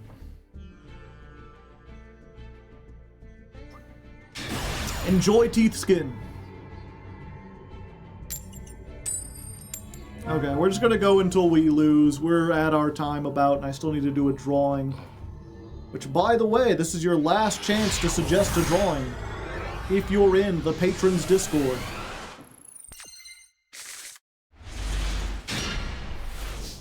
Okay, going second.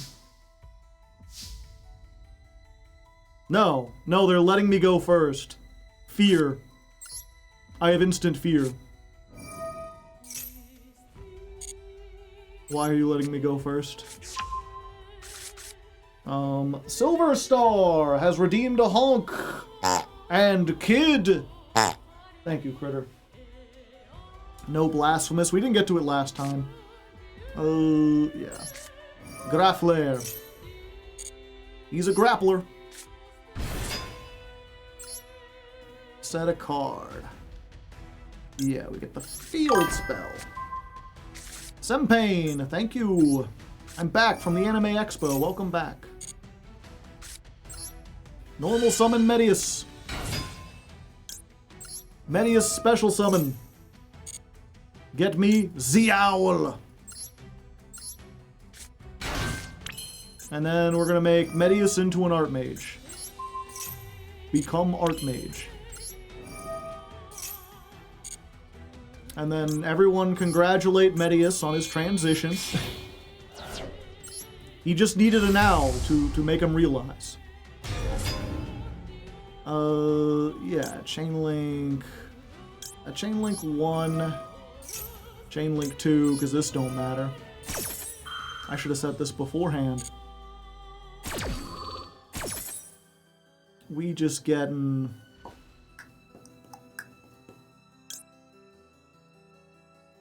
this, yeah. And then this gets us the trap.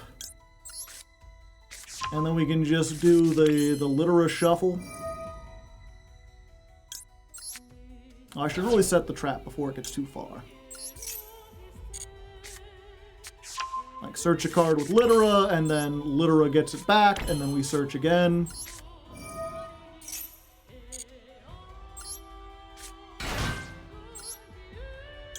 But it came back. And then we got all this plus Maxi. How am I supposed to win without Maxi, chat? Stupid game. I'd be so much more invested in this game.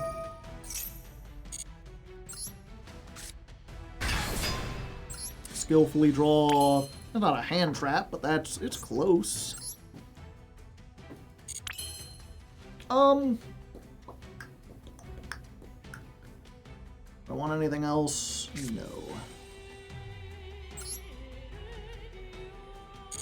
Do I even set it? No, I'll keep it for next turn.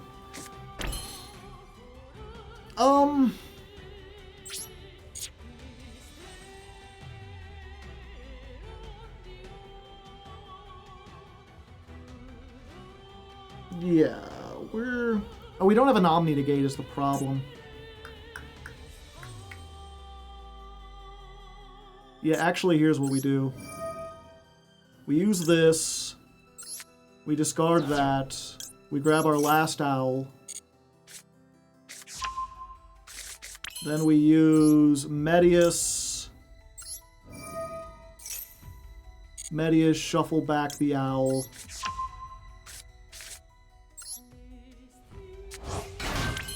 And then as soon as our turn starts...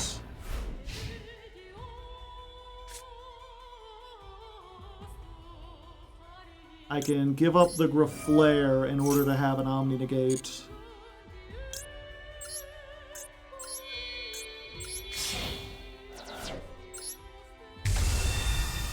Diactorus.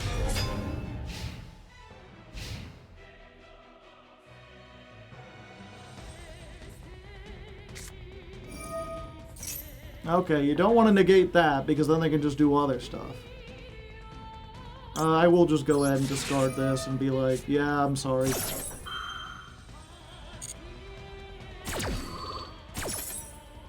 If you want to save time. The opponent has 6 imperms.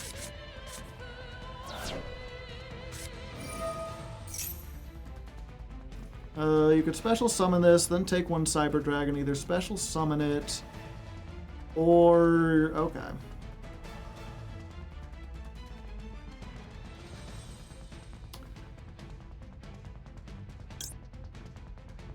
I think I will stop that.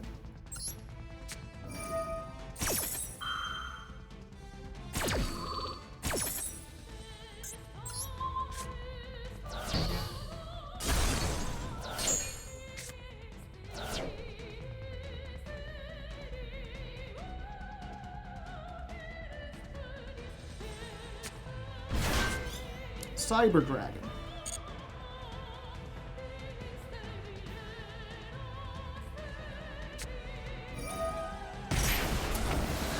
I cannot be allowing that.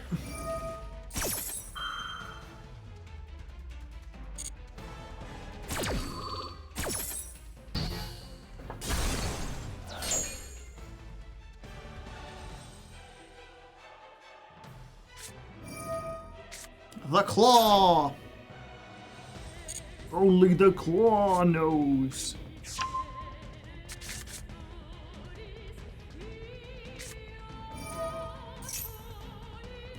Yeah, we will Chainlink 1 Litera, Chainlink 2 Awakening.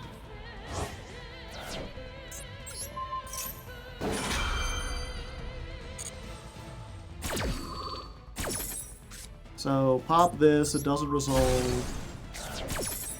Litera summons an owl. Yeah. I just said everything. It's like I would, you know, if you consider it a nice thing to say GG, I would say that, but I do not feel as though that was a good game. I had a huge advantage there and didn't have to think especially hard.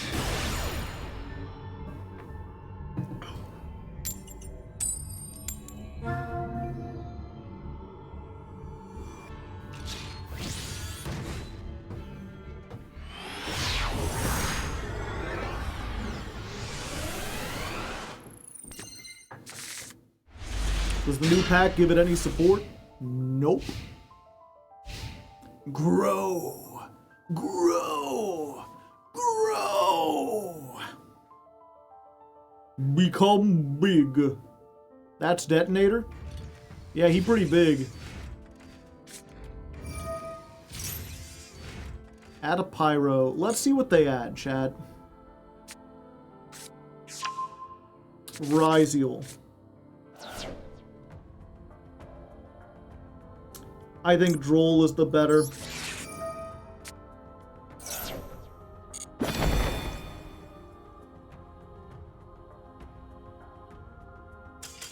Yep.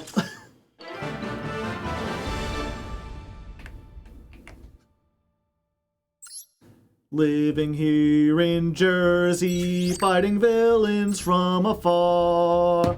You gotta find first gear in your giant robot car. You dig giant robots. I dig giant robots. We dig giant robots. Chicks dig giant robots. Bum ba da bum ba da bum ba da bum ba da bum ba da bum ba da bum. Nice.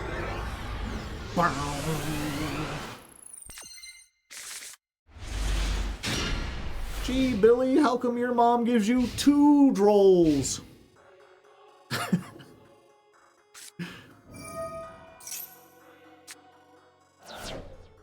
Fua.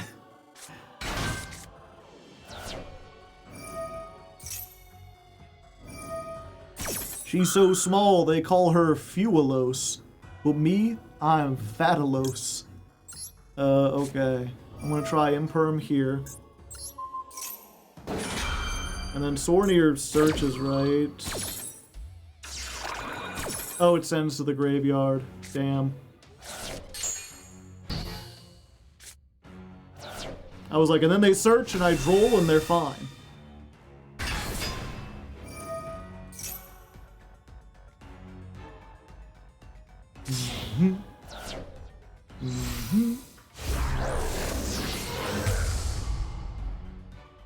Granola bar, the Dusk Dargan.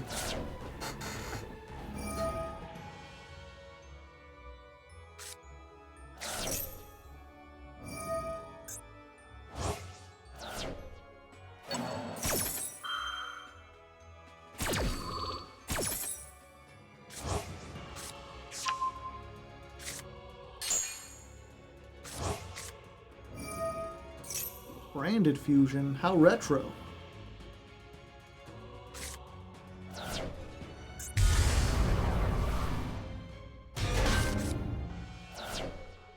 Yeah, these are like old combos.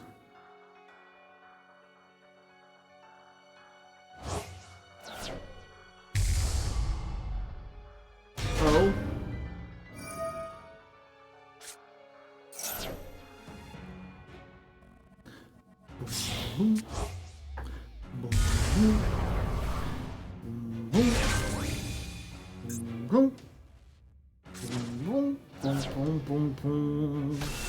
Boom, boom, boom, boom.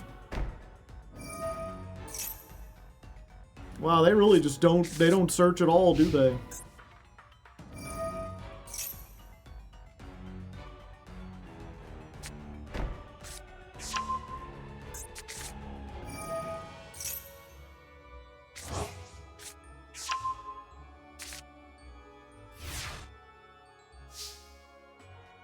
Yeah, I think I might be kind of boned.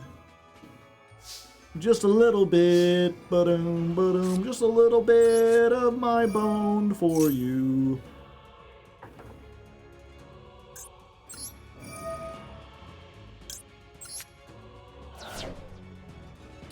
Yeah, we still go for this, right? Yeah, because then we can pop the back row.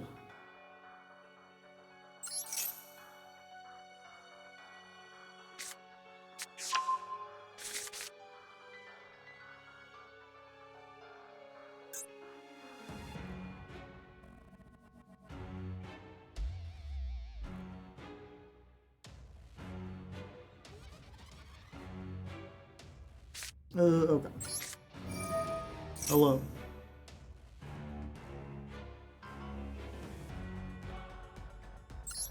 It's a lot of text. I'll have to wait till after the duel.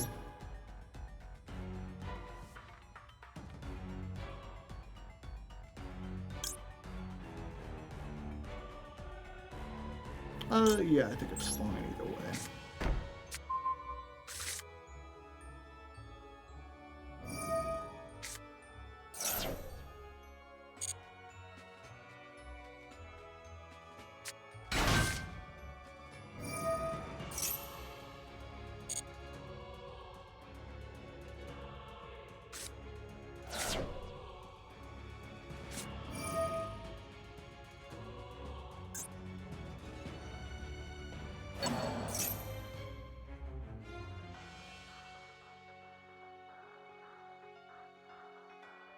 Either side of the field, eh? Yeah, I think we do this here, even though we can't pop the final unknown. it makes things awkward for him.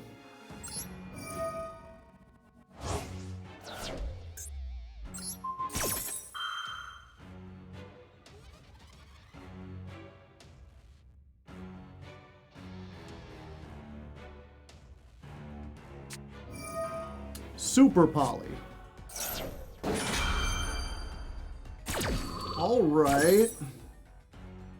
What you fusing?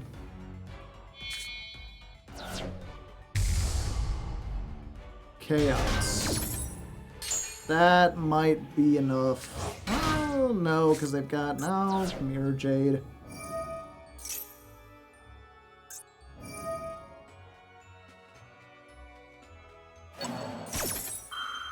Just any amount of cards.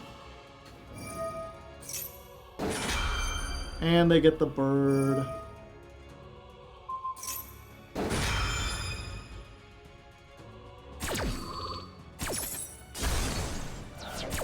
Wait, do I get to keep my field?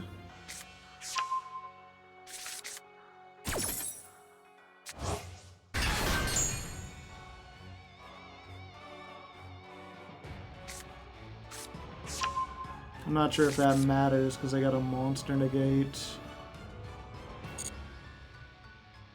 Yeah, unfortunately, I got these two drolls that are good in most matches and useless here.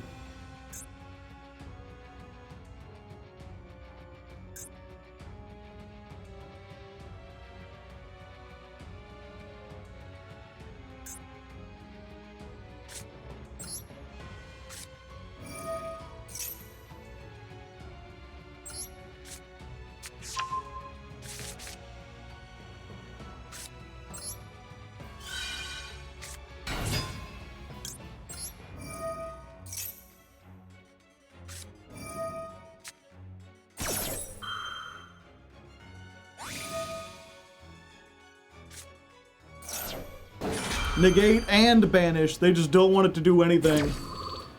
You're lucky these aren't spell traps. Like, if they were, I'd have so much follow-up.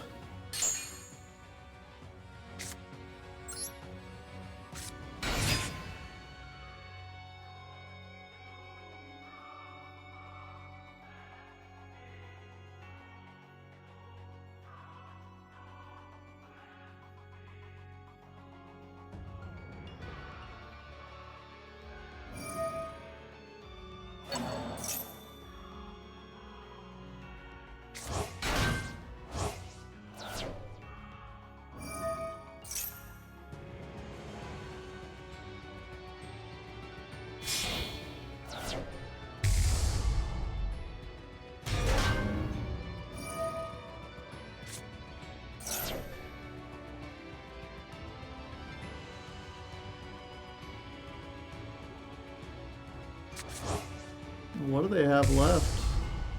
Furious Dragon? Kick it old school.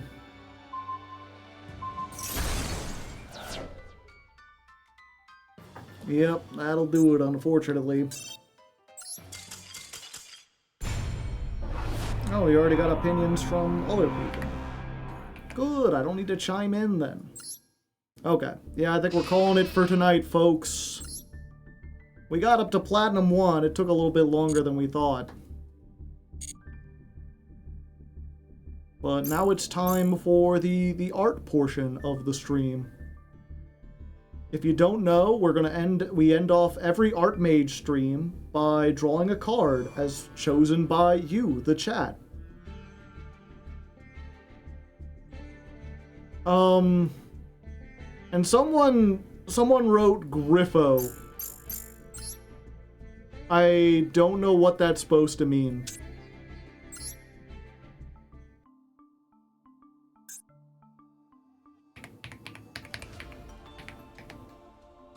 There is no card named Griffo.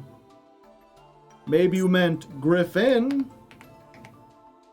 but that's not even close either. If you did mean Griffin,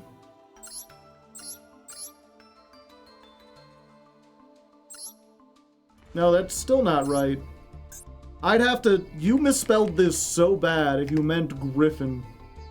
Wait. How do you spell Griffin? Is it Griffon?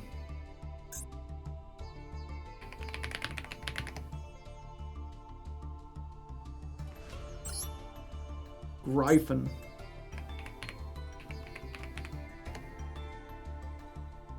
Yeah, if you meant Griffin, then it's like, well, there's DD Griffin. There's Nightmare Griffin. There's Wandering Griffin Rider. Those are just ones that, like, we might be familiar with. So I'm going to disqualify that one. Mr. Nova says...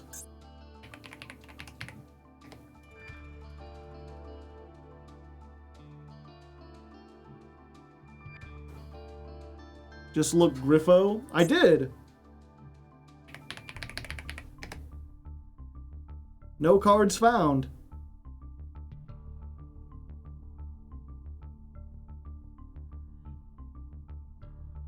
It's a new Karibo. It's not in Master Duel.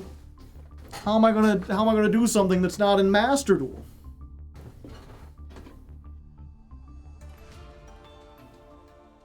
I'm not even familiar with it. Google.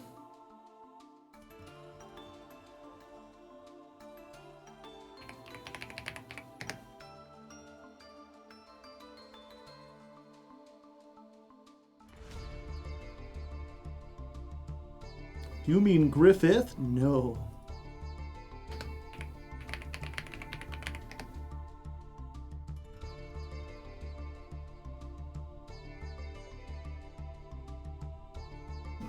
Can I get this? Okay, so that's what Griffo looks like.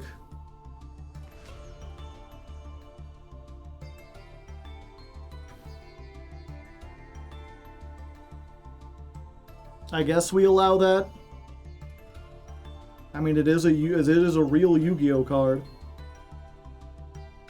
It's just not one that I thought we would pick ones that we'd known, not brand new ones. It's Karibo wearing a Griffor pelt pog. So we got Griffo. He's got a silly little hat. Mr. Nova has suggested Crystron Citri, which is a Crystron, one of my favorite archetypes. She's so adorable.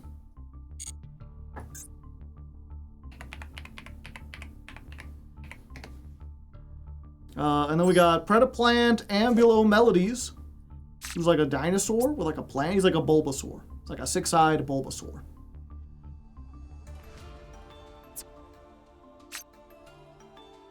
And then someone came in at the last moment with IP Masquerena, which comes in 3 different arts. We will vote on which art I draw if it wins. What are we voting for? Again, it's at the end of every art stream, I'm going to draw a card in MS Paint for the art theme. Last time we did an Aeacraft. So those are your four options, chat.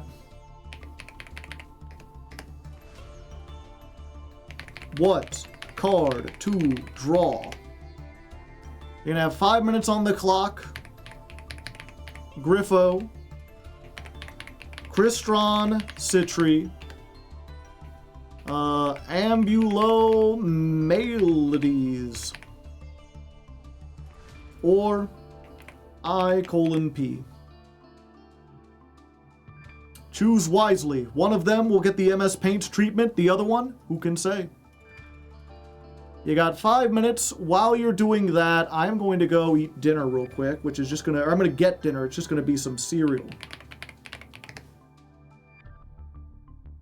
And then when I come back, we will do the art portion of the stream. All those Pictionary games help me. Broken Picture Phone, you mean? Yeah. While I'm going off to get food, I'm gonna go ahead and play a couple minutes of ads. Ads help support the stream, you know? If you don't want to watch them, you could always subscribe or get Twitch Turbo. Those would benefit me. Alternatively, if you just don't want to watch them, you go get a snack yourself. Use the restroom. Get up and stretch. I would recommend all these things instead of watching ads. Ads are bad for you. So we will return shortly.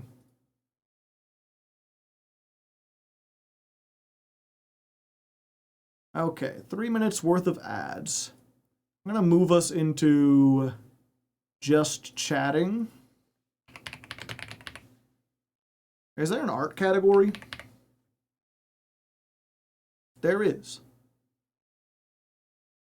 I assume this is just for art. We're doing art. And while I'm gone,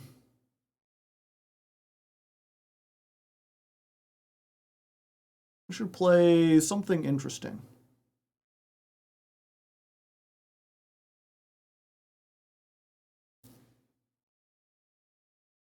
What was it? I've been watching this guy lately. Anyone here familiar with Cam Sandwich? We doing art soon? Yeah.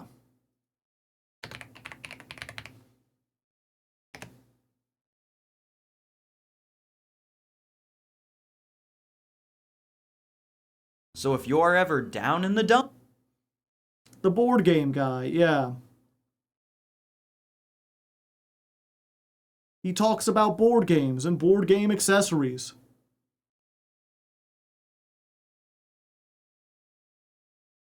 Specifically,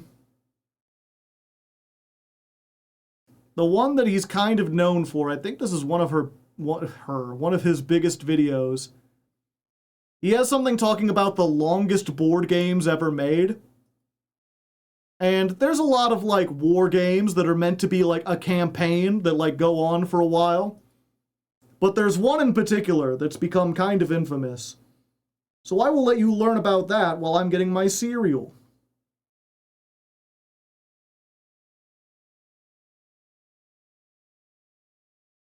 We're just gonna skip halfway through the video.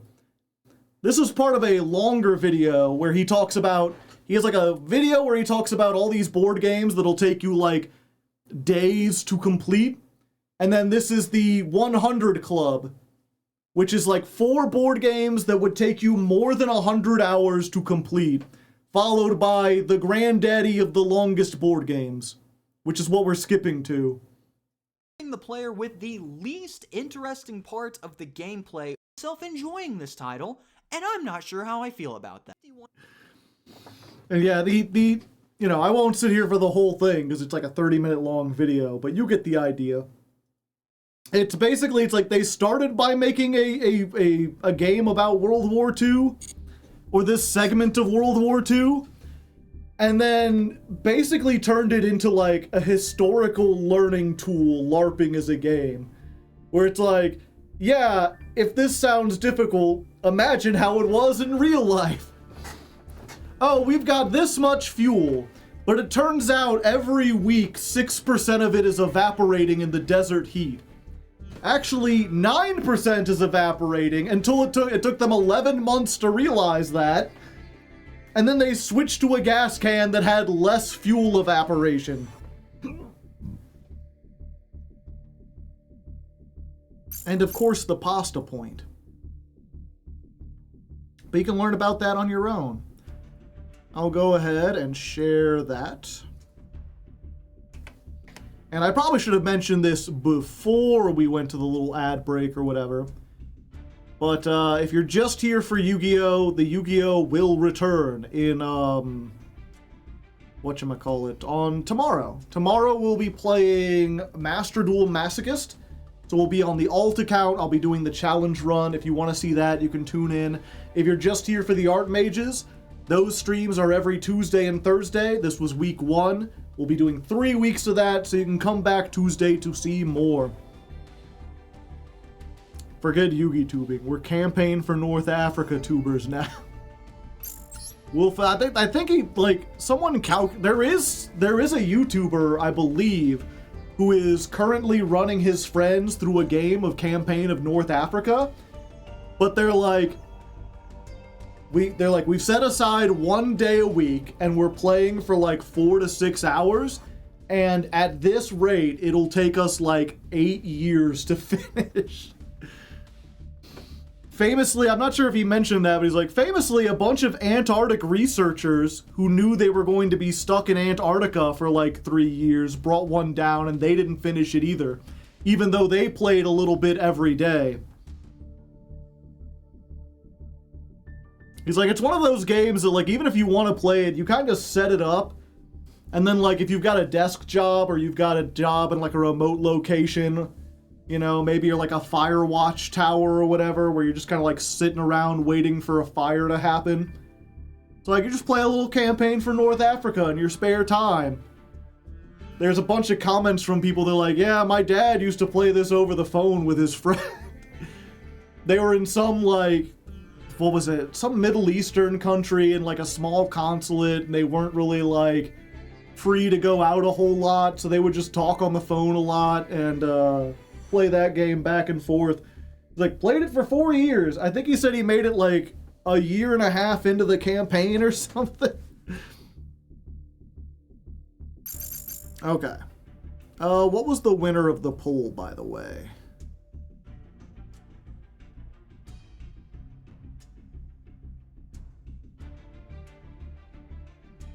Citron? Citri? Words.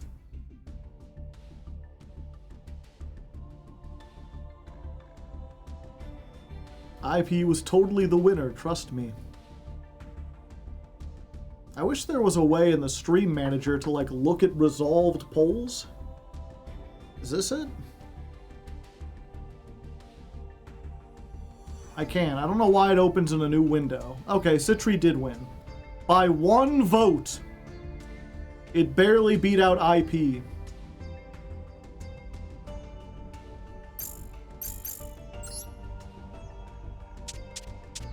you have a time limit on this card? I do not. Let me see. We're gonna get...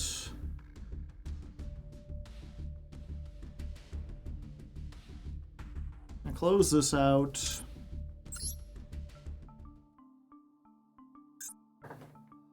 Is it copy and paste or a Hardleg original? I mean, if I was just going to copy and paste, I wouldn't be doing much art, would I?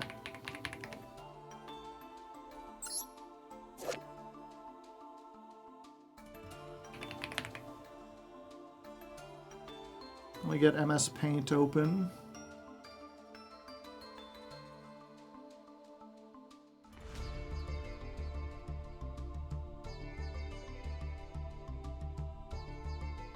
We just tracing over here.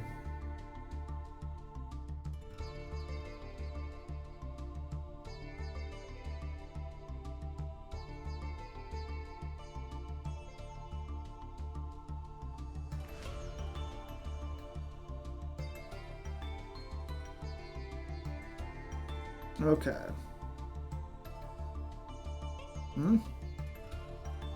Oh, great.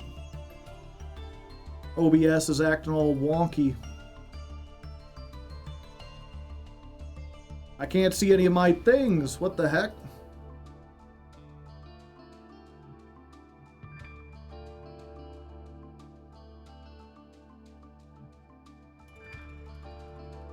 There we go.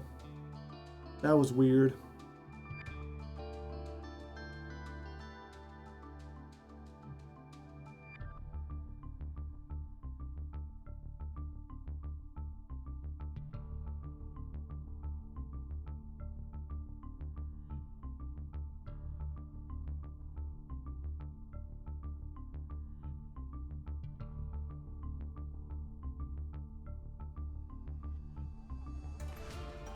What the heck is up with OBS?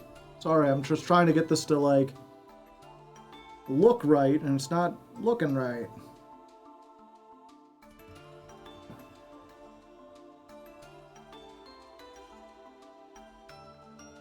There we go.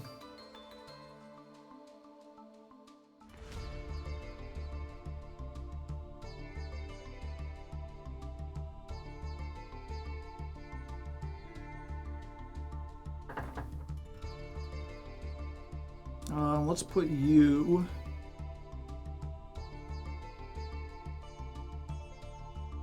Man, I wish... I need to show you this, chat. Here's what's happening to ops. I've been trying to search up, but I don't know how to explain it to Google.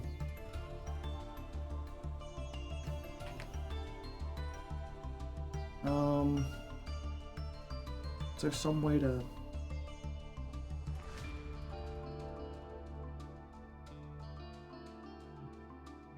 Yeah, here, 1 second. I think I can put it into Paint.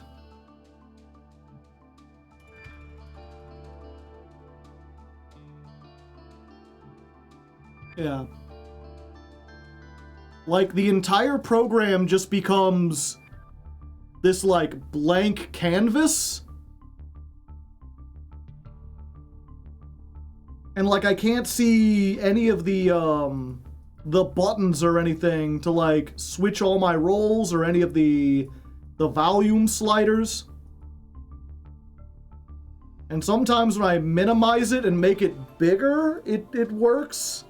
But not every time. And now the chat's gone. Great.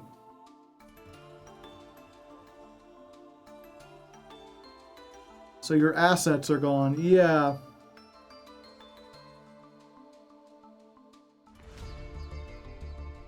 And I am uncertain why it would even do that. Is it a layers issue? I don't think so. Because it's just like sitting there and I'll turn over and then suddenly it'll just gray everything out like this.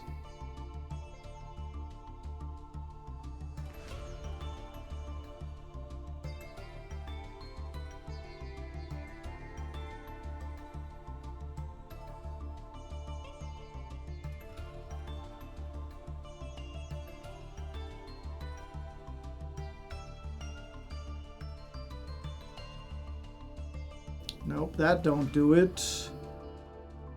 Minimizing don't do it. Maximize.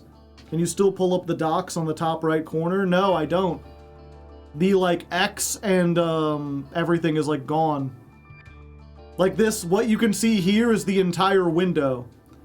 It's just a grayed out box with chat in one corner, and, like, the video feed is still going. But all the other buttons and things are uninteractable. The only way I can minimize it is by, like, clicking down on the thing. Like down on the taskbar.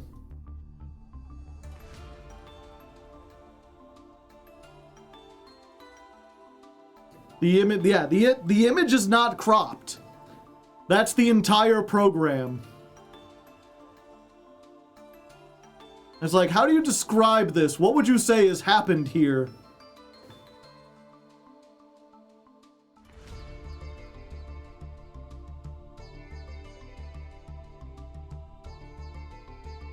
Yeah, because normally there's like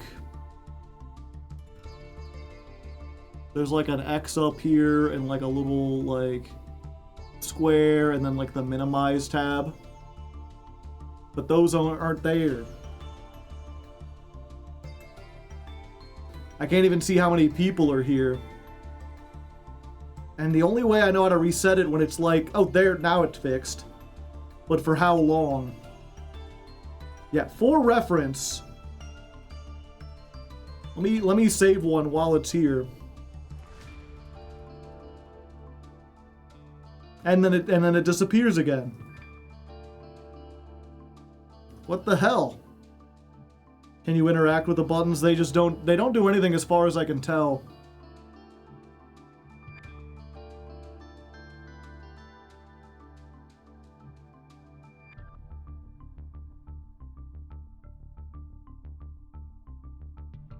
Let me add a layer.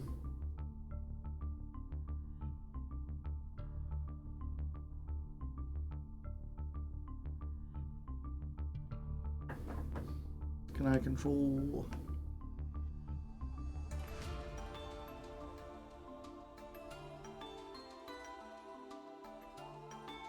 Copy. Can I control V? There's no way to paste it into...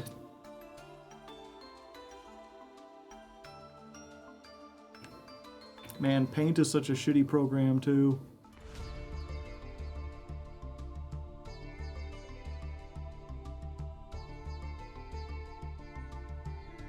Okay, there, I got it in there, but we lost it. But that's what it's supposed to look like.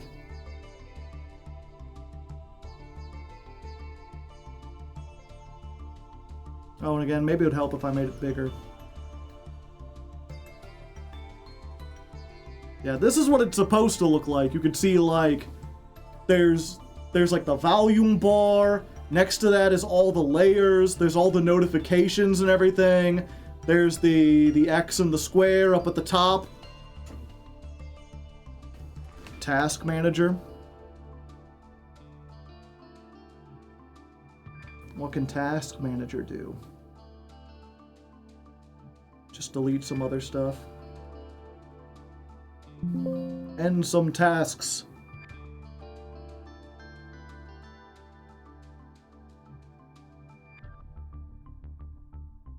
I don't have any other real tasks going.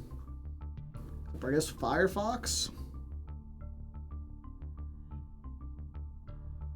I don't think that'll help, but we'll see. Oh, maybe. Hold up. Okay, anyway. Let's get this back down here. I just wanted to draw, chat.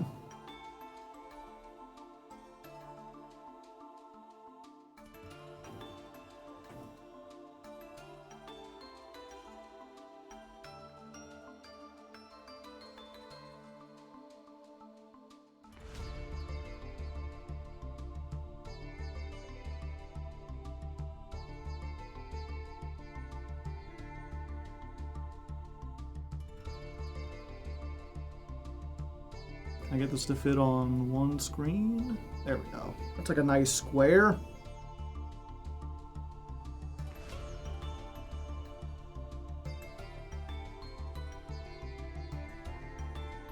And then the thing I was going to look at this time, real quick, what kind of brushes do I have?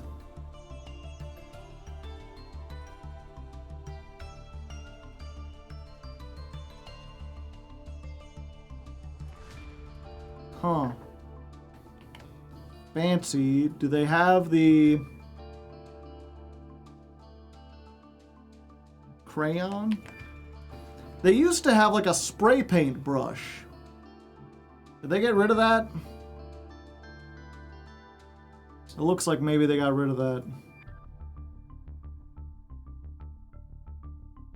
8. Go to 8, chat.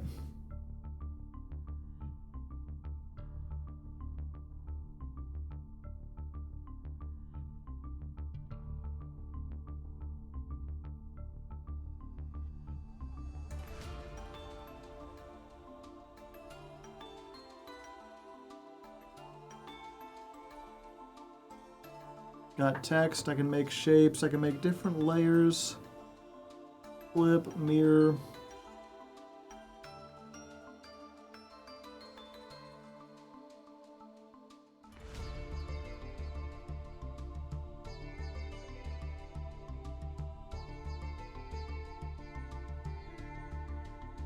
Yeah, I guess we just stick in the same.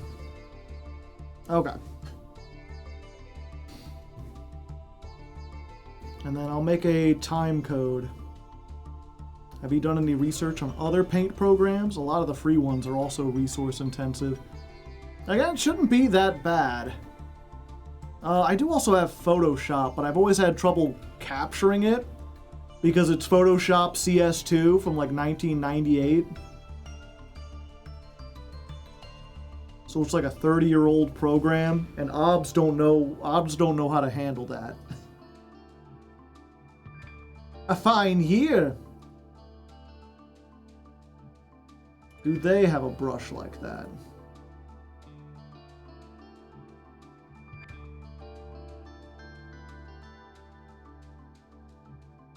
Kinda. I don't suppose, can I change the transparency? No, they don't have that option either. I was really hoping, I was like, oh, I'll try out different art styles and stuff, but all they give you is like the one pen on paint.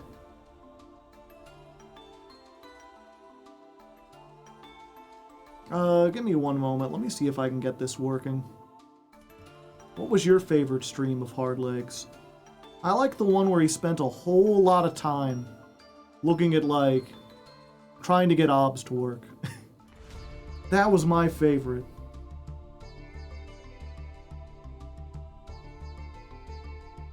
Okay.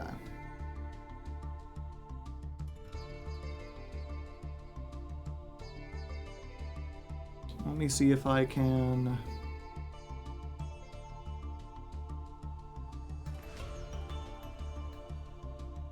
Oh? Hold up.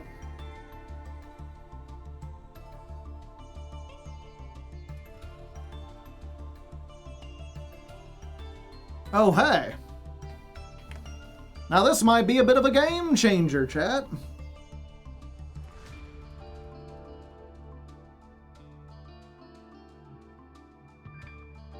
Day 6 of Scareclaw. Never lost a single match.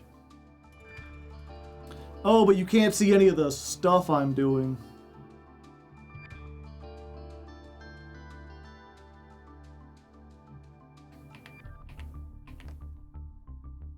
I guess that's fine, though. Use a grass brush.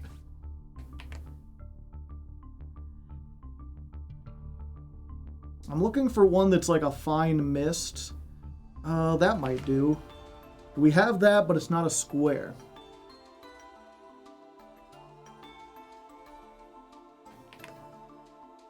That might also work. Oh.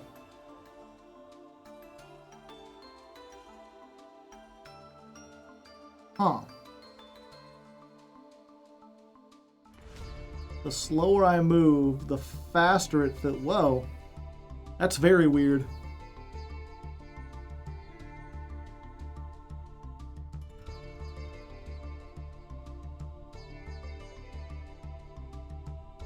I think that might do. Okay.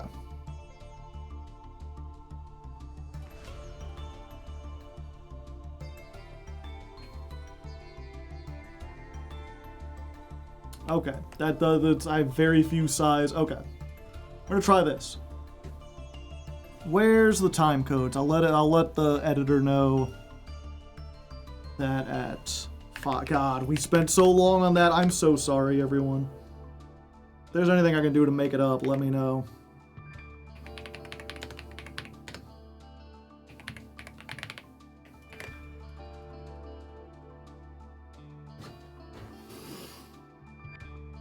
Alright, everyone.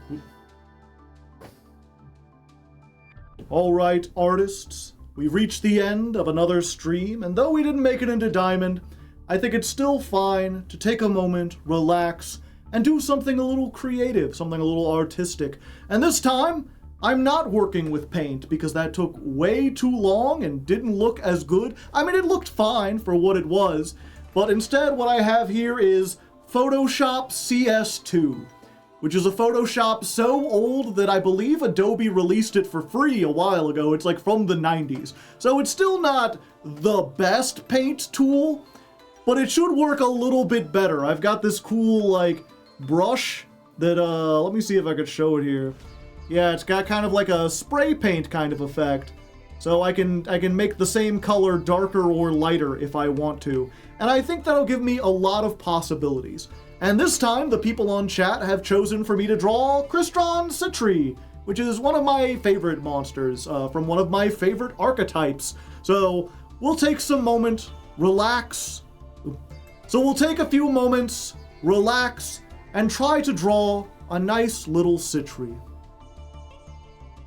Downtime for art, yes, yes. The question is, chat, and I guess I'll put this down to a poll as well. While we're doing art, what do? Do you want to just yap? Or should I play some music? I can play some copyright music, but then everything gets cut out of the...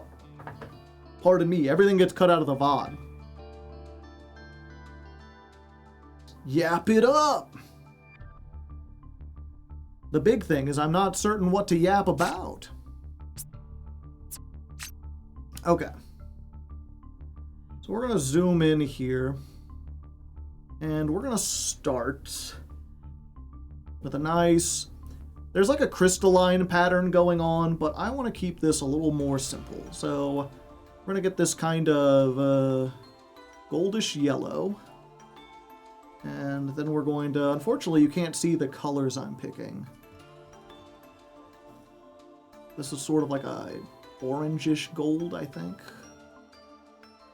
Yeah, something like this. And then we're going to use... There's a circular gradient. So we can do something like this. I think that needs to be darker. Darker, a little more orange. Let's try this. There we go. Yap it up. Voted.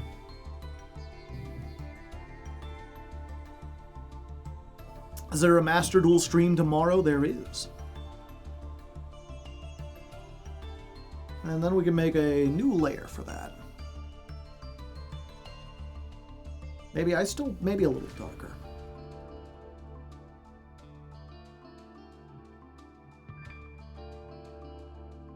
Oh, I should zoom out real quick. Yeah, make sure we get this centered. Or close to centered.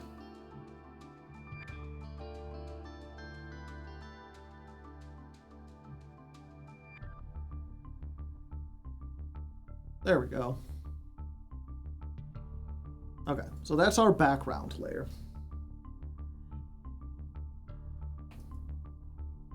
And then we're going to be working...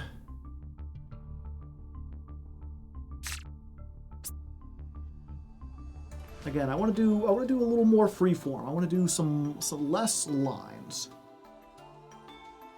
So we're going to get a really dark, almost grayish yellow. Not quite black. There's a little art tip. Generally, you don't want to use like pure black, even for like outlines. They're usually like a slightly different color. And we're just gonna see if we can get like a general shape of Citri. Got that.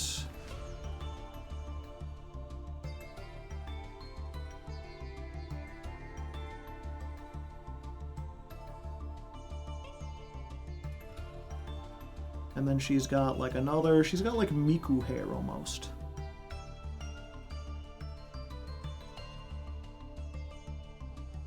Yeah, it's just made of cylinders almost. Not cylinders, like rocks.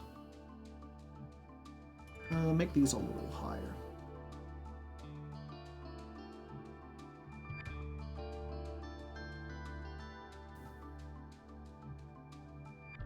Ever do a classic cut tool? The background on the Crystron is giving me flashbacks to that.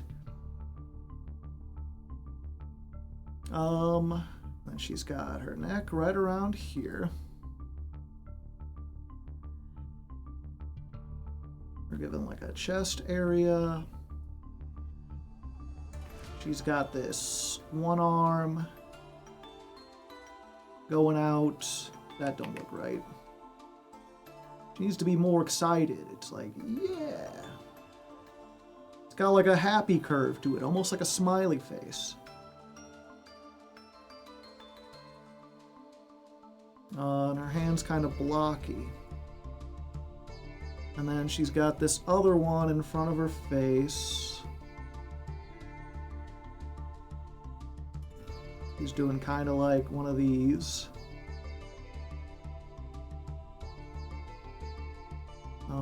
And then she's got like a very short, brief waist there. And then it kind of flares out. Got almost like a pleated skirt looking thing.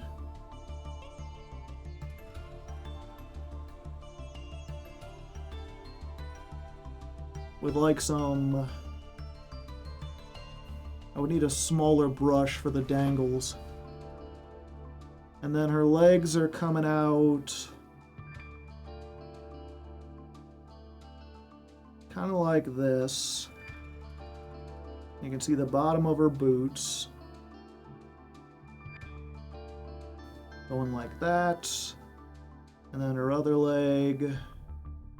Going out here.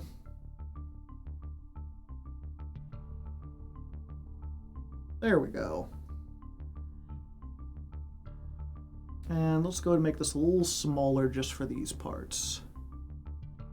He's got kind of these diamonds coming out of here, you know.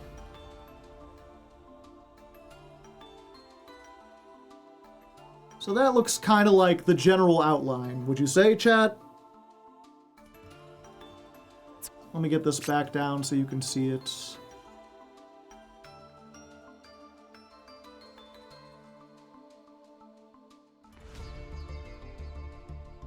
Roughly the same.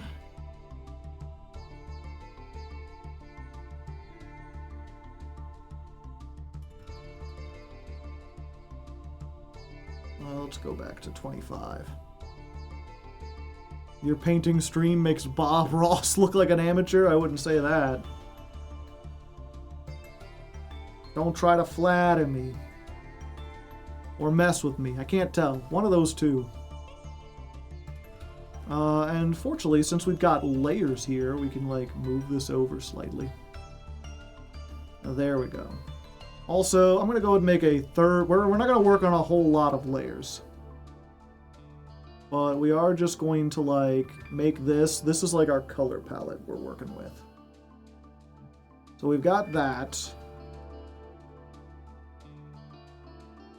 We've got this... Wait, that don't seem right.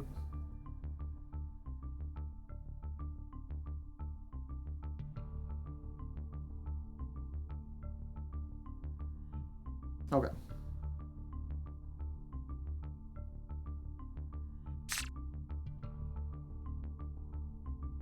We move in.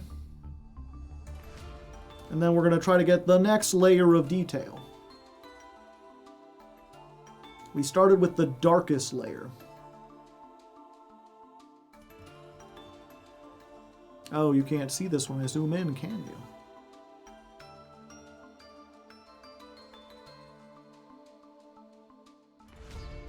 Move that around.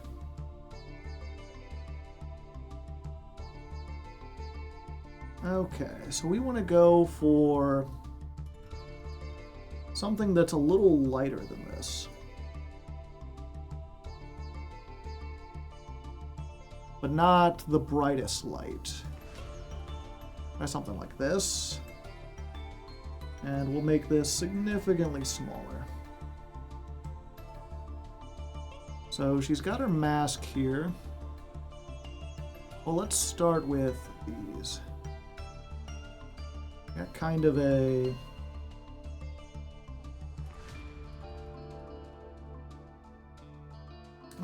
that's still not golden enough.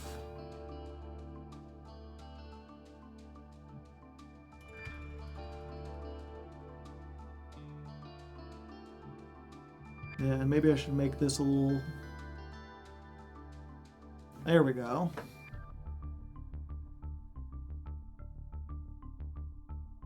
Go down like this. They go over. Go down.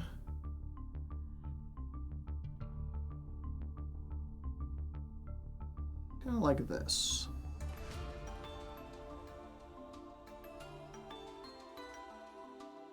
And then from there, she's got kind of this helmet thing. This shape that kind of goes up, back a little bit, and then like a almost Gundam-esque, which I guess Gundams are kind of based off like a samurai helmet. And yeah, if there's anything on your mind, chat, that you would like to yap about while we're here, you know, feel free to shoot out whatever topic.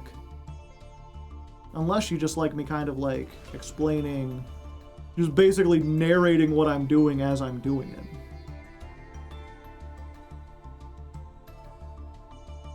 So we got this.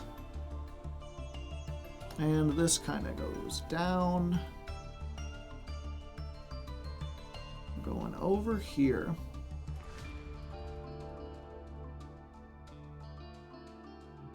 And then there's like a circular.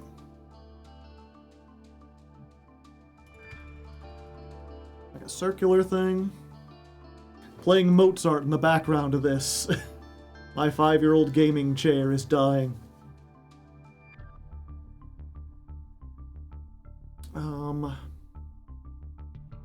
And then we kind of go up like this. And let's see if we can...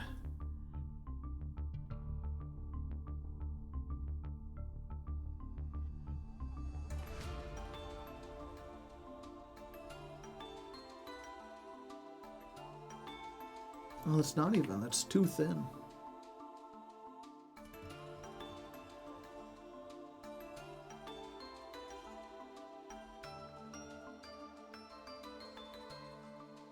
There we go. Kind of like that. I think her eyes are slightly brighter. And then this has an almost...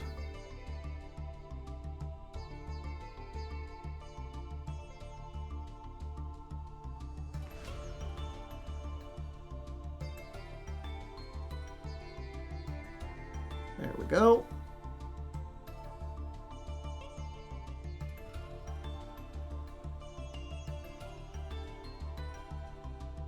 Konami needs to buy Sonic so we can get a Sonic archetype. You don't need a Sonic archetype. You already got Sonic in Magic the Gathering. If you want to play a like a Shadow deck or a what's his name, Knuckles deck, like you can.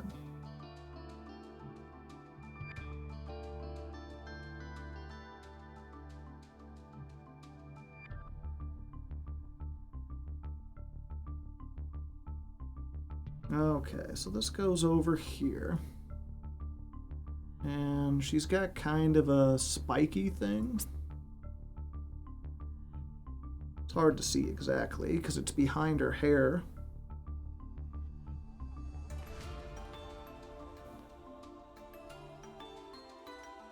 But her arm's segmented.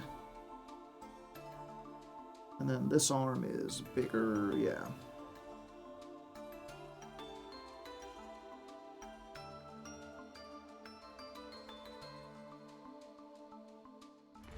So there's more like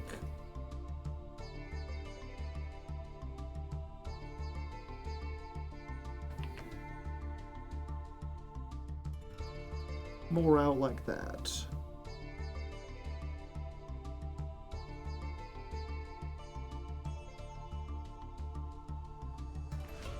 Silver? I don't know if they have silver cards. Hey, he's Silver, Silver the Hedgehog. He stinks. Okay.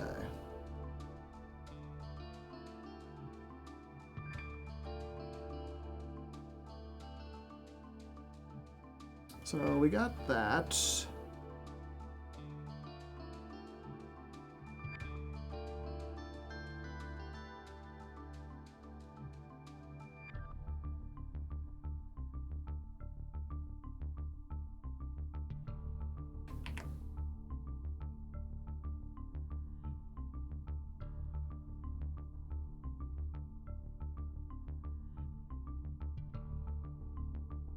I'll probably need to make it bigger for a moment.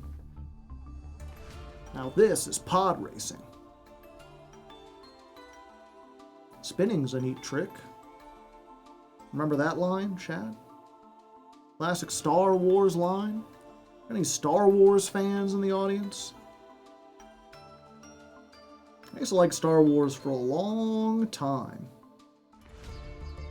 Then I fell out of love with it.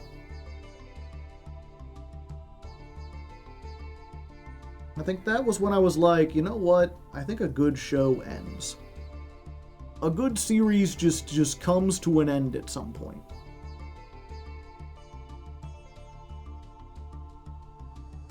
Either that or it does like the Super Sentai, like every episode is, or every season is like a different thing kind of thing.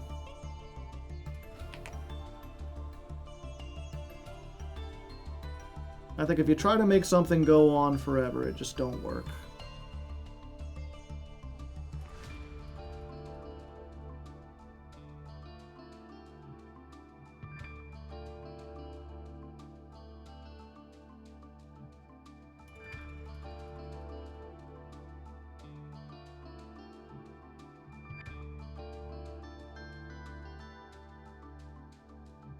Or who knows, maybe someone can make it go on forever.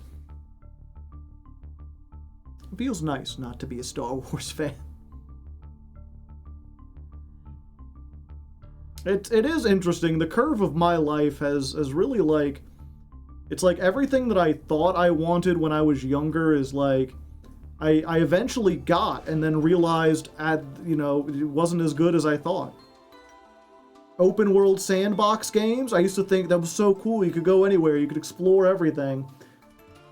And then it turns out a curated adventure in like a few very specific areas is much better than any kind of huge open world sandbox. Sandbox design kind of peaked with the Elder Scrolls Morrowind and never got as good as again.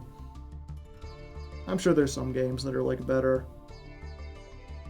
Survival crafting mechanics, I remember thinking that was really cool for a while. I remember crossovers. There was so much time, for so long it was like, oh, imagine if this person was in this thing and this thing was in this thing. And now it's like every time I see a crossover, I just kind of roll my eyes and I'm like, what? It's never satisfying. It's never like... in an interesting way, because that's not, they weren't designed, those two things weren't designed for each other.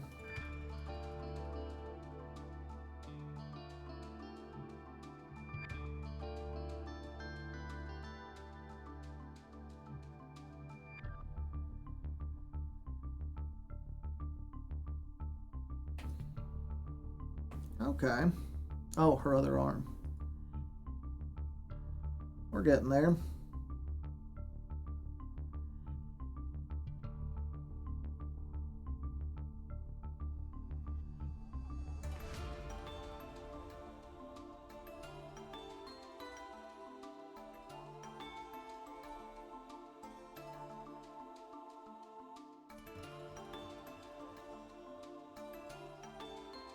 Gotcha. I enjoy crossovers in fighting games. Let me real quick. Oh, and now OBS is doing it again. Oh, and now it's back again. Weird.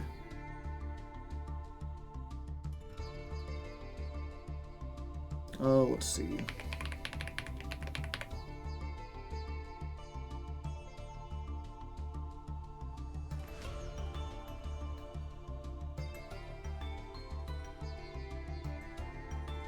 Mortal Kombat gets ridiculous. Yeah, I don't know. Because it's like, I can see a little bit of both. I can certainly see the appeal of having these mysterious fighters in Mortal Kombat. Oh, this is on the wrong layer. I done goofed. 1 second.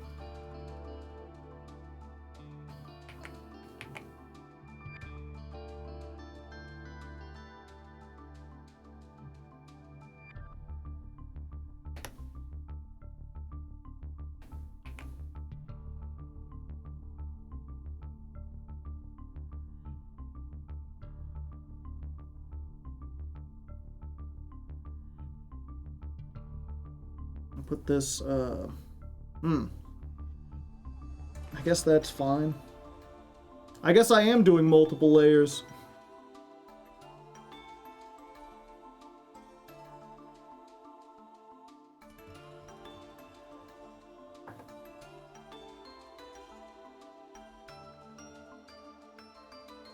I didn't go into this wanting to do multiple layers.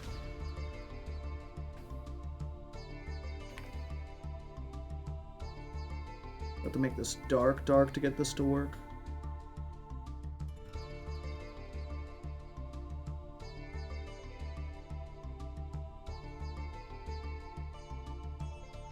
Huh, this is a weird brush.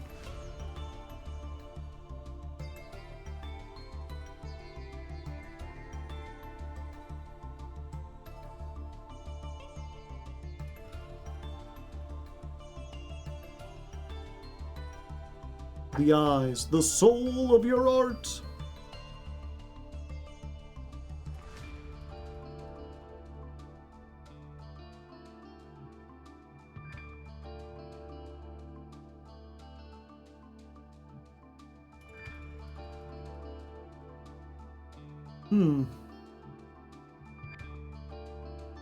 Yeah, it's like part smudge tool. I didn't realize the pen worked that way.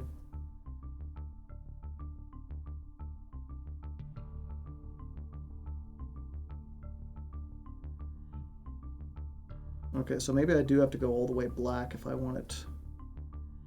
If I want it to be as dark.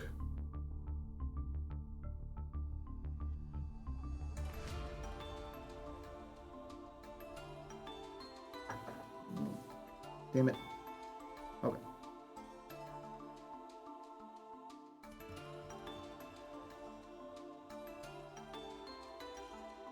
Yeah, it's weird that I'm still getting like some yellow in there.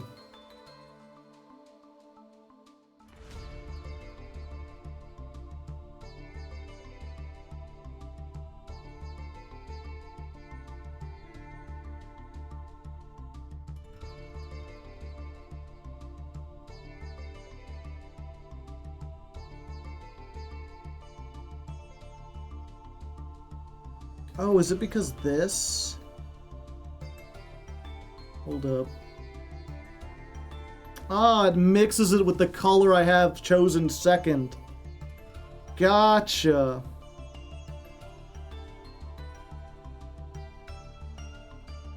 I was like, how could that's as dark as it gets?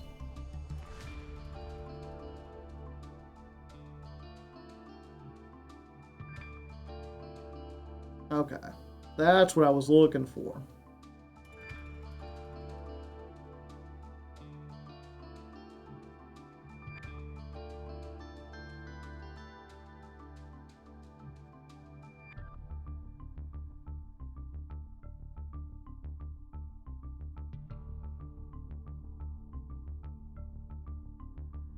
Okay, we're getting there.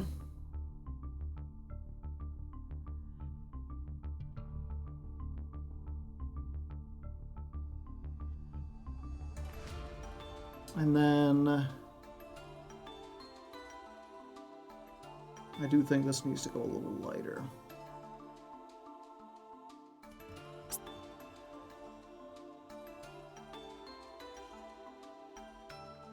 Oh, and I can close this paint tab. Forever!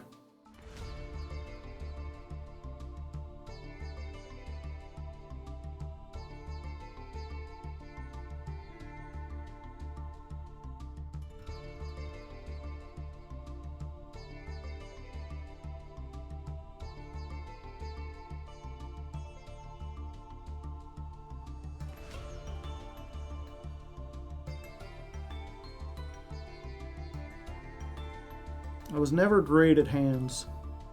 I'm not like the guy who drew hecka hands. Now he knew what he was doing. Or she. We don't actually know. Because Konami doesn't credit their artists. Freddy! Thank you very much. This looks like Kit right now. From Game Oververse? Or Game Oververse? Kit Bodega?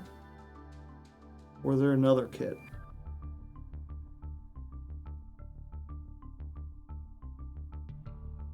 I mean, she's yellow.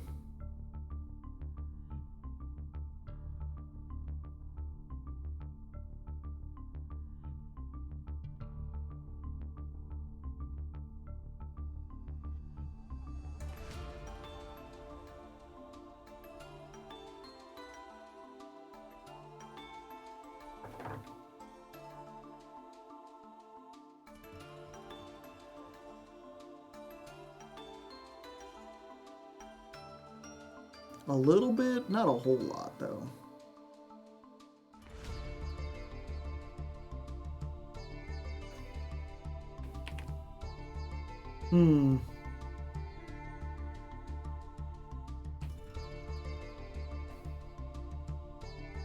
I will say, chat didn't care much for Gameoverse.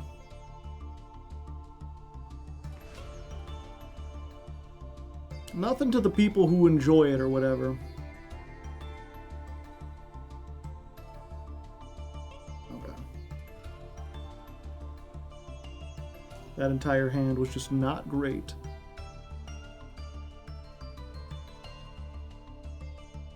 It has big shoes to fill. I don't think it has shoes to fill. Like, it can be its own thing.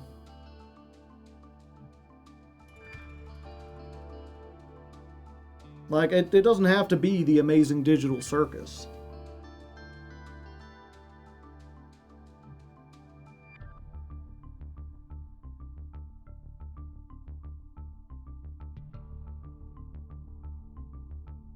But it's just not, it doesn't seem like my kind of story.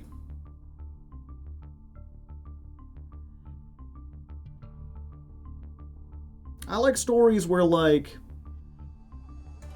I've talked about this before. I believe the point of art is to communicate something. I think art is just another way that people can talk to each other.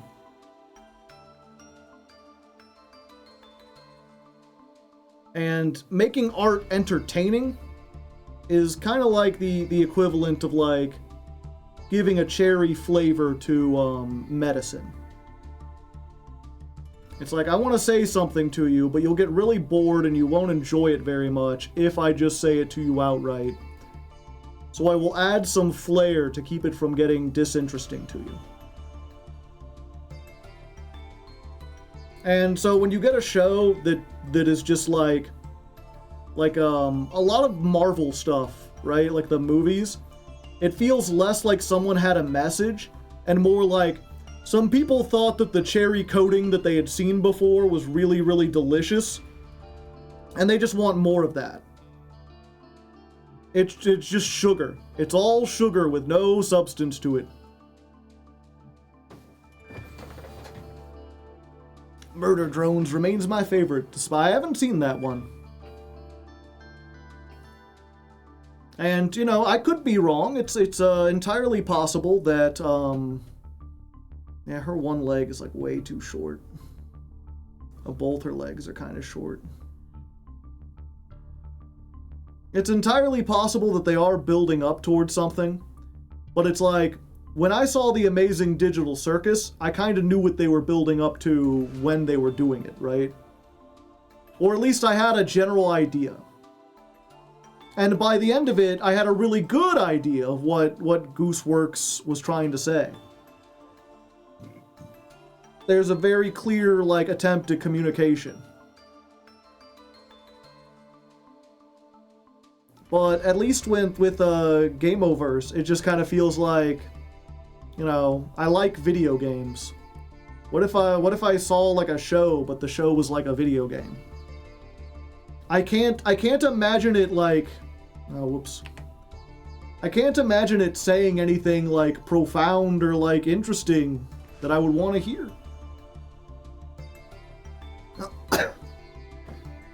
Or even necessarily like I don't want to act as though you know, the only thing that art can ever do is say like really profound stuff that makes you like think about your life. 'Cause like sometimes what the artist is trying to say is, wouldn't this fight scene be really, really cool? Wouldn't this be neat?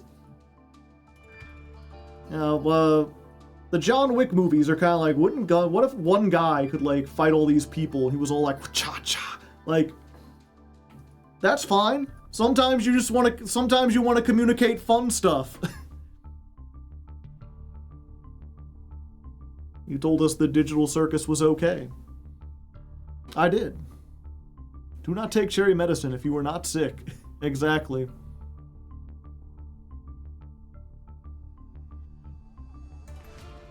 entertainment for the sake of entertainment is valid. I mean, yeah, if you want to be entertained, you could do whatever you want with your life.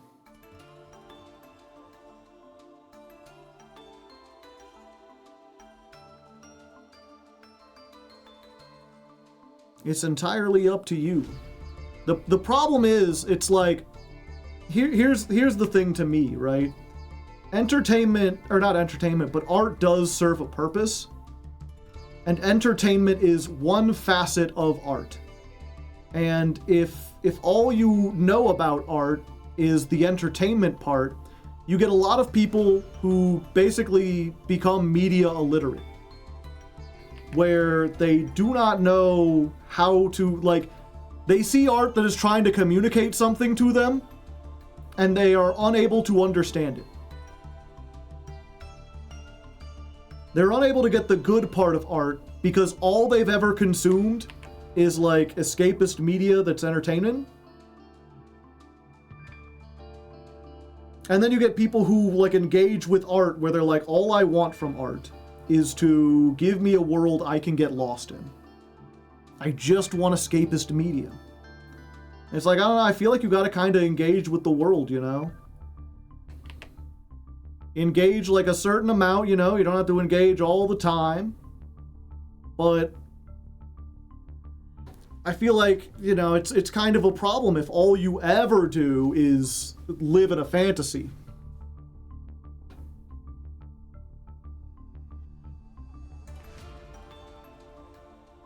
I watched the first 6 episodes. It was okay. I did not go back to watch the rest. Oh, The Amazing Digital Circus? I thought it ended pretty well. I enjoyed it.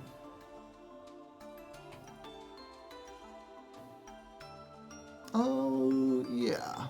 Her face is way too small, but that's fine.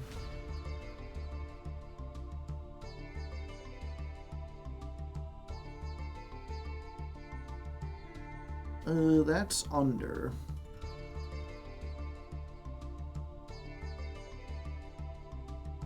This needs to be under and over. That's going to be a problem.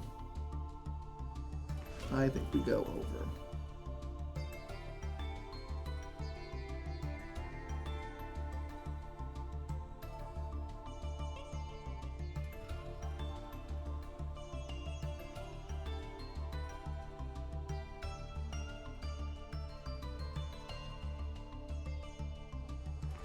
Hello, everyone. Howdy, howdy.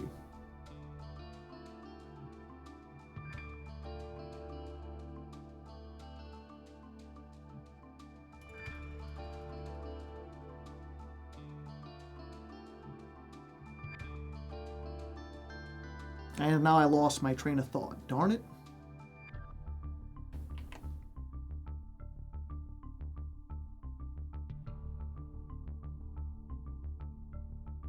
But yeah, I think the point I was trying to make, you know, and as always, there's a bunch of nuance to be made. Wow, her hair dangles are way longer than I made room for. The point I was trying to make is I think it's important that people recognize that art is a form of communication and that they be able to understand what art is communicating. Because there's a lot of messages that you can communicate through art that can't effectively be shared in other mediums. Especially when you're talking about, like, historical writings. Historical art can teach us a whole lot about life and society and philosophy. Very important topics, and if you don't understand, if you aren't literate in art, in interpreting how it is, then you miss out on a lot of that. And then you end up making foolish mistakes that, like, our ancestors had solutions to and wrote down for us to read, but people don't understand it. That being said, if you want to watch art for entertainment, there's nothing wrong with that. As long as you understand it can be for both. And for me, personally, I've consumed so much kind of like, it's not even that I've consumed so, because I do still like mindless entertainment, you know, mindless entertainment from, like, entertainment for its own sake. But because I'm like 40 and I've seen so much stuff, you gotta really impress me, you know? Like, if you're going to be entertaining, you gotta do something I haven't seen before. And like, going back to Gameoverse, it's like, I don't know, there was nothing really like there that was like blowing me away, where I was like, holy shit, this is like a brand new thing. Oh, whoops. Imagine the caveman cured cancer, but we can't read their cave scribbles. I don't think it's necessarily like that, but, you know, it's entirely possible. Improbable. But who knows?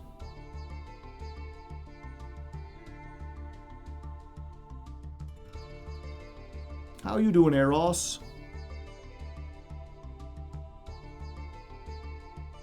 I feel bad like I've become media illiterate because more and more stories I watch, I don't agree with the ending. Well, that doesn't mean you're media illiterate. That means that, you know, again, art is a form of communication. You don't have to agree with what they communicated to you. Someone can tell you a sentence and you don't, you know, you're like, I think that's bullshit. But it's just the point, I think the thing that bothers me, right, is like the people, there's a large subsection of people who are like, you know, art shouldn't have a point. Or like, you know, if entertainment has a point, it's ruined. Or people who like refuse to engage with the points of art. There's this message right in front of you that someone spent a lot of time trying to tell you, and you're like, no, it doesn't have any meaning.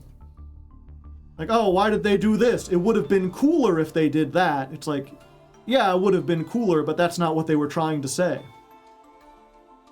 They were trying to make a broader point about something else.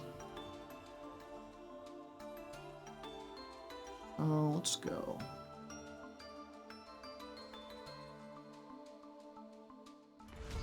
Got this.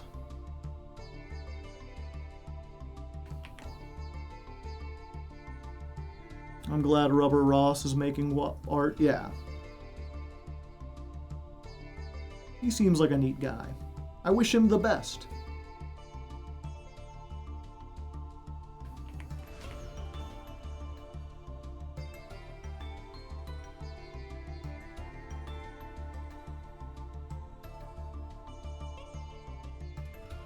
But yeah, I am curious, Bundy, if there's can you give me an example of like a thing you saw recently that you like disagree with the ending on?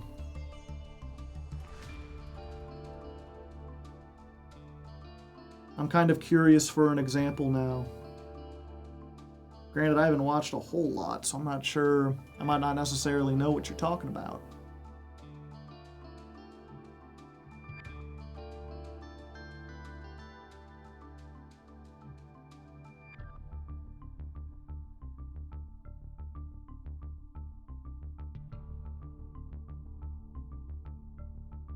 Citri, I know that guy.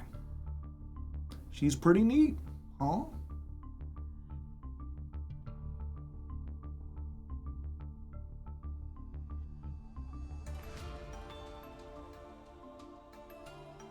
You nailed it.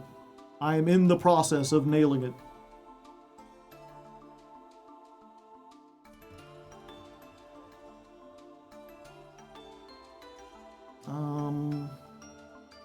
Oh, and her hair goes behind. I never realized that before. It goes through this.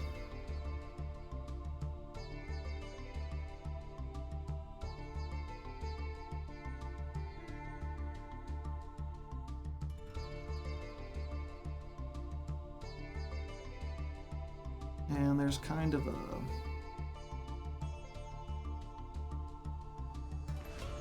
a thing going there. Let's see. She's got like a diamond on this part of her hand. She's got like a blade coming out of here.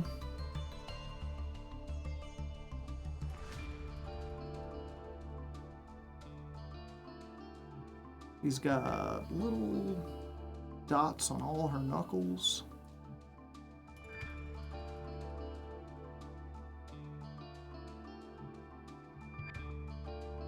Yeah, it's pretty good for a mouse, I think.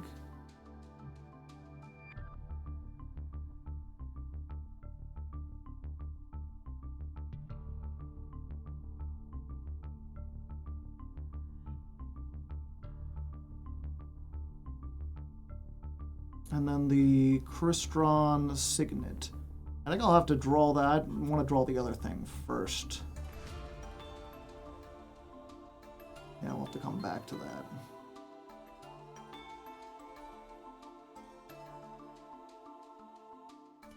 Yeah, and that too.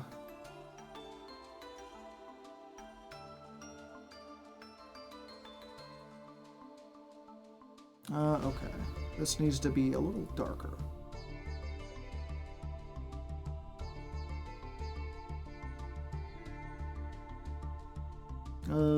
Not dark enough. Maybe more like an orange. Like still light, but kind of orangey.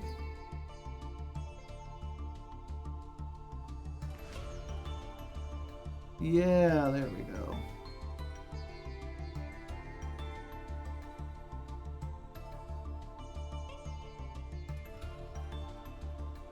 Oh, and Bundy has left, so I will never understand. Oh well. C'est la vie. Oh, there we go.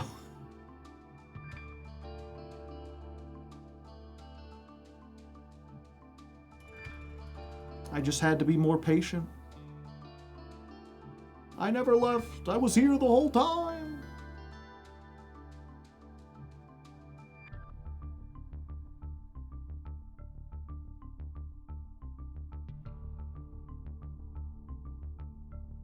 I did not put the pieces for Jax building up to it.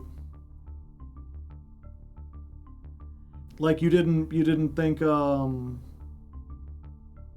fuck. I don't know if there's anyone... Does anyone here care about Amazing Digital Circus spoilers? Do I need to be careful about what I say, or has anyone either already seen this or not care enough to see it?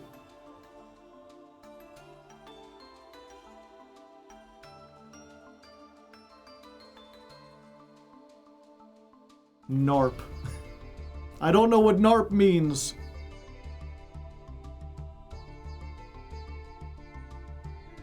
I'm spoiler.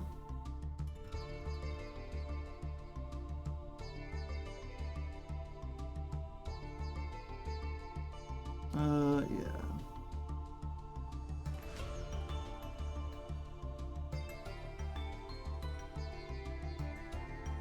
You gotta go watch Hot Fuzz. I keep hearing it's good.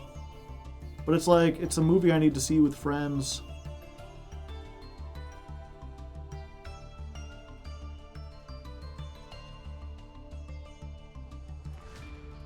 I don't want to do context and get... I want to do homework and get context from outside source. I don't think you need to for the Amazing Digital Circus.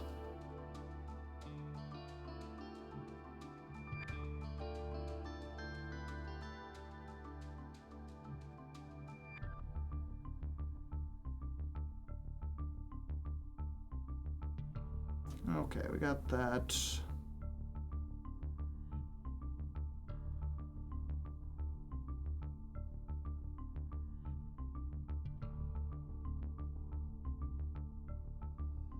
I've been spoiled, I don't care. Oh, okay.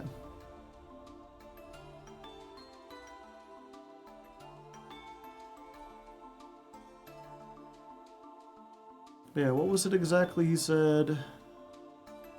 Did not put the pieces together for Jax.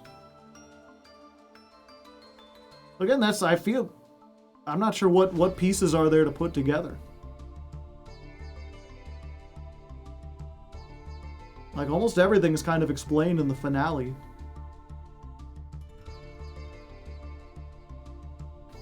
He made a bunch of bad decisions in his life, and you can kind of understand why, and at the end he chooses to end himself.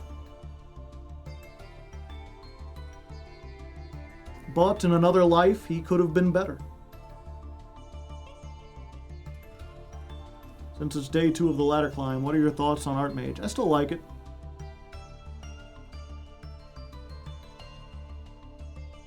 It's still fun. I'm confident I'll be able to get into, whatchamacallit, Diamond at least. The other ones I'm not so sure. I haven't as much fun as I expected, about as much.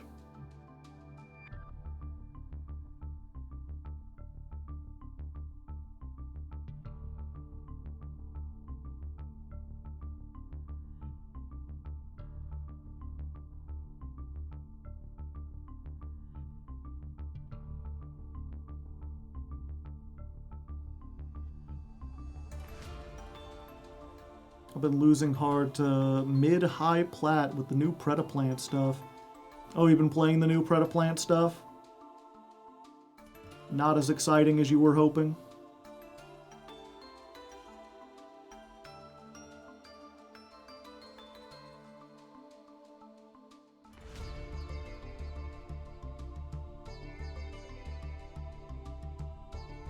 Shadow of the Tomb Raider, but to be fair, those aren't played for the plot. Yeah. Chad, the thing is, like, anytime you're working with a franchise or whatever, right? Or not any time, but a lot of times, like, the problem with franchises is that, you know, Shadow of the Tomb Raider wasn't made because someone was like, I have a story that I really need to tell that I think would work best through Tomb Raider. It was, someone at like, a corporate office said, we have the IP to Tomb Raider, and we need to make another thing with it so we can maintain the ownership of it. Because if you don't lose it, then it lapses into public domain, and then you can't make money off of it. And they need to make money. So they're like, hire a game, and they came to a game company, and they said, make this thing. And, you know, every once in a while, from time to time, commissioned work, you'll get an artist who, you know, takes that opportunity, and they're like, well, you know, they said I could do just about whatever I wanted with it, and I was going through a really bad divorce, so, you know, Optimus Prime's death is a metaphor for divorce. I don't think that's an actual thing that happened, but it's an example, you know?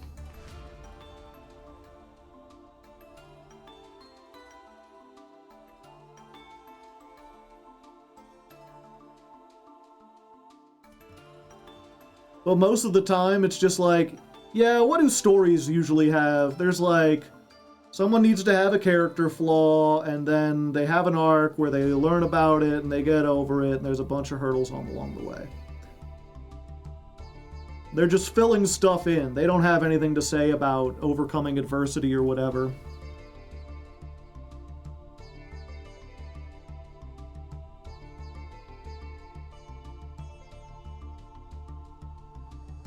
Okay, I think I can finally get rid of this.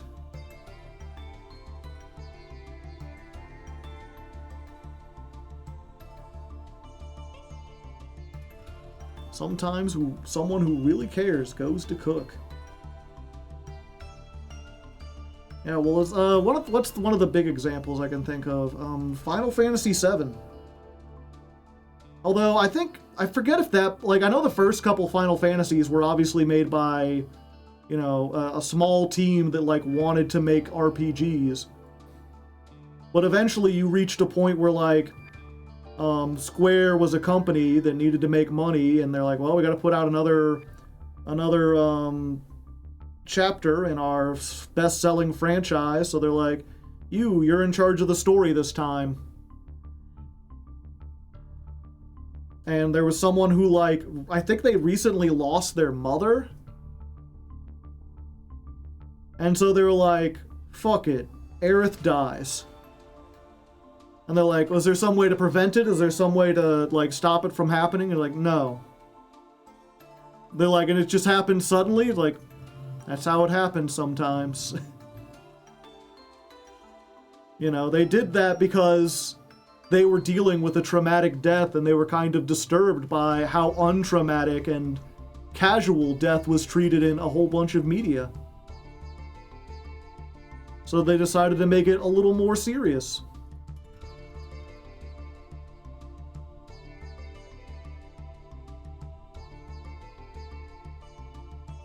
Sometimes someone who really cares gets to cook, yeah.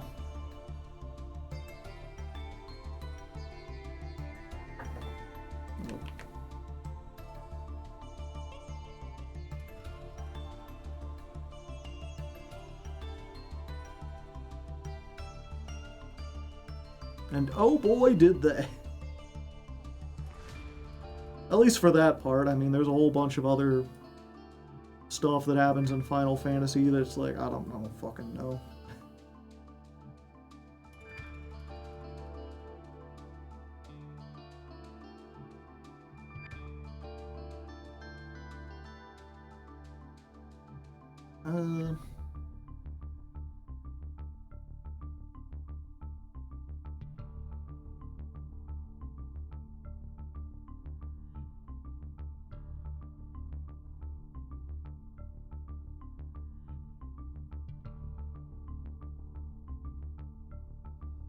Diamond shape.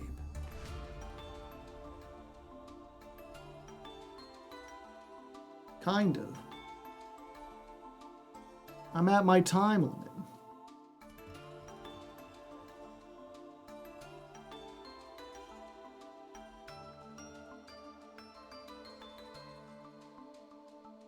Played 7 and 10. What is a good one to play after those? Oh, I don't know. I've never played them. And I don't especially like them. I've just seen enough people who do like it.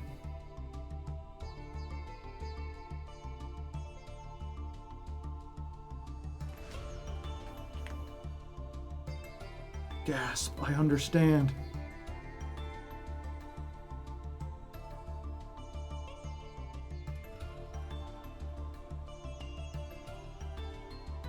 Yeah, that's why specifically, you know, I said, yeah, it really affected a lot of people. Because I've known a lot of people who have talked to it. I wasn't one of those people, though. I never played the game. I just heard it was good.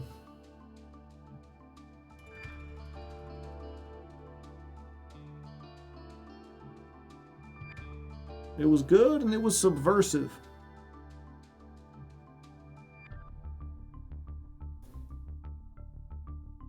Okay.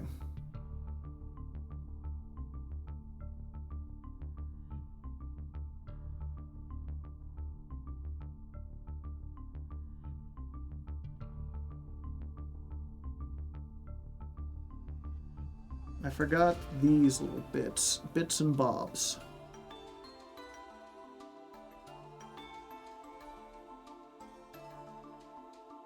Put that on there.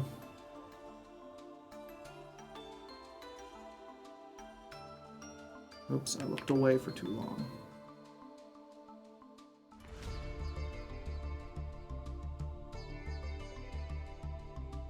Let's see how this is looking so far.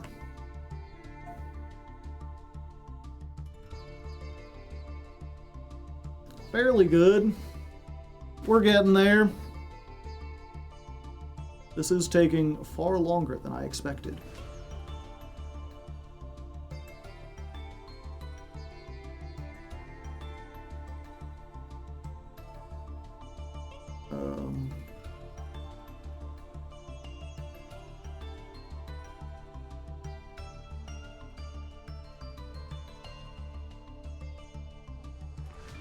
Maybe I just need a game where I immediately identify with the main character. Main twist when it's introduced. Possibly.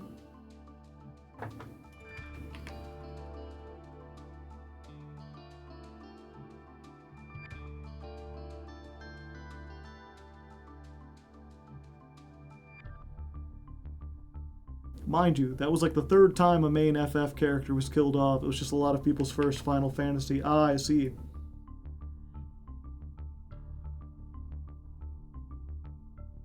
Like a main party character? That like you can level up and everything?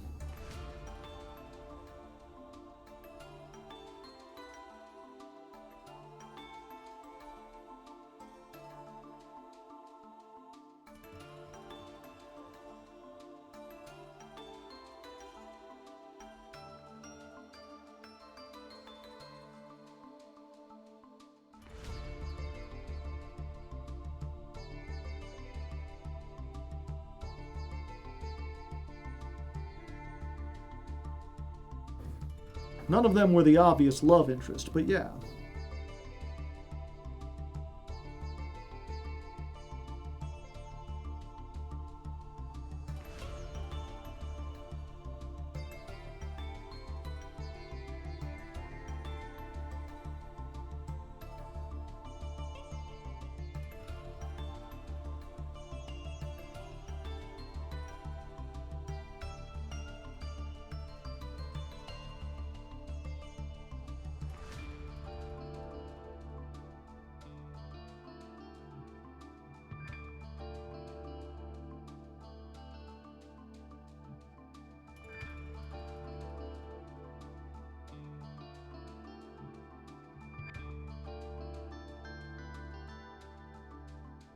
Okay.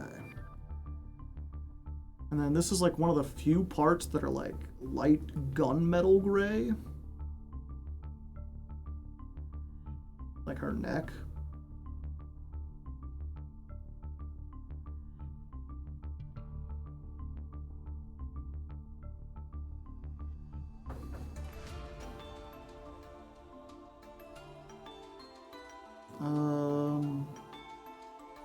Okay.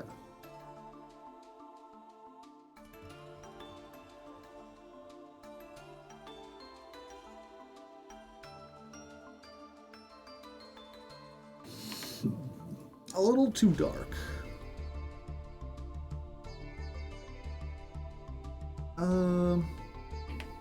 Almost there.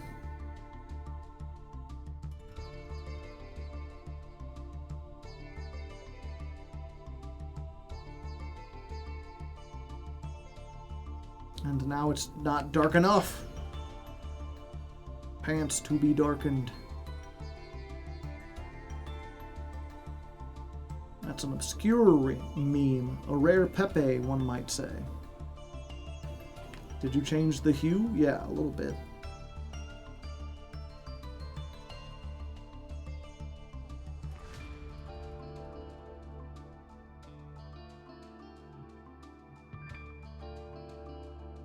Okay. I don't like that. And we're going to...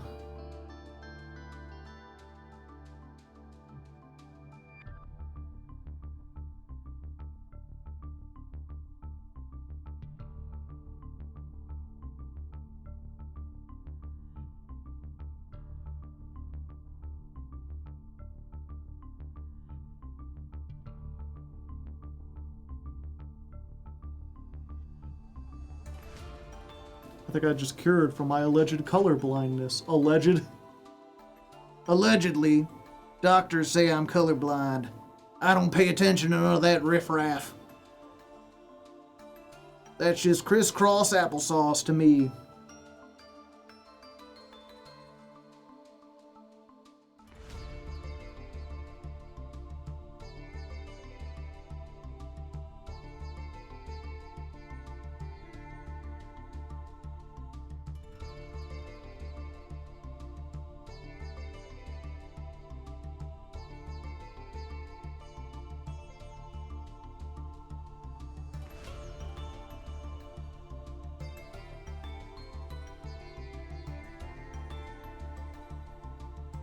I suck at Jeopardy because you're colorblind?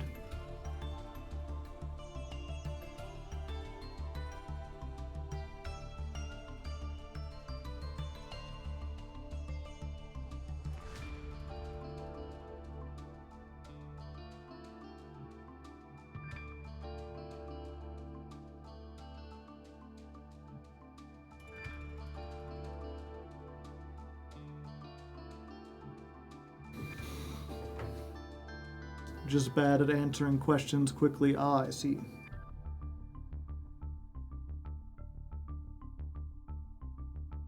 I getcha, I gotcha.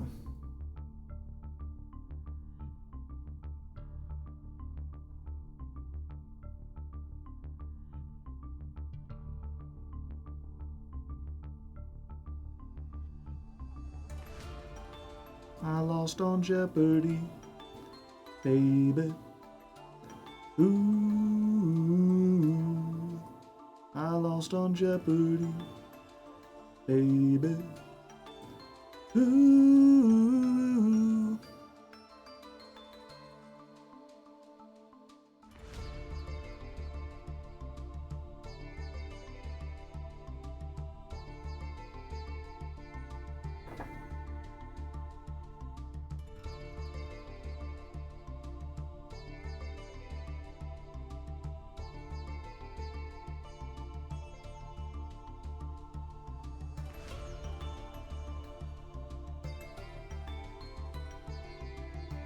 Get some shading in there, some shading in there, and I don't really care. Cha-cha-cha.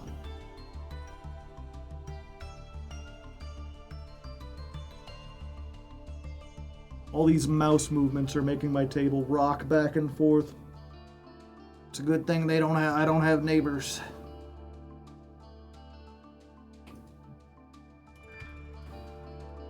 Yeah, we're getting there. One more layer, probably. Where's the brightness? There it is. Okay.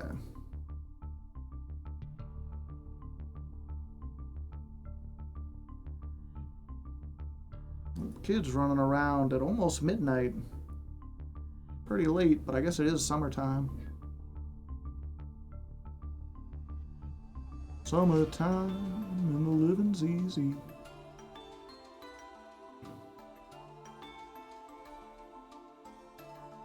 Yep, I've been having I think I mentioned this before, chat. The neighborhood kids. They've been knocking on my door and running away. The other day they ran up and they turned my outside hose on and then ran away. Twice in one night.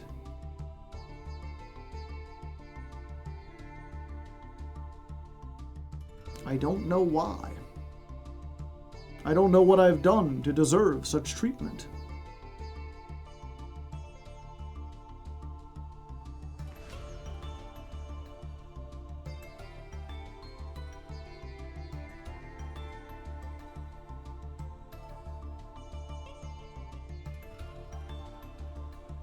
It's very rude, I feel like.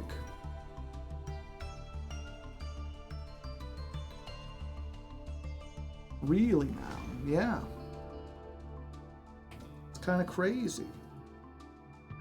I should save this in case something happens. Those dang whippersnappers!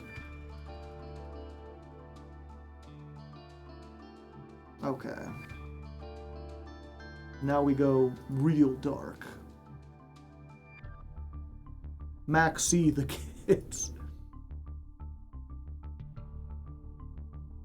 Okay.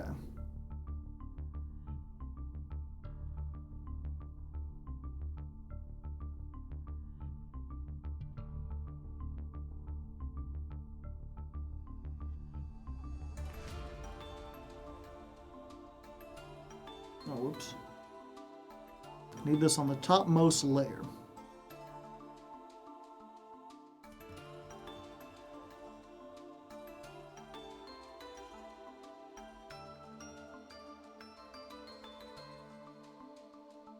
We're doing this the reverse of how a lot of people do it. But it creates a very unique kind of look.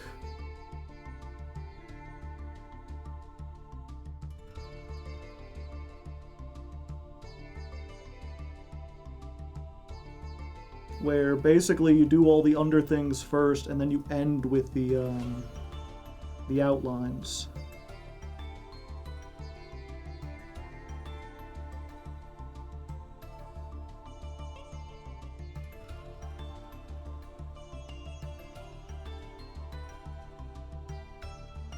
And then some things you don't give outlines.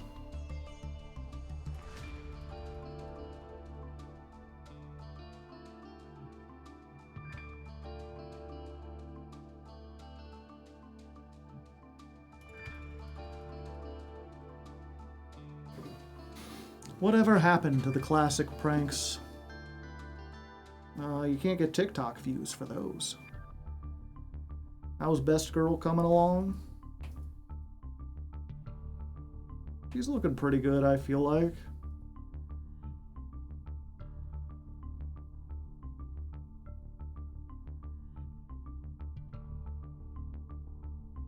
its peak.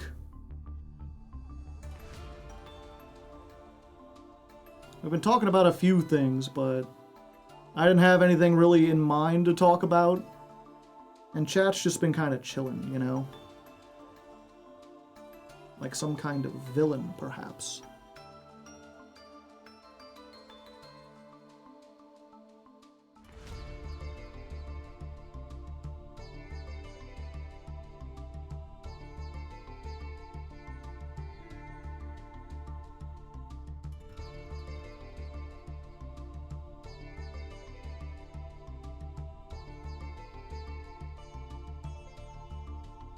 Oh, whoops. Can't have that.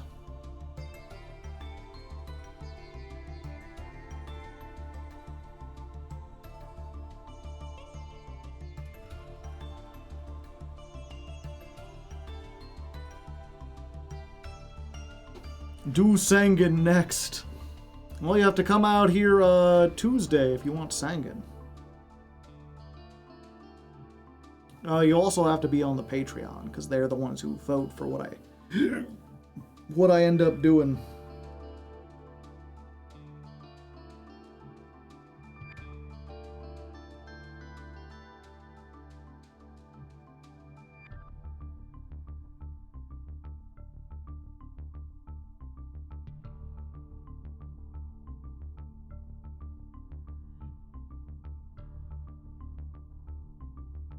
Ba-doot-doot-doot-doot-doot-doot.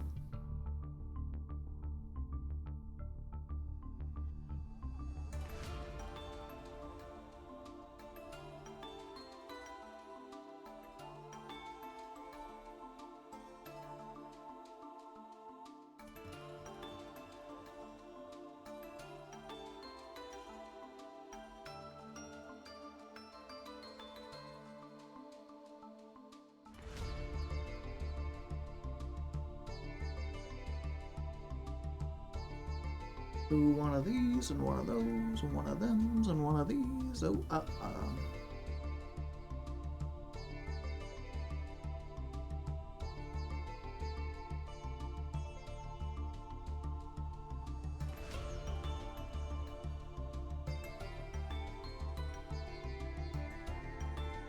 and this should probably be...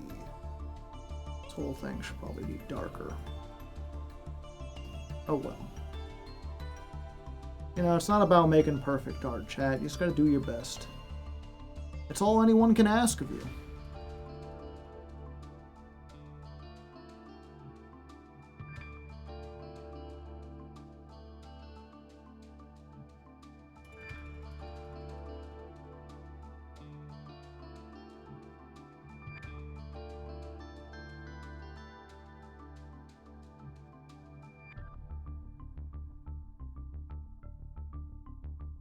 Okay, let's see if I can get these. Is this dark enough to get the fingers right? No, this is still too yellow. I'll need a different flavor for that. Never knew this style existed. I don't know, I wouldn't know what it's called or anything. I can't even tell you, like, where I've seen this before. Just somewhere in the plethora of all the art lessons I've seen and all the speed paints or whatever, I've seen someone do something like this at one point, and I was like, I could probably do that.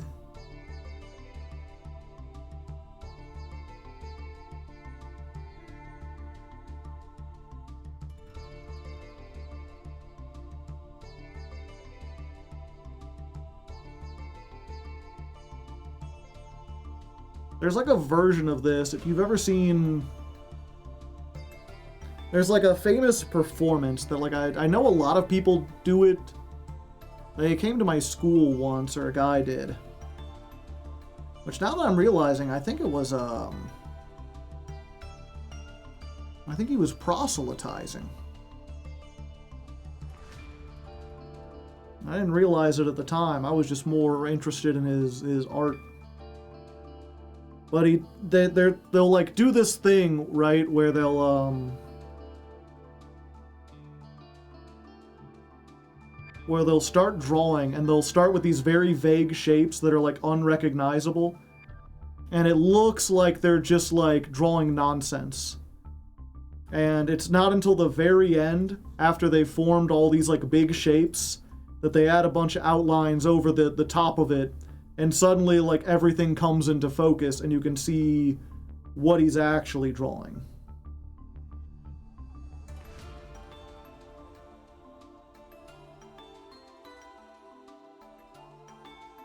And it was one of those, like, as he was drawing, he was telling like a story.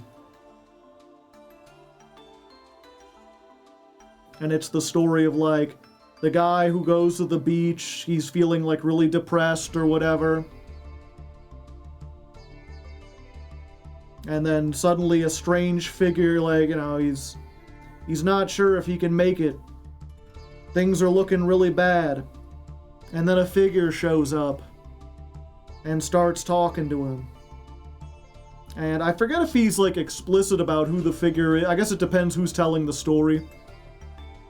But sometimes the figure is just like implied to be Jesus, and other times it's implicitly like, you know, Jesus coming to you in your darkest moments and telling you your life has worth and everything.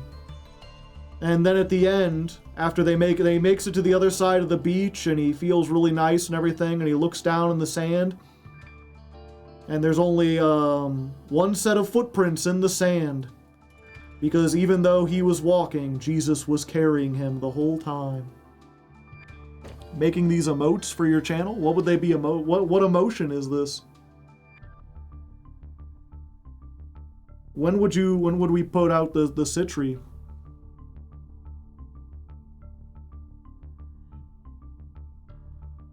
When Citri shows up? Possibly. It's like, did anyone else hear that? Have you heard that story before, chat? Am I like misremembering something? Did you have an inspirational speaker come and tell you that story at your school, or was my school just really weird? While painting a picture of a beach with like a bunch of footprints in it.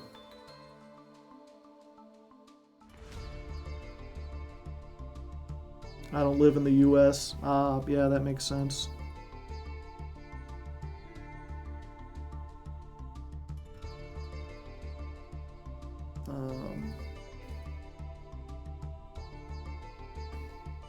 There you go.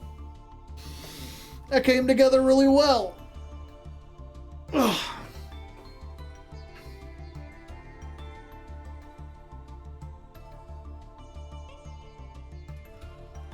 Ugh. Maybe real quick, there's just a couple little things. Let's make this even smaller. Let's get the 2-pixel. The 2-pixel brush.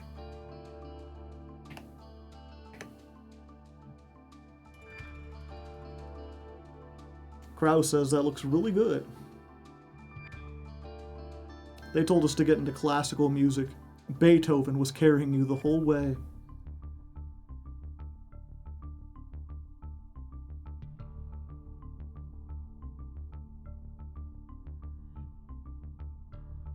Line thickness, very important.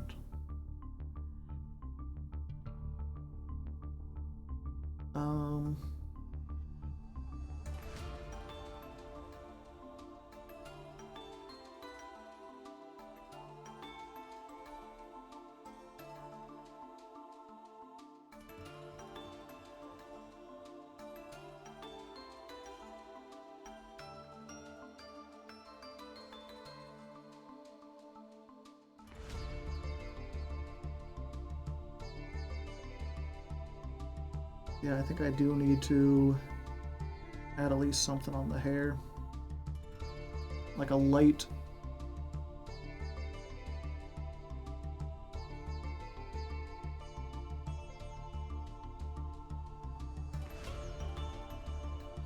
Piano player playing music upside down joke.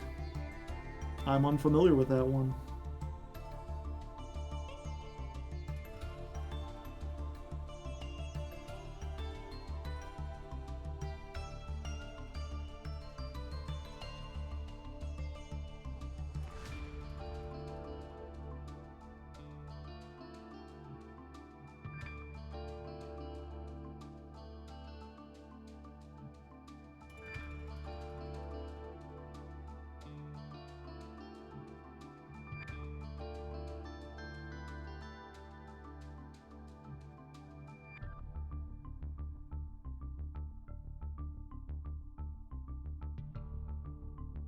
Yeah, and if I had more time, I would come back and do highlights as well.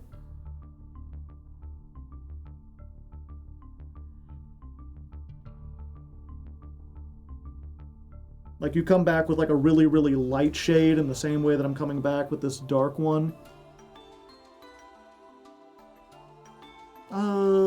How long is streaming going on? Rick CC has redeemed a honk, Critter. You got something for Rick here? Thank you, Critter.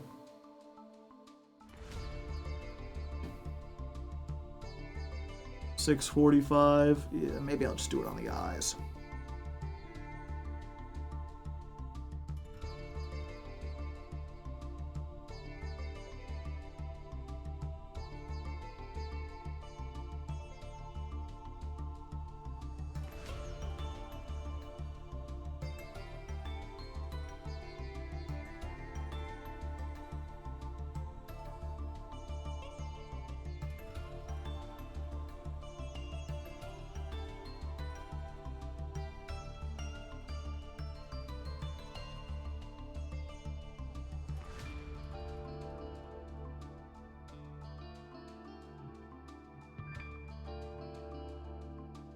Yeah, this pen works really weird, especially when it's small like this. Like, you can't see it, but I'm moving the mouse back and forth, and it's not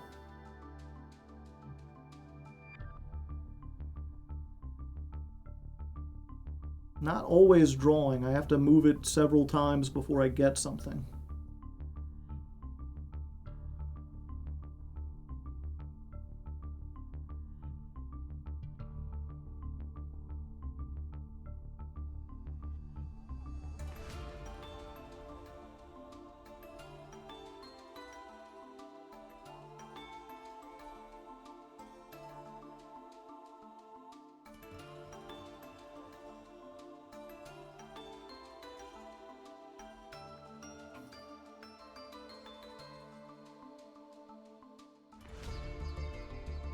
Okay. Oh, and this hair.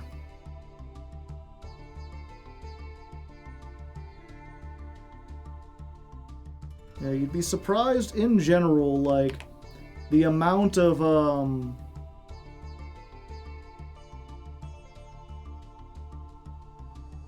extra, like, detail and quality and everything you can get just from, like, changing brush sizes.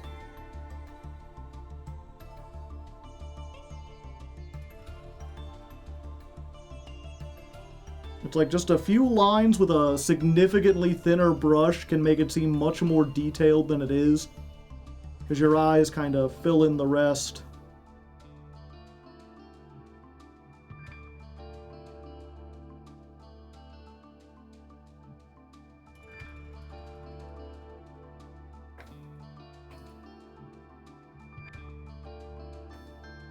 Oh, and that was it. This thing needs a really thin line. How's it hanging? You know. I might try to draw this sometime with not Yu-Gi-Oh art. I'm not sure if that'll work. I think this technique only works with Yu-Gi-Oh art.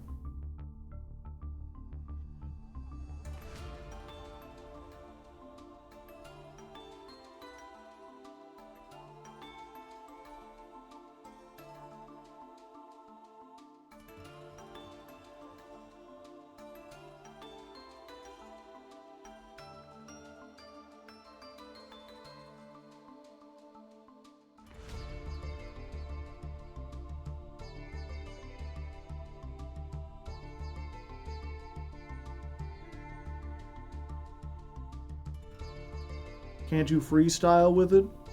I don't know if that would work.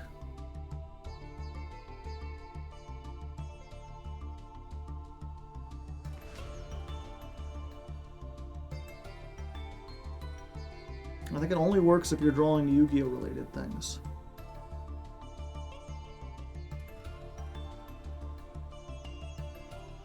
I mean, you could try, but it feels almost like a lost cause.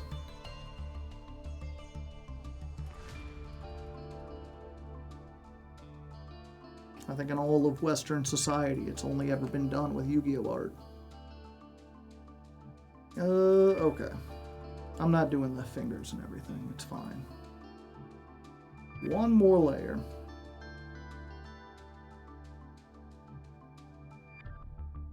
We don't want quite white, but we're going to go as white as we can.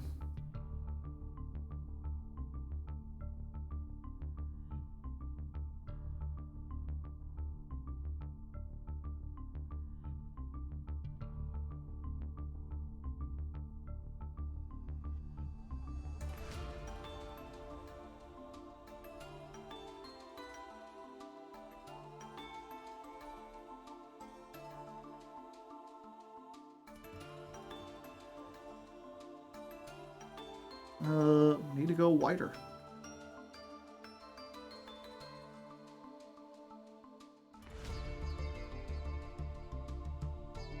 And just add some highlights to the eyes so she seems a little more lively.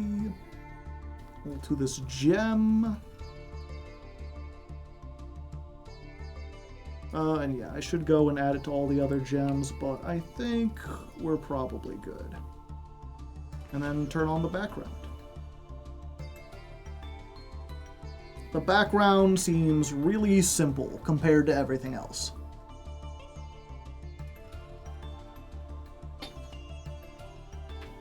Pokemon struck by lightning all the time. I wonder if there's a filter I could do that would pixelate.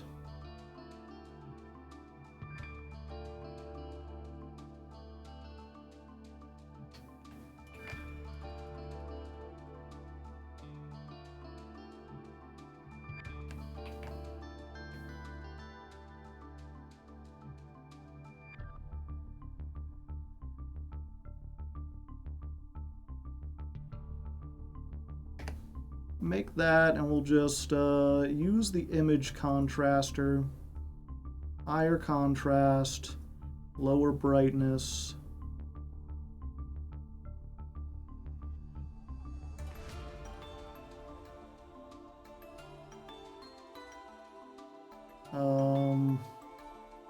Color balance, want a little bit more red.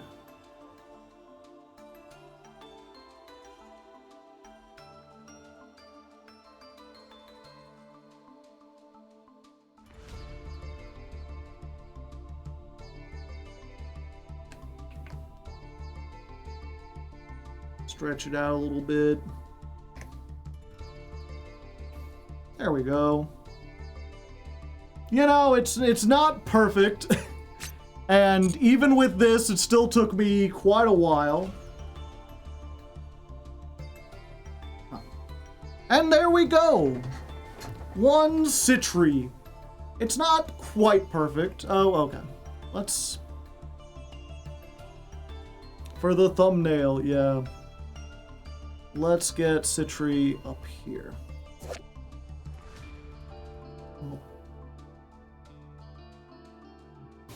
And there we go! We've got our Crystron Citri. It's not quite as good as it could be. I'd like to go back and add a bunch of highlights and stuff and maybe improve the background, because that's just like a crystallized filter added to a, what's it called?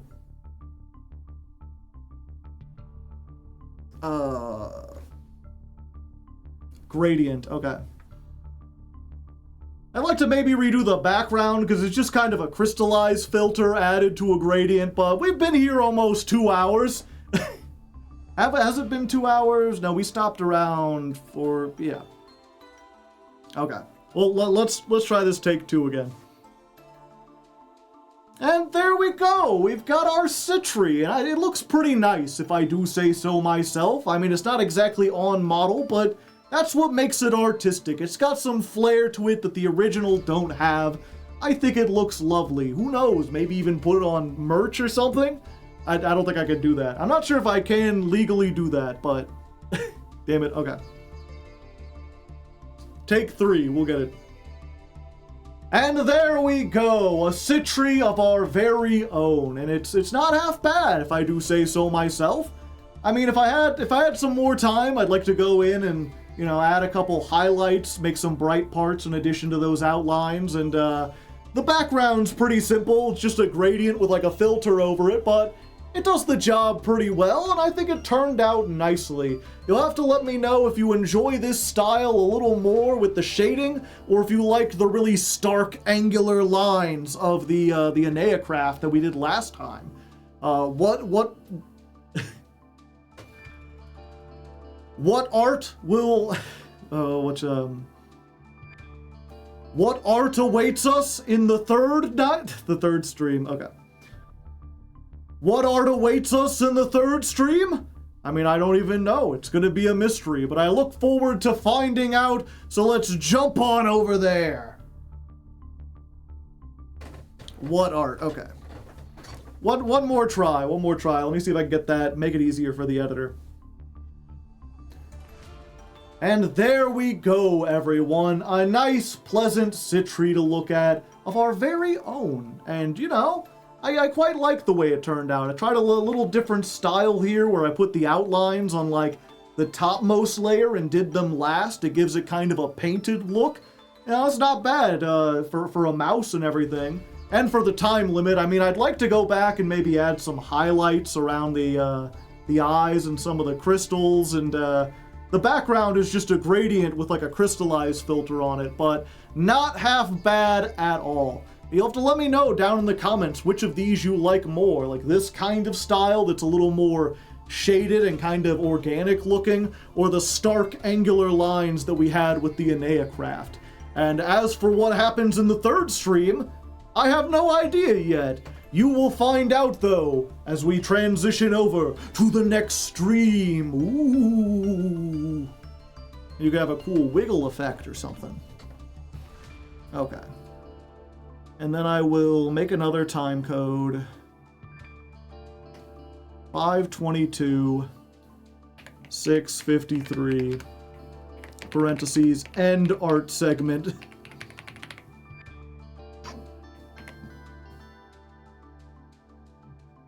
And I'll just have to cut it down. Let's go ahead and save this. And then let's save it as a JPEG. Do I look like I know what a JPEG is? And then I'll post that on the Discord for all to like. I was considering putting them on my Blue Sky. I was like, I don't think I want to spoil people for it. But also, I've only got like 100 followers on Blue Sky, so maybe it's just another incentive to go follow me on Blue Sky, or at least go check it out. I can post it on there and then be like, hey, check it out, everything afterwards. I should at least wait until after the Hecka Hands ladder climb comes out. Critter, what do you think about Citri art? Ow. Critter's a harsh critic. Can't even look me in the eye. Anyway, we've been here way too long. And our yapping wasn't quite as productive as last time. But I hope you still had fun regardless. As I said before, we're going to be heading over to Masochist tomorrow. We'll be doing more Artmage stuff on Tuesday, so you can look forward to that. And until then, good luck and have fun.